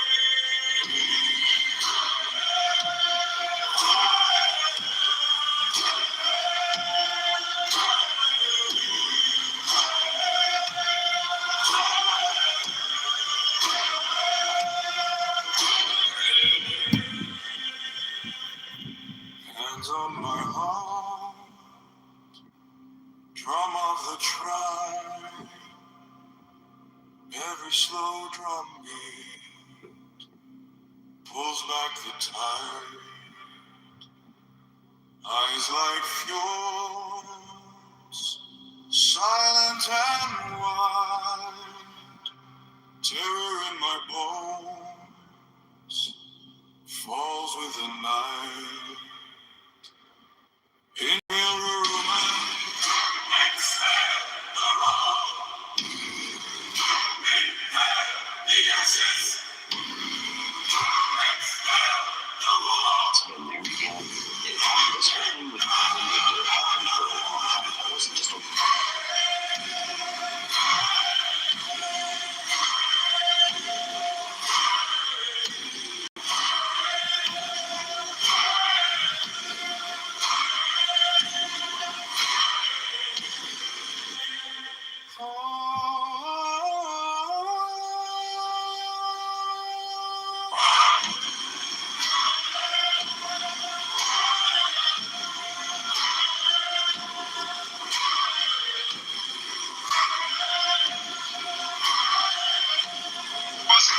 I was gonna say.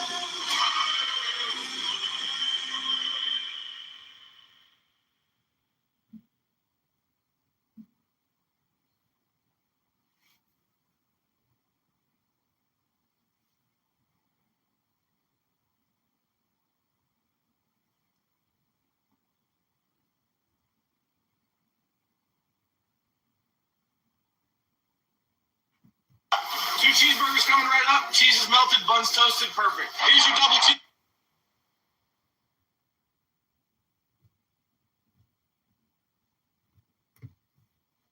But guess what? Consider her my wife because guess what? She's a mother. She's a wife. She's trying to have a juggle and manage three of our businesses. And guess what? Her emotions all over the fucking place. So I'm gonna add something else to her damn plate, and then I'm gonna get mad when she try to tell me from a woman's perspective. When I'm gonna feel like you ain't here from my perspective, now I'm gonna get mad and feel like, well, you ain't. Now guess what? I'm tearing up my own fucking marriage because I feel like you ain't here for me. Guess what? I better call Stack, man. Listen, but Stack ain't gonna give a fuck anyway. It ain't gonna bother him. But if I just want to get off my Stack, I got brothers I call, hey man, I got some shit, man, that's bothering me, man. I love my homeboy, man, and I feel for him. I just need to get you, because be honest, sometimes you just gotta get shit out. But your partner ain't always it. Thank you, Illinois 16, for trusting me with your voice. I promise to work every single day. Sometimes they New ain't engineered beans are testing 8% higher yield. Price for the lab is $47 a bag this season. But if that yield holds in the exports move, it might pencil out. I got brothers in the church that are my elders in the faith. Oh, and I thank God for them. Because y'all want to keep it real. Hey, man. Hey, bro, man. I got some shit bothering me, man. I talk to them just like this. I keep it real. They know who I am as a spiritual man. But I got to get some stuff out because this flesh here. If I don't, man, listen here. When it come to my wife, when it come to my children, family, friends, business, I got some shit I got to get out. Because if not, I'm a fucking ticket tire bomb. See, I'm real with who I am. Too much pressure brush in the pipe. I got a lot of stuff going on. And I'm glad I got brothers around me that I can call, hey, Stack, man, I just need you to listen. Hey, listen here. I know you're going to try to, make me feel better. I ain't trying to feel better, bro. I need to get this shit out. But if I don't tell him that, I can't get mad at Stack when he trying to give me advice when I ain't let him know. I don't need your advice. This shit bothers me. Hey, Stack, man, my wife, my motherfucking, I'm gonna call Stack because I know Stack knows about relationship. Much as he trouble. Hey, Stack, man, I got this issue. I don't need your fucking insight, man. I need to get this shit out because if I don't, I'm gonna blow a gasket in this goddamn house. See, I'm keeping it real what it looked like in a relationship, in a marriage. You don't bring everything to your partner. They can't feel every mental, emotional, or spiritual need. They can't. I don't care how emotional. Today I am issuing a veto on this bill.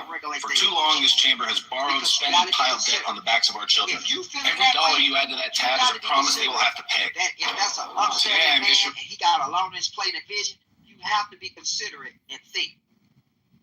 That's what you got girlfriends for. That's what we got homeboys for. And if you ain't got a relationship with them, when you call them and say, listen here, I'm going to use y'all word. Y'all say, bitch, I need you to listen to me.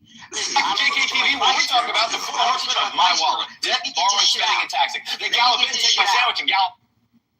Hey, GA. Hey, Stack. Hey, man. Hey, Rico. Look, I don't need y'all to say shit. I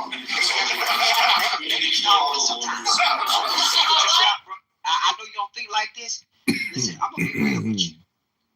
I'm going to show you how real I am. I got a homeboy I call, man, this goddamn bitch I fucking married. Man, this motherfucker get on my goddamn. Because see, y'all can sit here and play like y'all really in no relationships. Because at the end of the day, that frustration, but I'll never call my wife that. But I'm glad I got homeboys that understand that they can call me and really tell me their true feelings. Because you know what? Pressure of being a father, a wife, a husband, a mother, balancing all this shit, the hustle and bustle of life for your family, man, that shit is pressure.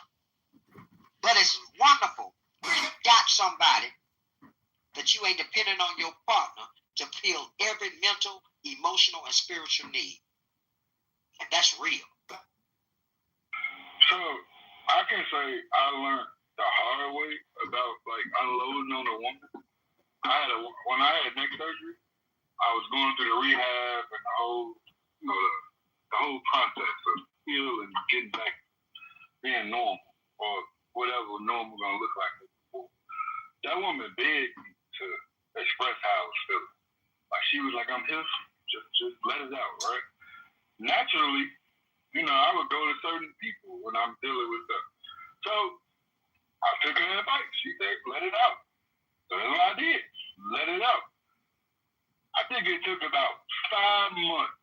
That woman looked me in the eyes. I'm talking about I went through all different emotions. I'm talking about crying because y'all, when you go through neck surgery, I pretty much broke my neck. So when you go through that whole process of rehab and healing, depression, you go through all different emotions, when you're dealing with that. So I let it all out. Man, it took like 5 months. That woman looked me in the face. She was like, "I'm emotionally overloaded. Like, I can't do it. Like, it's too much." And that was the first time I actually, put all that on a woman. Normally, I don't do that. Normally, I just, go to different people. But she begged me to do it. Like, she was just like, "I'm here for you." Leaning on my shoulder. But I learned the hard way from that situation. People ask for stuff, but they don't really know what they're asking for until you actually, get it. And that's why I learned, we really can't go to our partner with everything. And that's a recipe for disaster. Because, like she said, she had stuff going on with her life. But because, she pretty much gave me the okay to just let all this shit out. I was letting it all out. And when I tell you, I went through a lot of different emotions, a lot of bad days. And in those days, I expressed how I felt to her. And at some point, she looked at me and was like, "Nah, you need to go somewhere else with this." And I think sometimes I got, selfish with it. Like, I wouldn't even say hello sometimes. I'd be going through stuff, and I'd be like, "Man," and I just unloaded on her. And she looked me in the eyes and was like, "Hey, can you ask what I'm going through first? Can you figure out what's going? Can you ask them I'm ready for what you got going on?" So, some lessons we learned the hard way, and I've learned that. And for me, I understood it. Like, as a man, it's certain things that you may go to your woman with, and if, it's something that make you, quote unquote, look weak, that may make her question your leadership in the situation. But for me, I understand that. I know my woman ain't gonna hear about everything. I think that people are very codependent in relationships. I said that earlier, JJ. Good shit. Yeah, and I think people have unrealistic expectations when it comes to like their partners should do and what they should be and all that kind of stuff. And a lot of times people come to relationships and they're not healed themselves. Like, so they come to the relationship with they're not even happy by themselves. So they can't make their partner happy. And a lot of times they come into it, they have all this unhealed trauma and all this unhealed baggage and these terrible ass attachment styles. And they come to the relationship and wondering why stuff is not working out. So I just think, and I don't even think I think it's more emotional than anything. I think it's more emotional than anything. Like, people just have all this unhealed trauma and they don't realize that, that they need to be like, damn, let me fix myself first. But the problem is a lot of people are in denial that they have issues, and so they hop from relationship to relationship to relationship, and they never work on them. And then they wonder why the same shit keep happening, like, alone. They're scared of being alone, JJ? Why don't I be alone? People are scared of being alone. I learn to date yourself first, right? Let's get into it.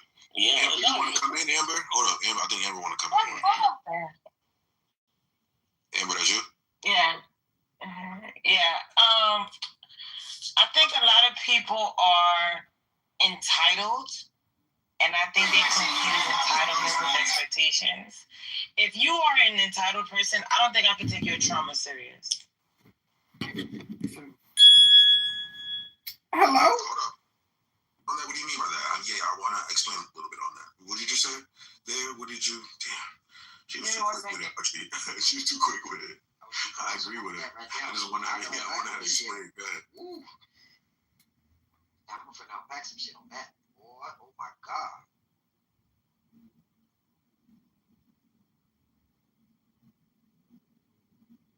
Yeah, until she get back, I see Saint said in the chat, relationships should have a time for being each other's safe space. I can partly agree with that because there's only twice a week that there's a safe space that I'm going to give you. And that you better take that opportunity.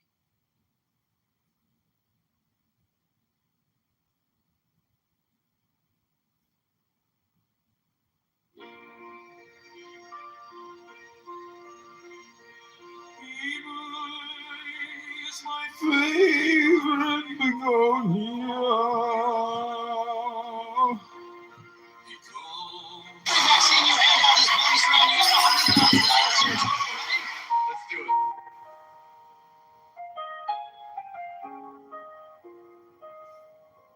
Yet is all this not but a word without the keys.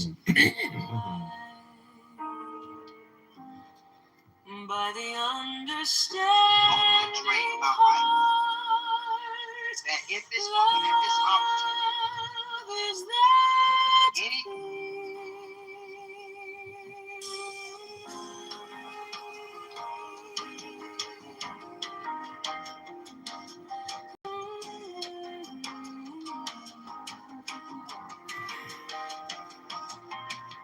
love, not reason, for reason followeth after love.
But the harvest still there.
Out of the night that covers me, black as the pit from pole to pole.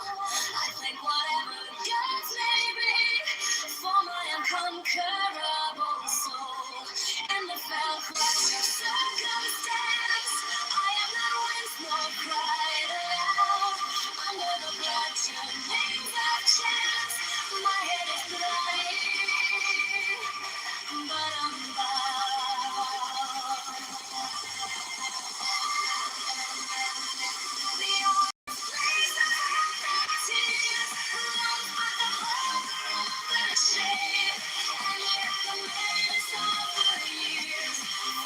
Shall find me unafraid, igniting the strange game.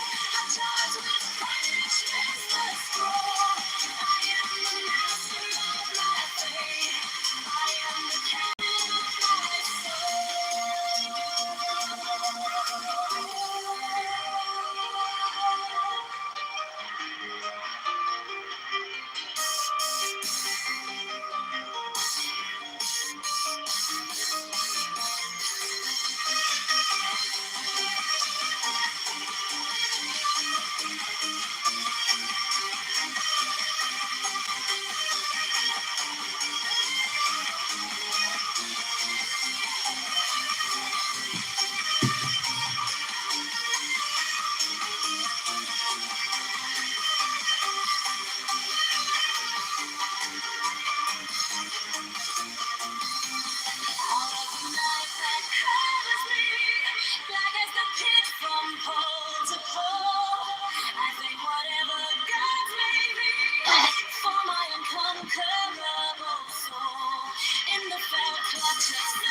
On 18.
Tony's here. Hey, Tony Soprano.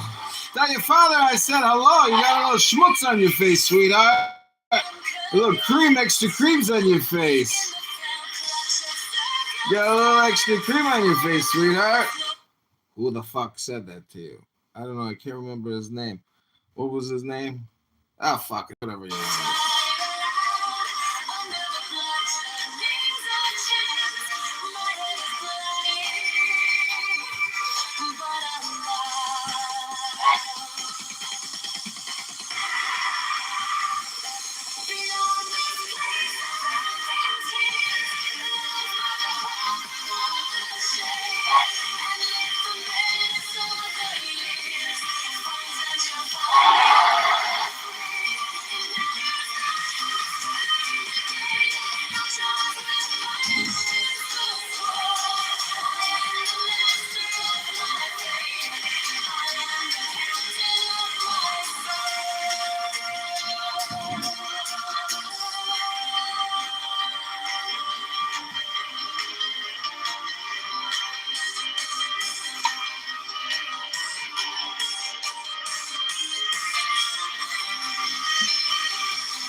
All the old worship in this land is broken, yet on my altar burns the ancient censer, frankincense, saffron, galbanum, intenser, ornaments glisten.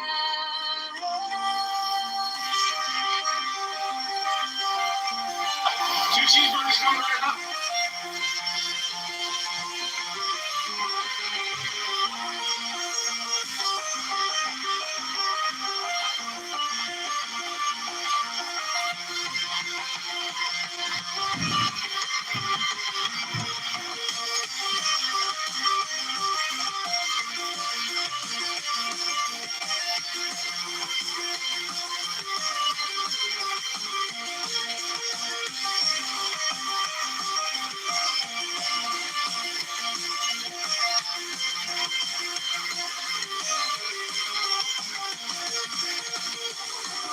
My color, my need for that token.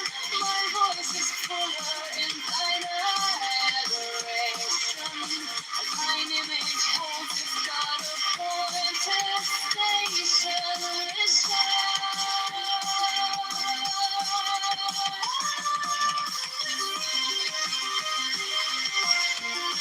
Two cheeseburgers coming right up. Cheese is melted, buns toast.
Yet is all this naught but words supplied by the understanding heart?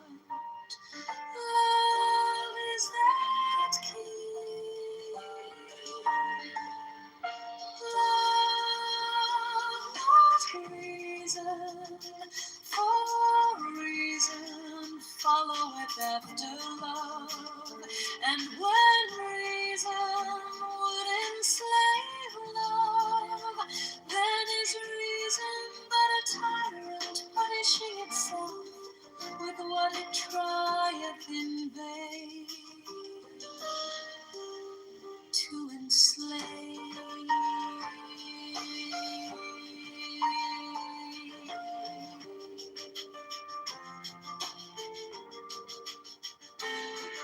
Love cometh first, as thou mayest see in terror.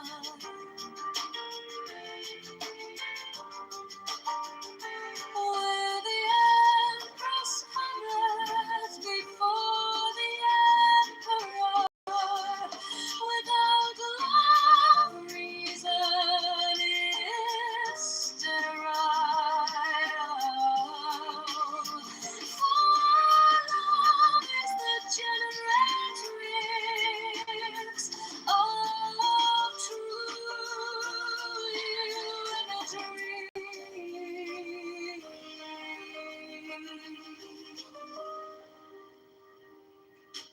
Reason can arrange, reason can harvest, but the harvester weareth also.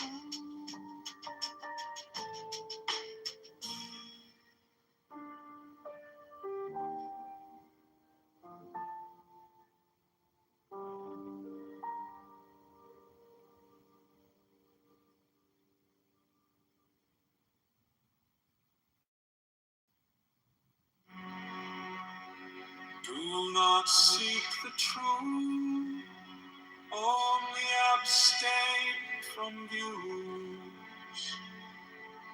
Do not dwell in due views.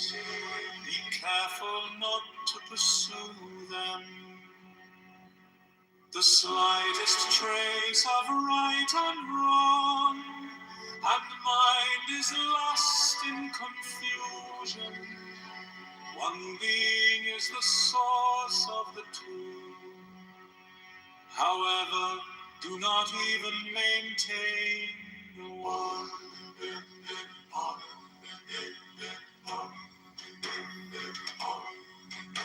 With one mind there is no arising.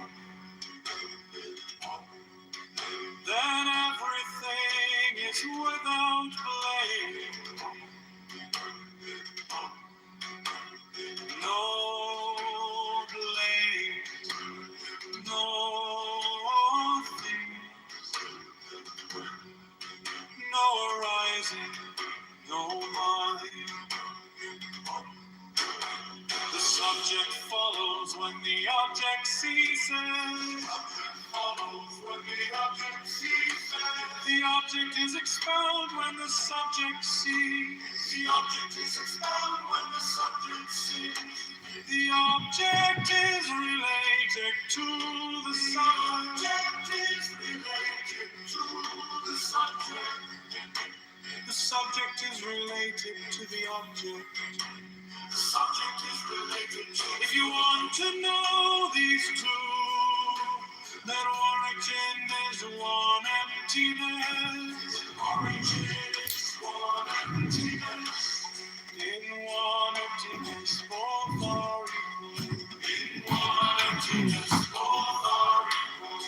Evenly containing innumerable form. Evenly containing innumerable form. Do not differentiate coarse and fine. Differentiate coarse and fine. And you will not be for or against.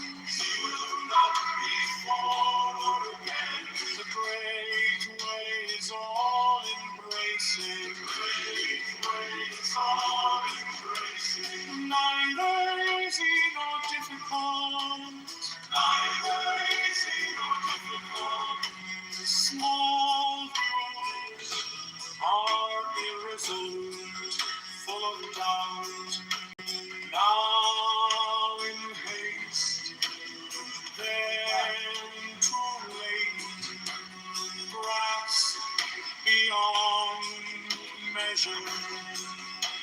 and you will go astray.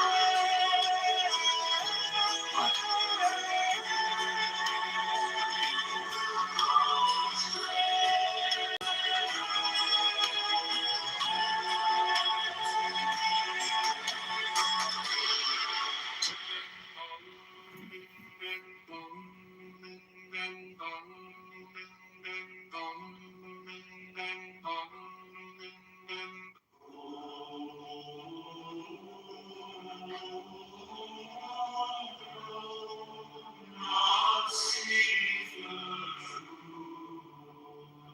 only abstain from views. Do not dwell in view. Be careful not to pursue them.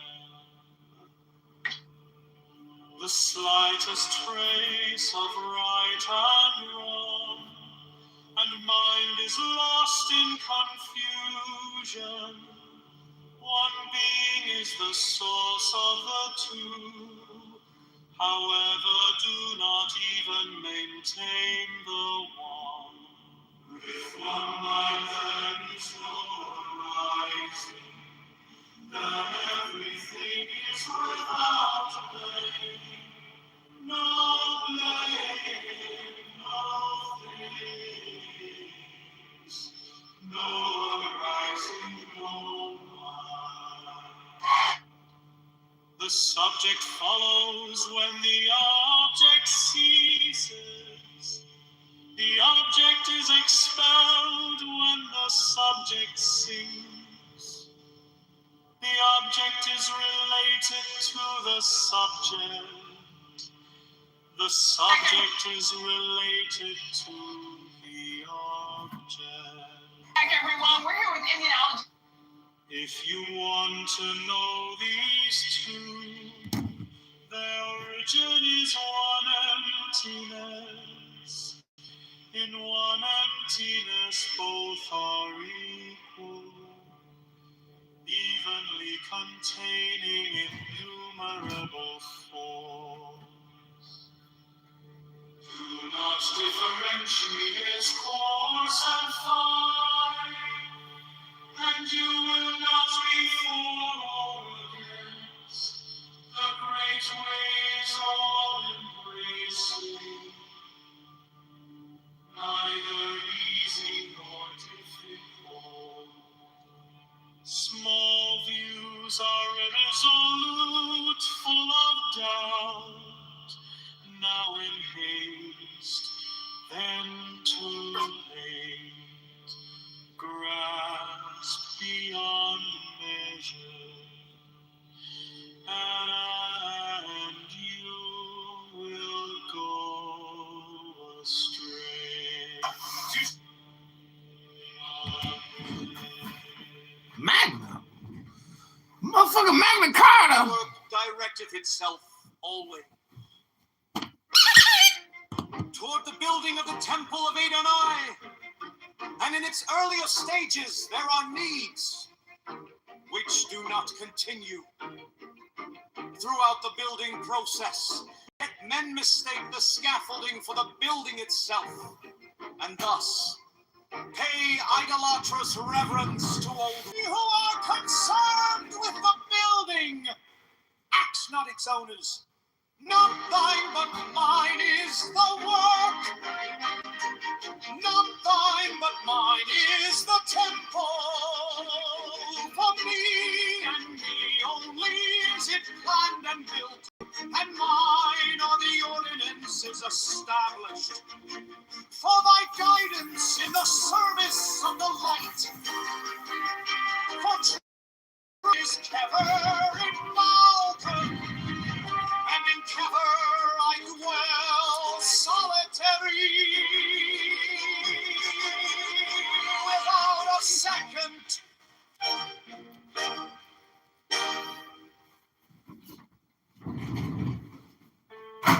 The great work directeth itself all the way toward the building of the Temple of Adonai. And in its earliest stages, there are needs which do not continue throughout the building process. Yet men mistake the scaffolding for the build itself, and thus pay idolatrous reverence to old rules, which have no longer any useful purpose.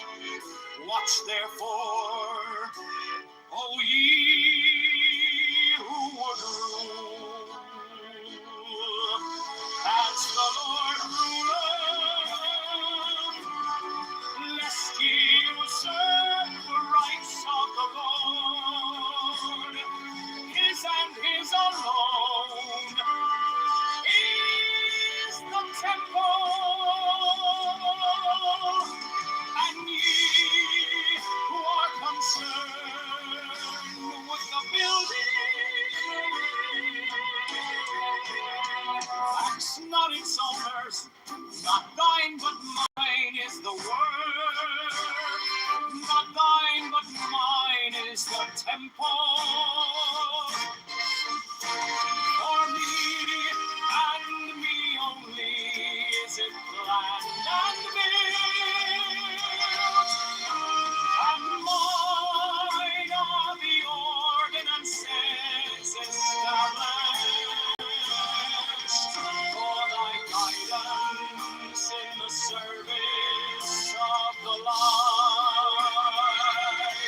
For truth is never in Malchus, and in Kitover I dwell, solitary, without a second.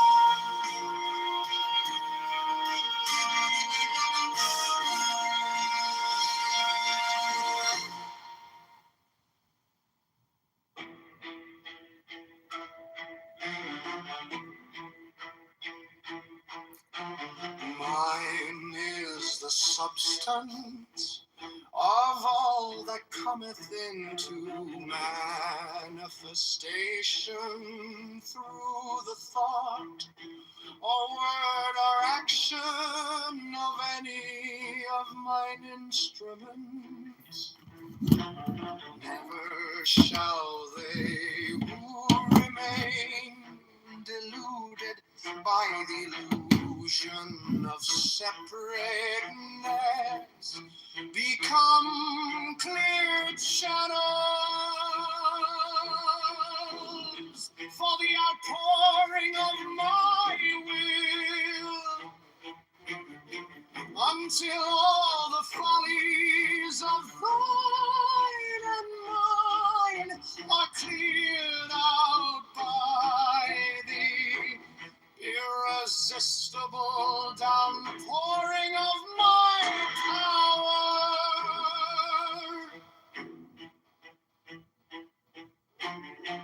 In the numeration of goof, canst thou see the spiraling light power?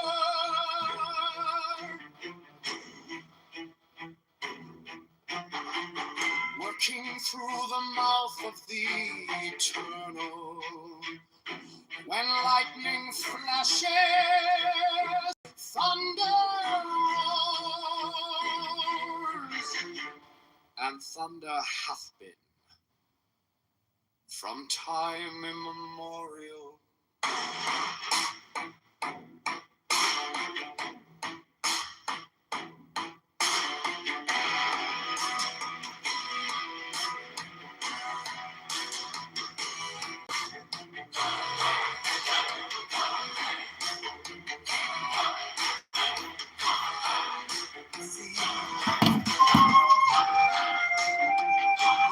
Vehement appetite of the beast I hunt thee through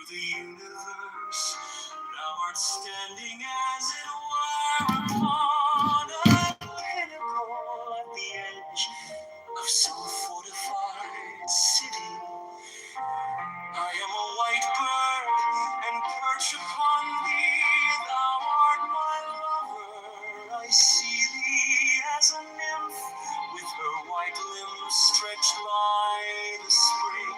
She lies upon the moss, there is none other but she. Art thou not I am he, speak not. Oh my God, let the word be. My God, how I love thee. With the vehement appetite of a beast I hunt thee through the universe. Thou art standing as it were upon a pinnacle at the edge of some fortified city. I am a white bird and perch upon thee. Thou art my lover. I see thee as a nymph with her white limbs stretched by the spring. She lies upon the moss, there is none other but she. Art thou not glad? I am, my God, how I love thee. With the vehement appetite of a beast, I hunt thee through the universe. Thou art standing, as it were, upon a pinnacle at the edge of some fortified city. Perch upon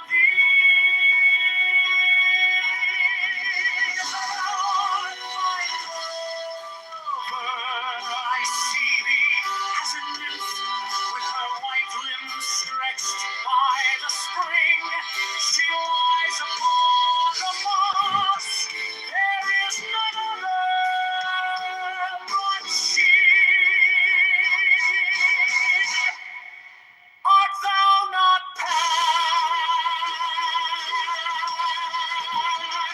I am he, speak not. Oh my God, let the word be accomplished in silence. Let my cry of pain be crystallized into a little white fawn to run away into the forest.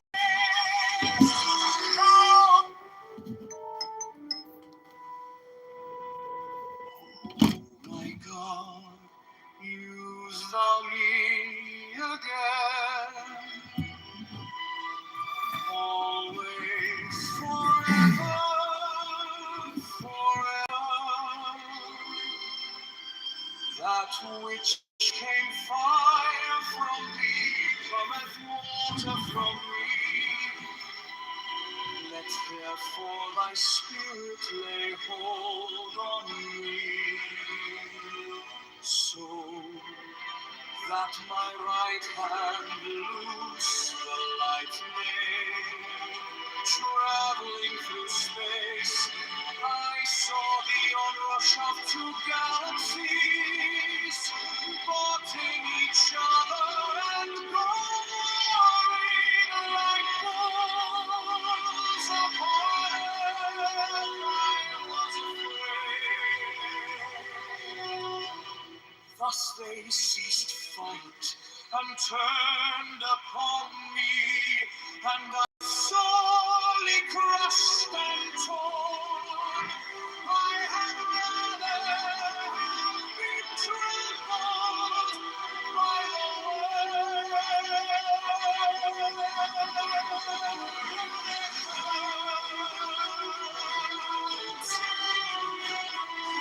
Oh my God, thou art my little pet tortoise, yet thou sustainest the world.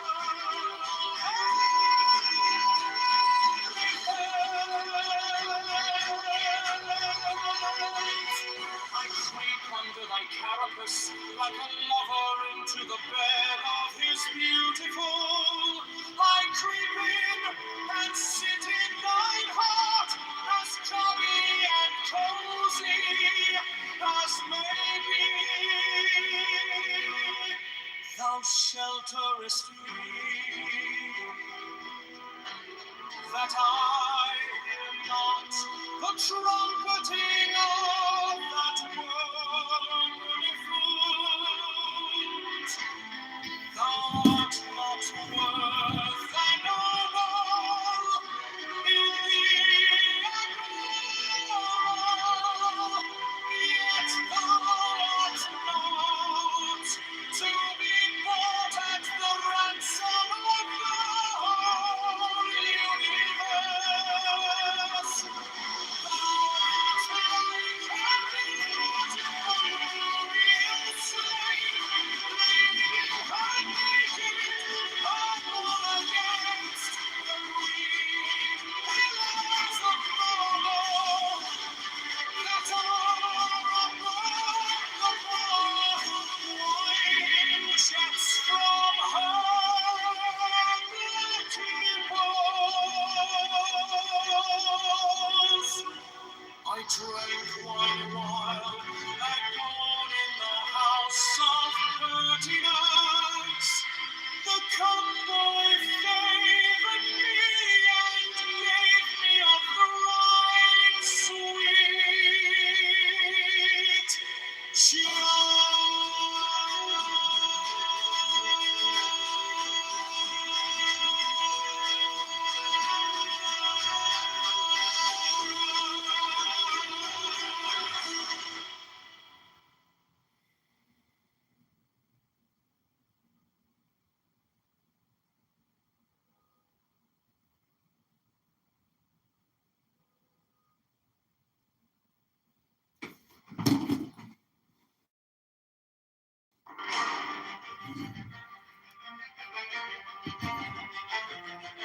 dance, dance to the Lord our God.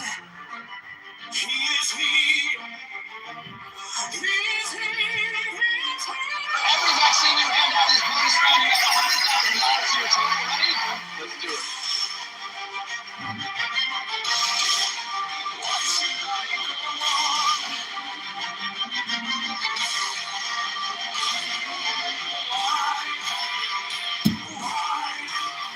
comes a sudden shackle of a million imps of hell, and the laughter runs. But shakes not the universe, but shakes not the stars.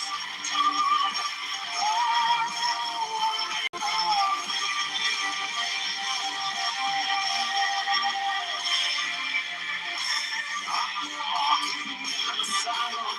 All the men and women about me are insane.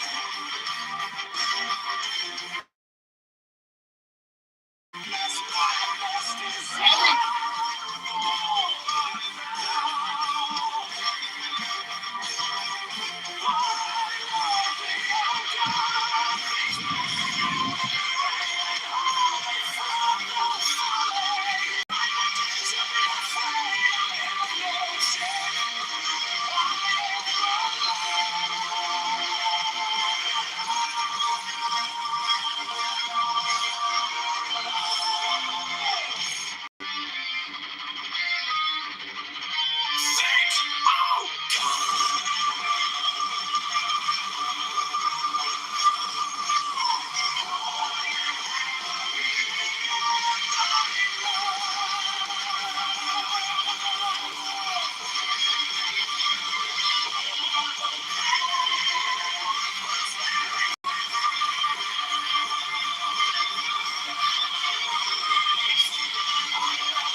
I dreamt of sunset and roses and vines. Thou wast there, oh my God.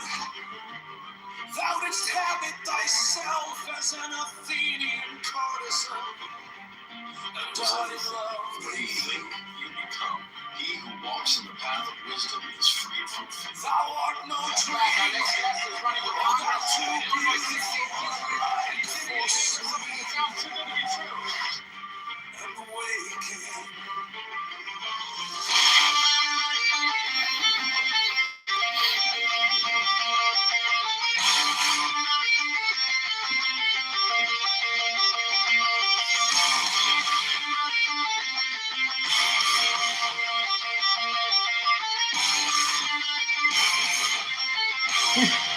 This is really not good.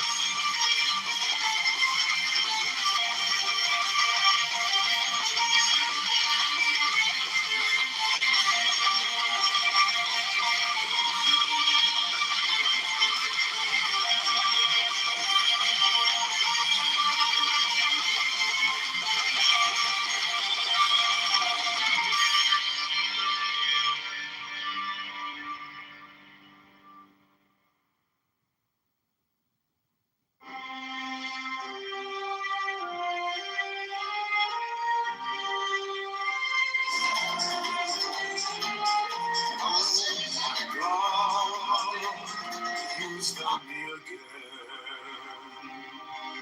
always forever, forever. That which came fire from me, floweth water from me. Let therefore thy spirit lay hold on me, so that my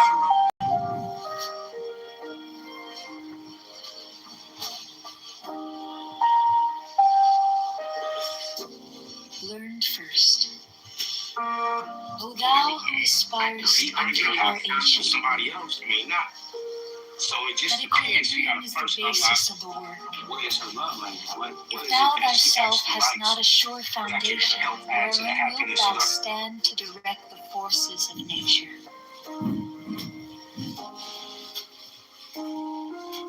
Know then, that as man is born into this world amidst the darkness of matter and the strife of contending forces, so must his first endeavor be to seek the light through their reconciliation. Thou then, who hast trials and troubles, rejoice because of them. For in them is strength, and by their means is a pathway opened unto that light. How should it be otherwise? O man, whose life is but a day in eternity, a drop in the ocean of time. How were thy trials not many, couldst thou purge thy soul from the dross of earth? Is it but now that the higher life is beset with dangers and difficulties? Hath it not ever been so with the sages and hierophants of the past? They have been persecuted and reviled. They have been tormented of men. Yet through this also has their glory increased. Learn first, O thou who aspirest unto our ancient order, that equilibrium is the basis of the work. If thou thyself hast not a sure foundation, whereon wilt thou stand to direct the forces of nature?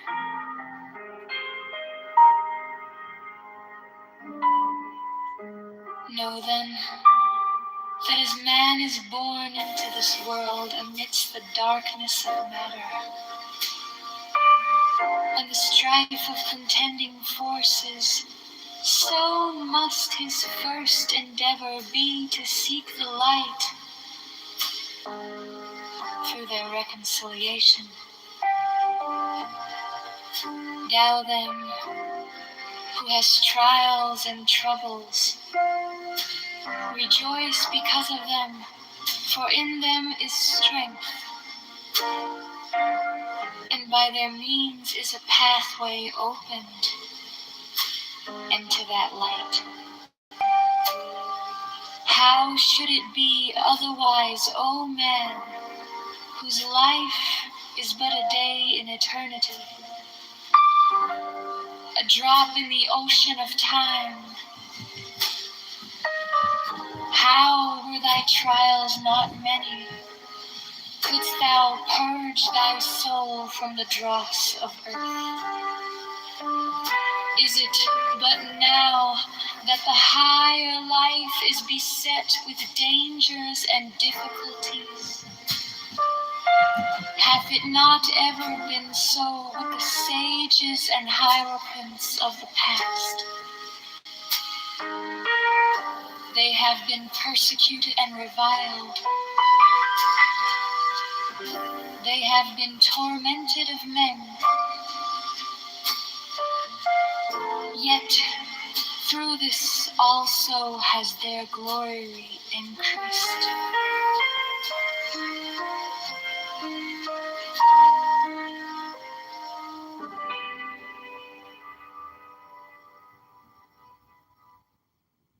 O thou who aspirest unto our ancient order, that equilibrium is the basis of the world.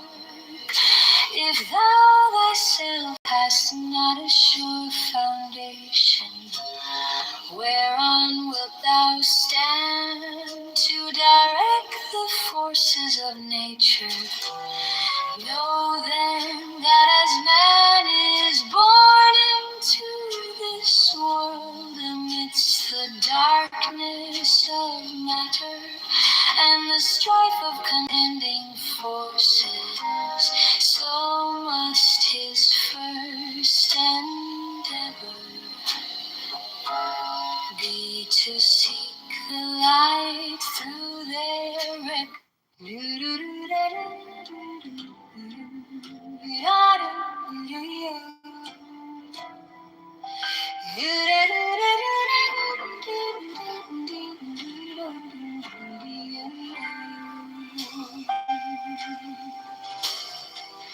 Learn first, O thou who aspires unto our ancient order, that equilibrium is the basis of the world. If thou thyself hast not a sure foundation, whereon wilt thou stand to direct the forces of nature? Know then that as man is born into this world amidst the darkness,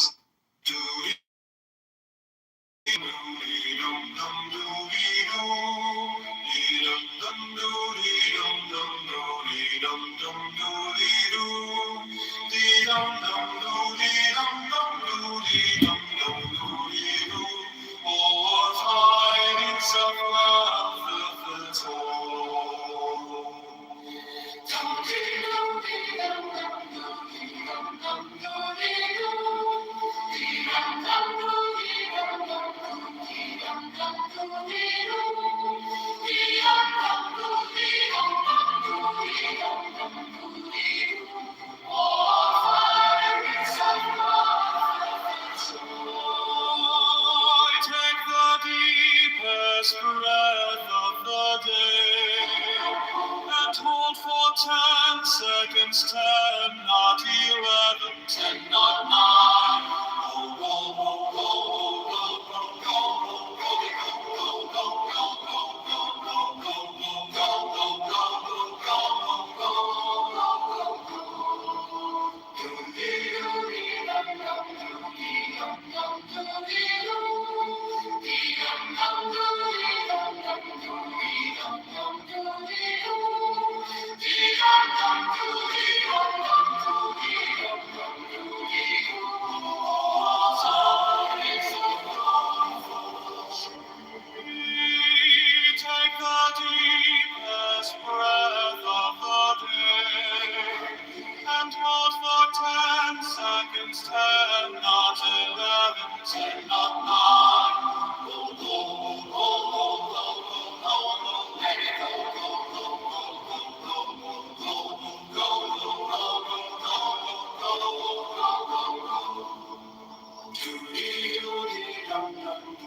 Bathing in a clear pool of fresh water.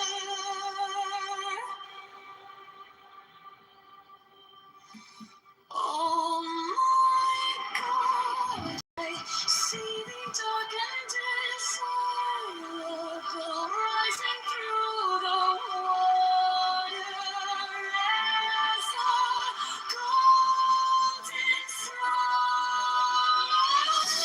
Now it's altogether golden. The hair and the eyebrows and the brilliant face, even into the fingertips and toe tips. Thou art one rosy dream of gold. Deep into thine eyes, that are golden, my soul leaps, like an archangel menacing the sun. My sword passes through and through thee. Crystalline moons ooze out of thy beautiful body that is hidden behind the ovals of thine eyes. Deeper, ever deeper I fall, even as the whole universe falls down the abyss of years. For eternity calls, the overworld calls, the world of the word is awaiting us. Be done with speech, oh God. Fasten the fangs of the hound. Eternity in this my throat. I am like a wounded bird, flapping in circles. Oh no, where I shall fall.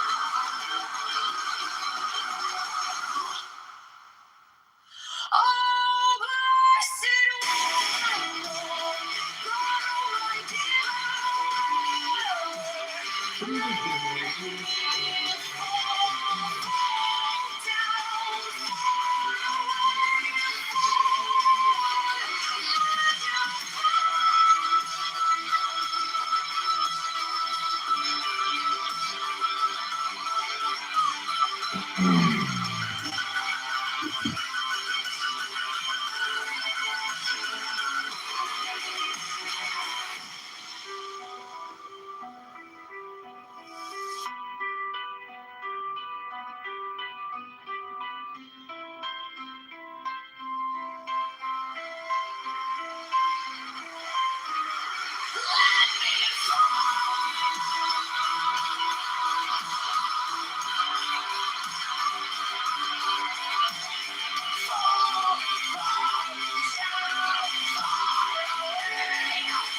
I am like a maiden bathing in a clear pool of fresh water.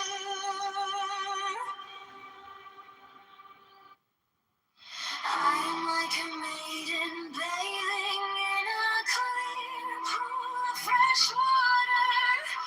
Oh my God, I see thee dark and desirable, rising through the water as a golden sun.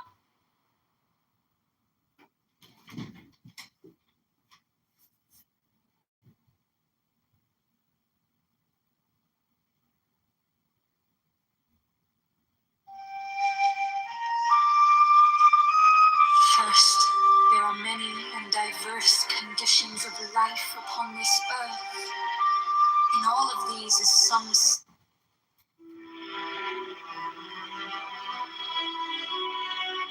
First, there are many and diverse conditions of life upon this earth. In all of these is some seed of sorrow. Who can escape from sickness and from old age and from death? We are come to save our fellows from these things.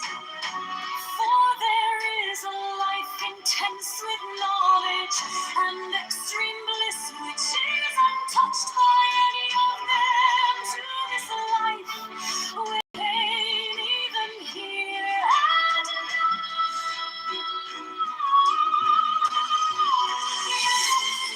The servants of it is impossible to tell you of the splendors of that to which they have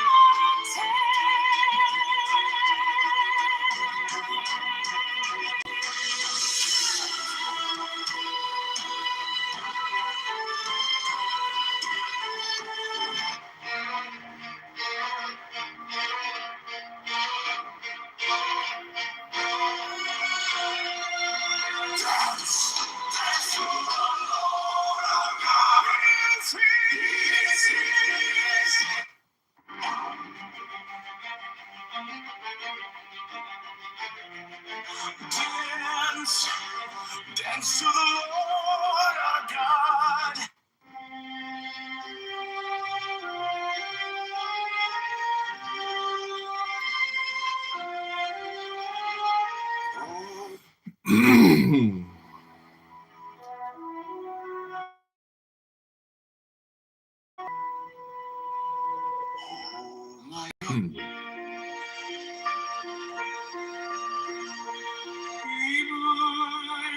Is my favorite begonia.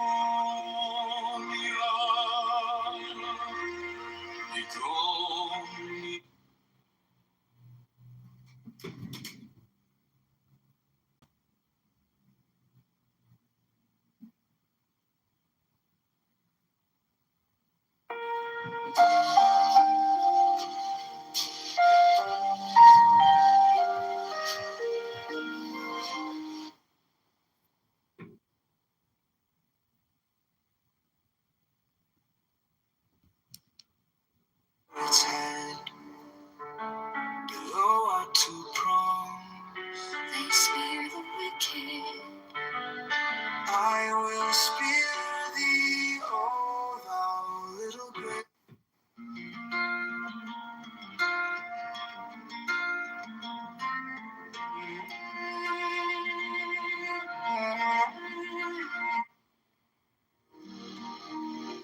With the spout of blood quench thy blood thirst, oh my God. With the spout of blood quench thy blood thirst.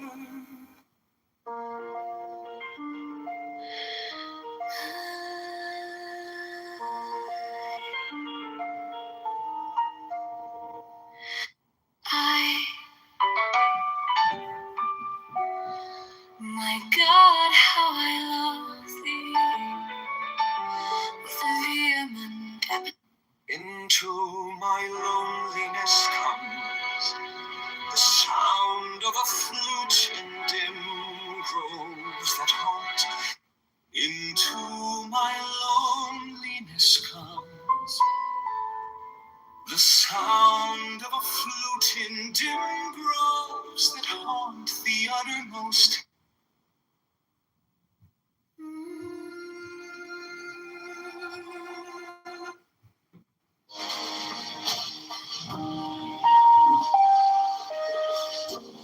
Learn first. O thou who aspirest unto our ancient order, that equilibrium is the basis of the work. If thou thyself hast not a sure foundation, whereon wilt thou stand to direct the forces of nature?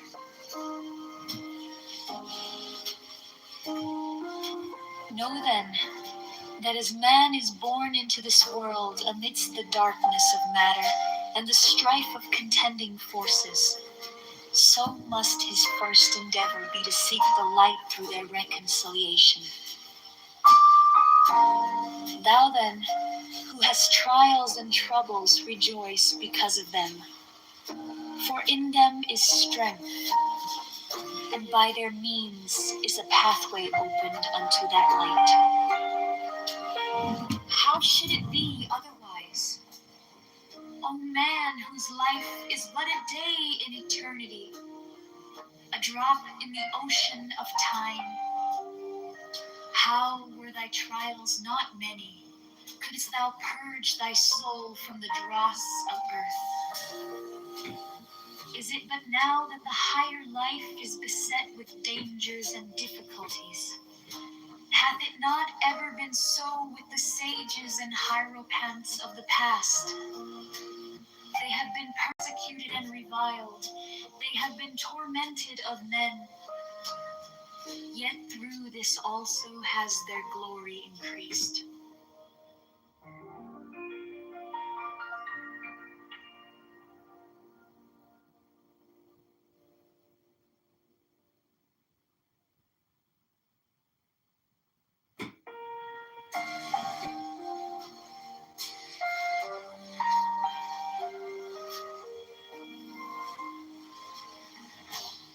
Two cheeseburgers coming right up. Cheese is melted, buns toasted, perfect.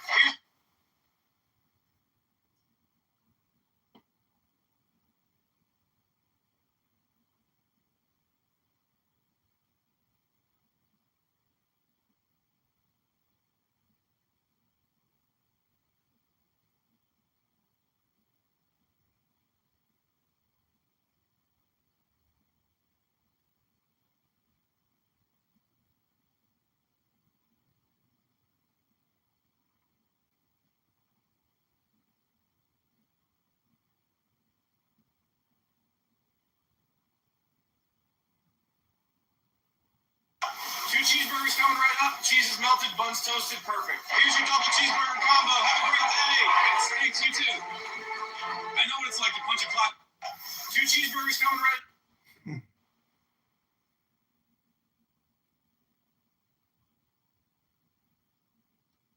Talk about justice. We're really talking about people. We did it!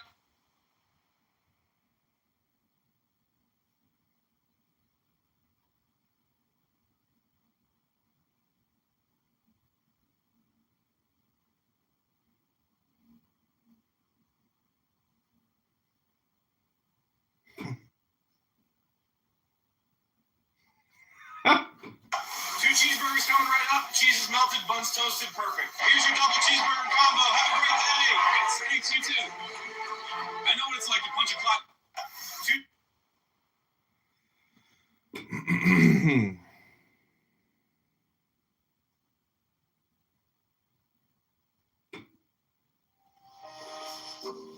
Learn first. O thou who aspirest unto our ancient order, that equilibrium is the basis of the work. If thou thyself hast not a sure foundation, whereon wilt thou stand to direct the forces of nature?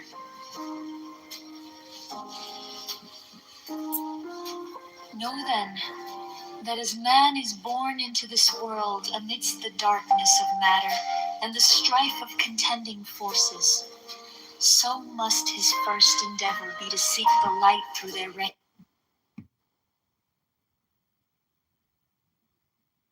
Welcome back, everyone. We're here with immunologist John Kitover, and he's actually making vaccines right here on our stage tonight. That's right. We brought a portable clean bench and all the sterile gear so we can mix and fill the doses in real time. See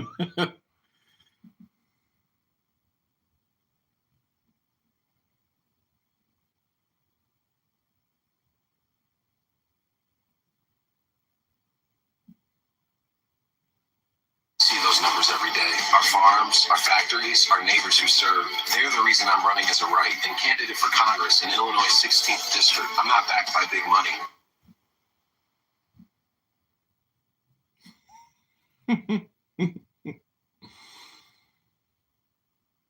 Conciliation.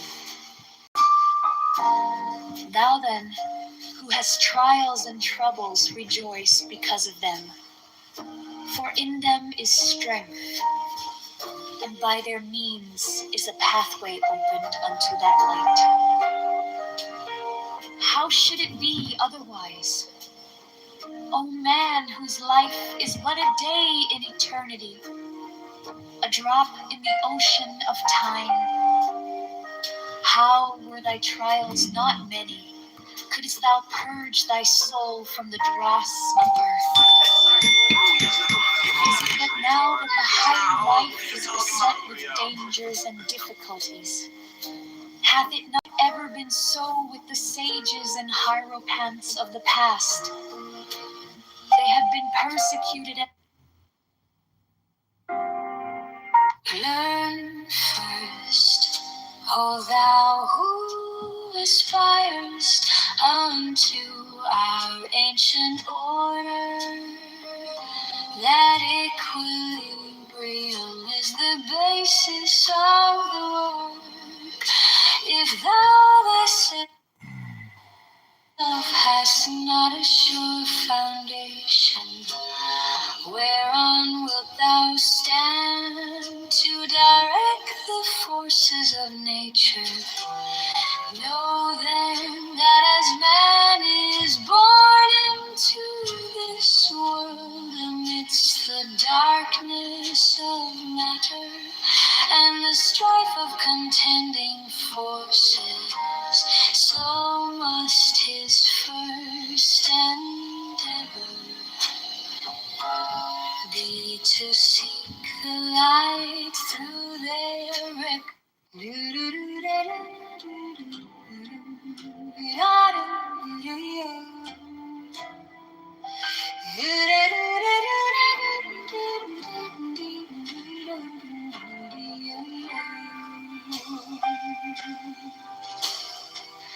Learn first, O thou who aspirest unto our ancient order, that equilibrium is the basis of the world.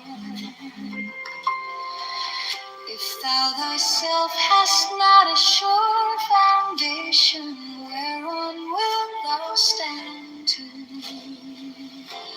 direct the forces of nature?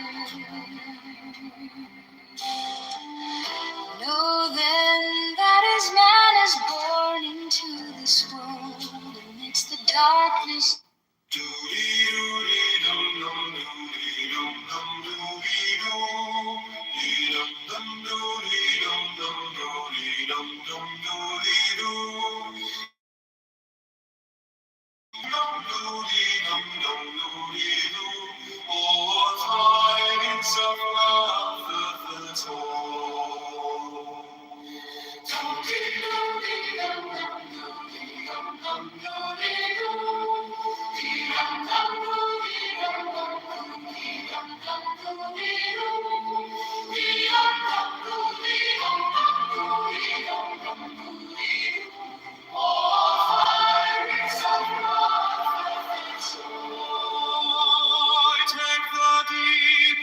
Breath of the day, and hold for 10 seconds. seconds, 10, not 11, 10, not 9. Go, go, go, go, go, go, go, go, go, go,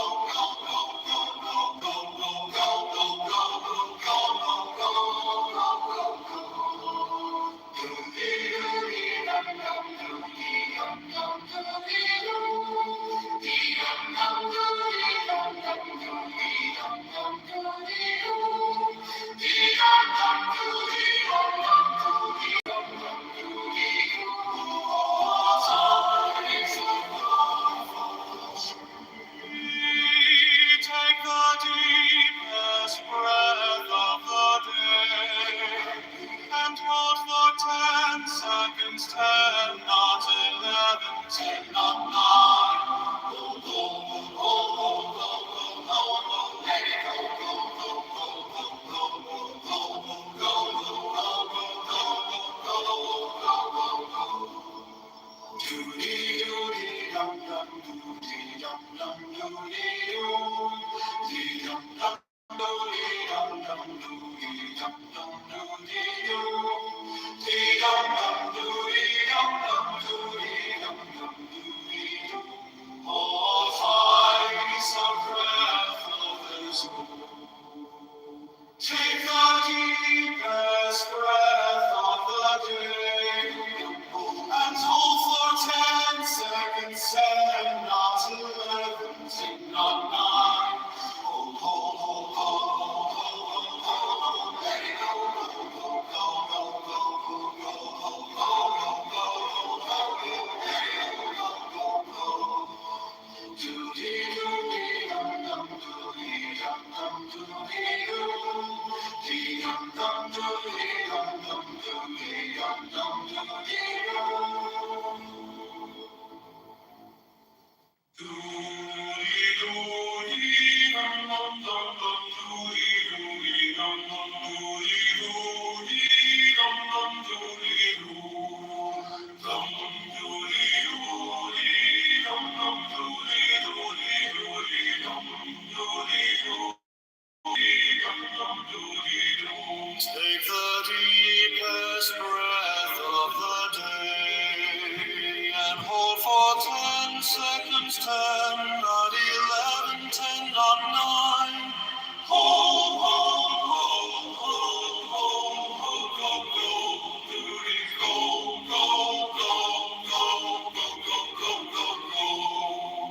Doody, doody, dum, dum, doody, doody, doody, dum, dum, doody, doody, dum, dum, doody, doo. Take the deepest breath of the day and hold for 10 seconds, 10, not 11, 10, not 9. Hold, hold, hold, hold, hold, hold, hold, let it go, go, go, go, go, go, go, go, go. Doody doody dum dum doody doody doody dum doody doody dum dum doody doo. Take the deepest breath of the day and hold for 10 seconds, 10, not 11, 10, not 9. Hold, hold, hold, hold, hold, hold, let it go.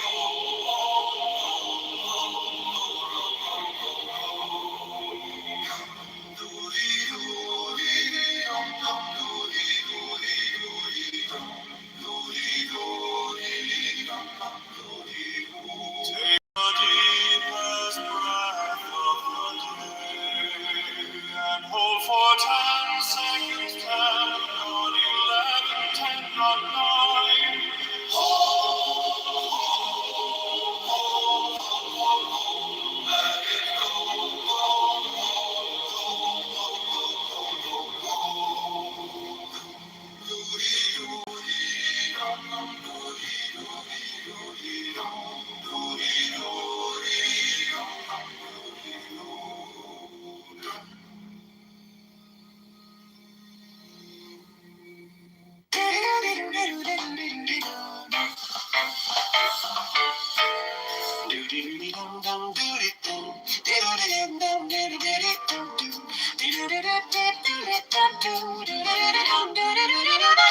Take the deepest breath of the day and hold for 10 seconds, 10, not 11, 10, not 9, hold, hold, hold, hold, hold, hold, hold, hold, let it go, go, go, go, go, go, go, go, go.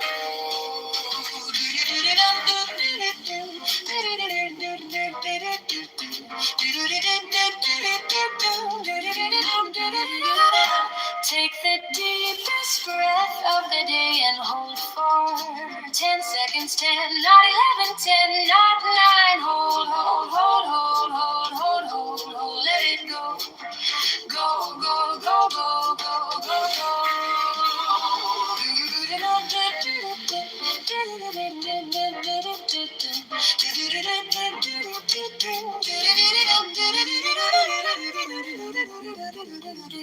Take the deepest breath of the day and hold for 10 seconds, 10, not 11, 10, not 9, hold, hold, hold, hold, hold, hold, hold, hold, let it go, go, go, go, go, go, go, go.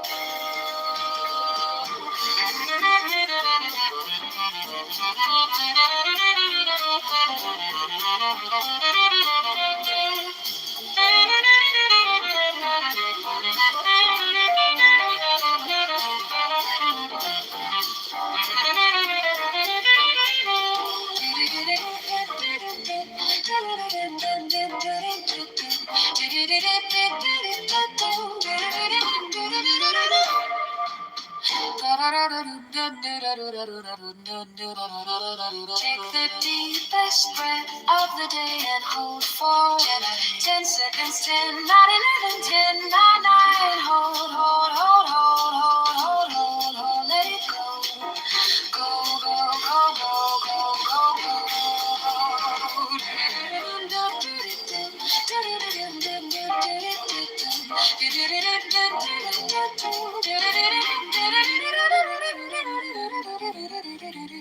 Take the deepest breath of the day and hold for 10 seconds, 10, not 11, 10, not 9, hold, hold, hold, hold, hold, hold, hold, hold, let it go, go, go, go, go, go, go, go.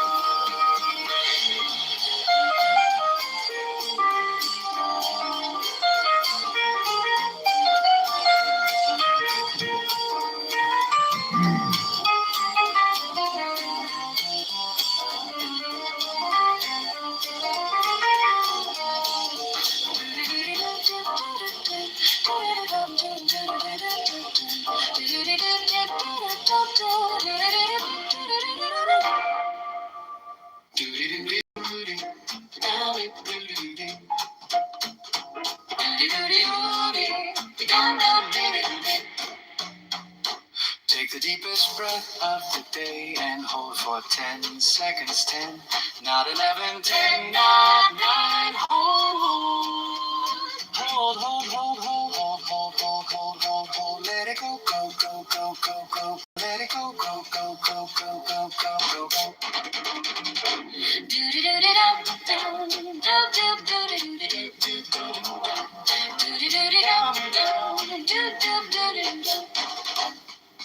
Take the deepest breath of the day and hold for 10 seconds, 10, not 11, 10, not 9, hold, hold, hold, hold, hold, hold, hold, hold, hold, hold, let it go, go, go, go, go, go, go, let it go, go, go, go, go, go, go, go, go.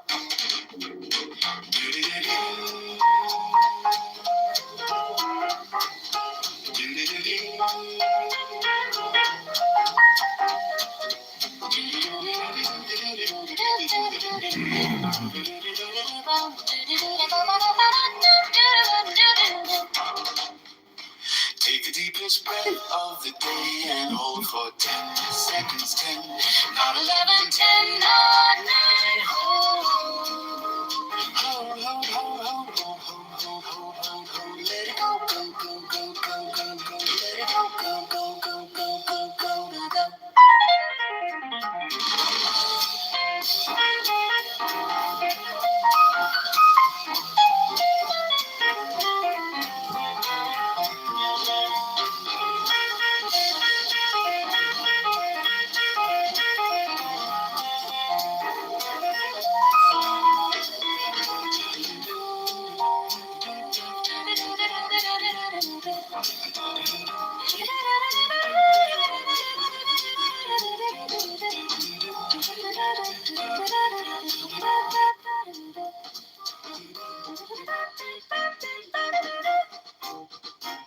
Take the deepest breath of the day and hold for 10 seconds. 10, not 11, 10, not 9. Hold, hold, hold, hold, hold, hold. Let it go, go, go, go, go, go, go. Let it go, go, go, go, go, go, go, go. Take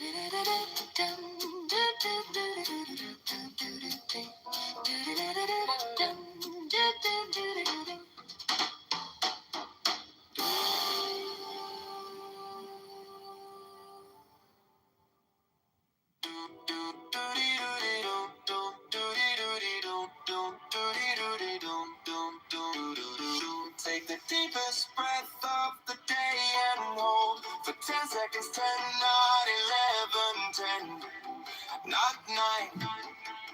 Hold, hold, hold, hold, hold, hold, hold. Let it go, go, go, go, go, go, go, go, go, go, go, go.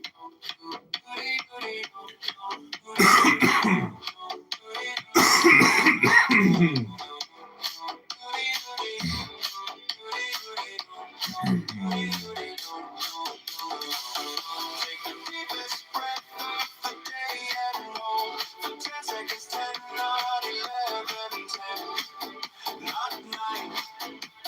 Hold, hold, hold, hold, hold, hold, hold. Let it go, go, go, go, go,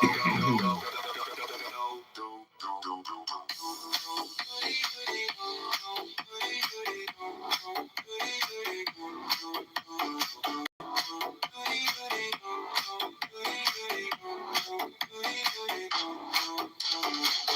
Take the deepest breath of the day and hold for 10 seconds. 10, not 11, 10, not 9.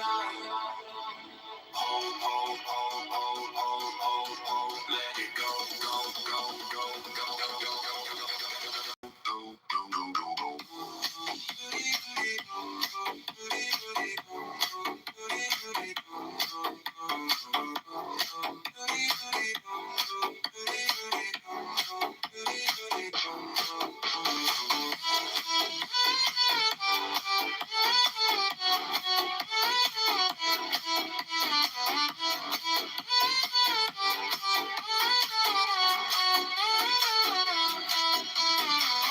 Take the deepest breath of the day and hold for 10 seconds. 10, not 11, 10, not 9.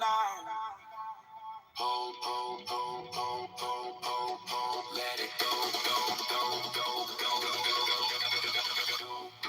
go, go, go.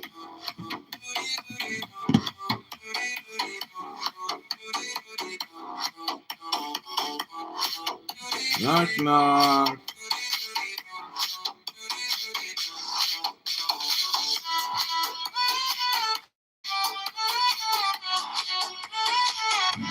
Quick updates before lunch. First, the United States is officially unsubscribed from the World Health Organization.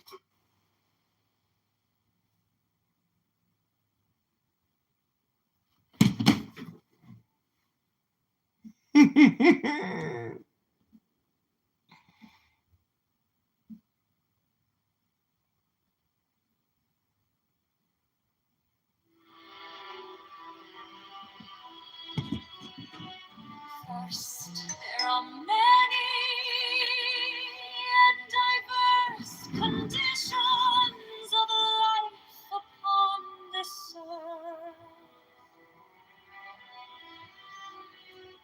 In all of these is some seed of sorrow. United States You Capitol. can escape from sickness and from old age and from death. That's correct. You have just won $5 million. Come to save our fellows from Ethics, I tell my students, the questions we ask shape the lives we live. Philosophy isn't abstract. with knowledge and Hey, Rockford, it's John Kitover. Yeah, it's the guy in the street. Think of me as your phone right now. We're even here and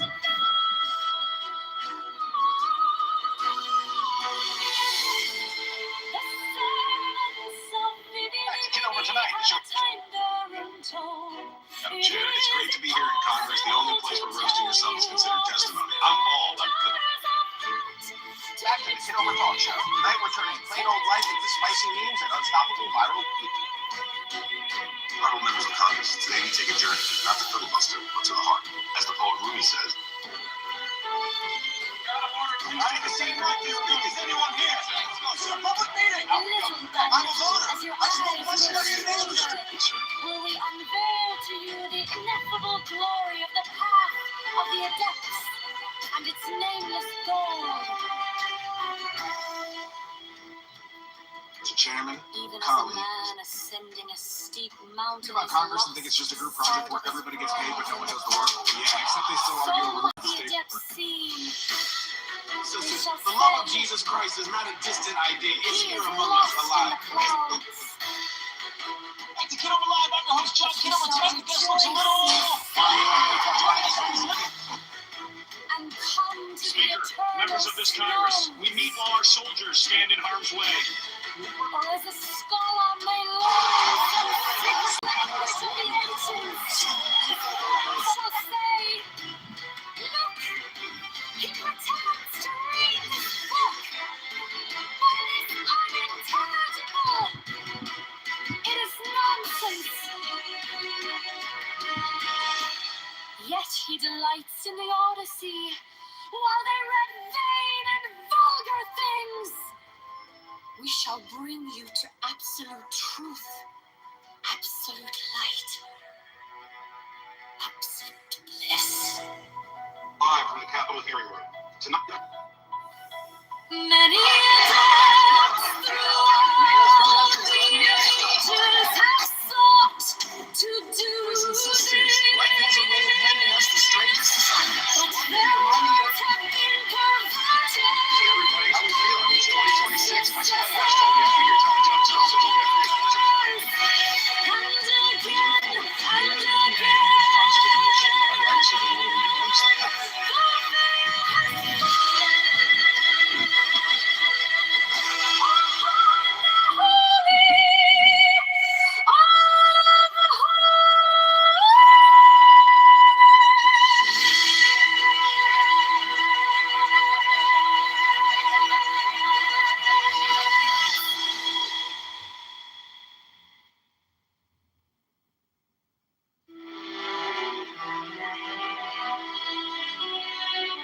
First, there are many and diverse conditions of life upon this earth.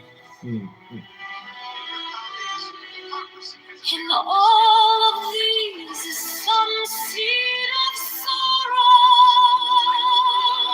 Who can escape from sickness and from old age and from death? We are come to save our fellows from these things. For there is a life intense with knowledge and extreme bliss, which is untouched by any of them. To this life we attain even here and now.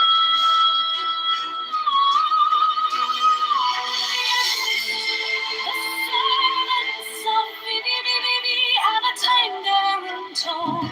It is impossible to tell you of the splendors of that to which they have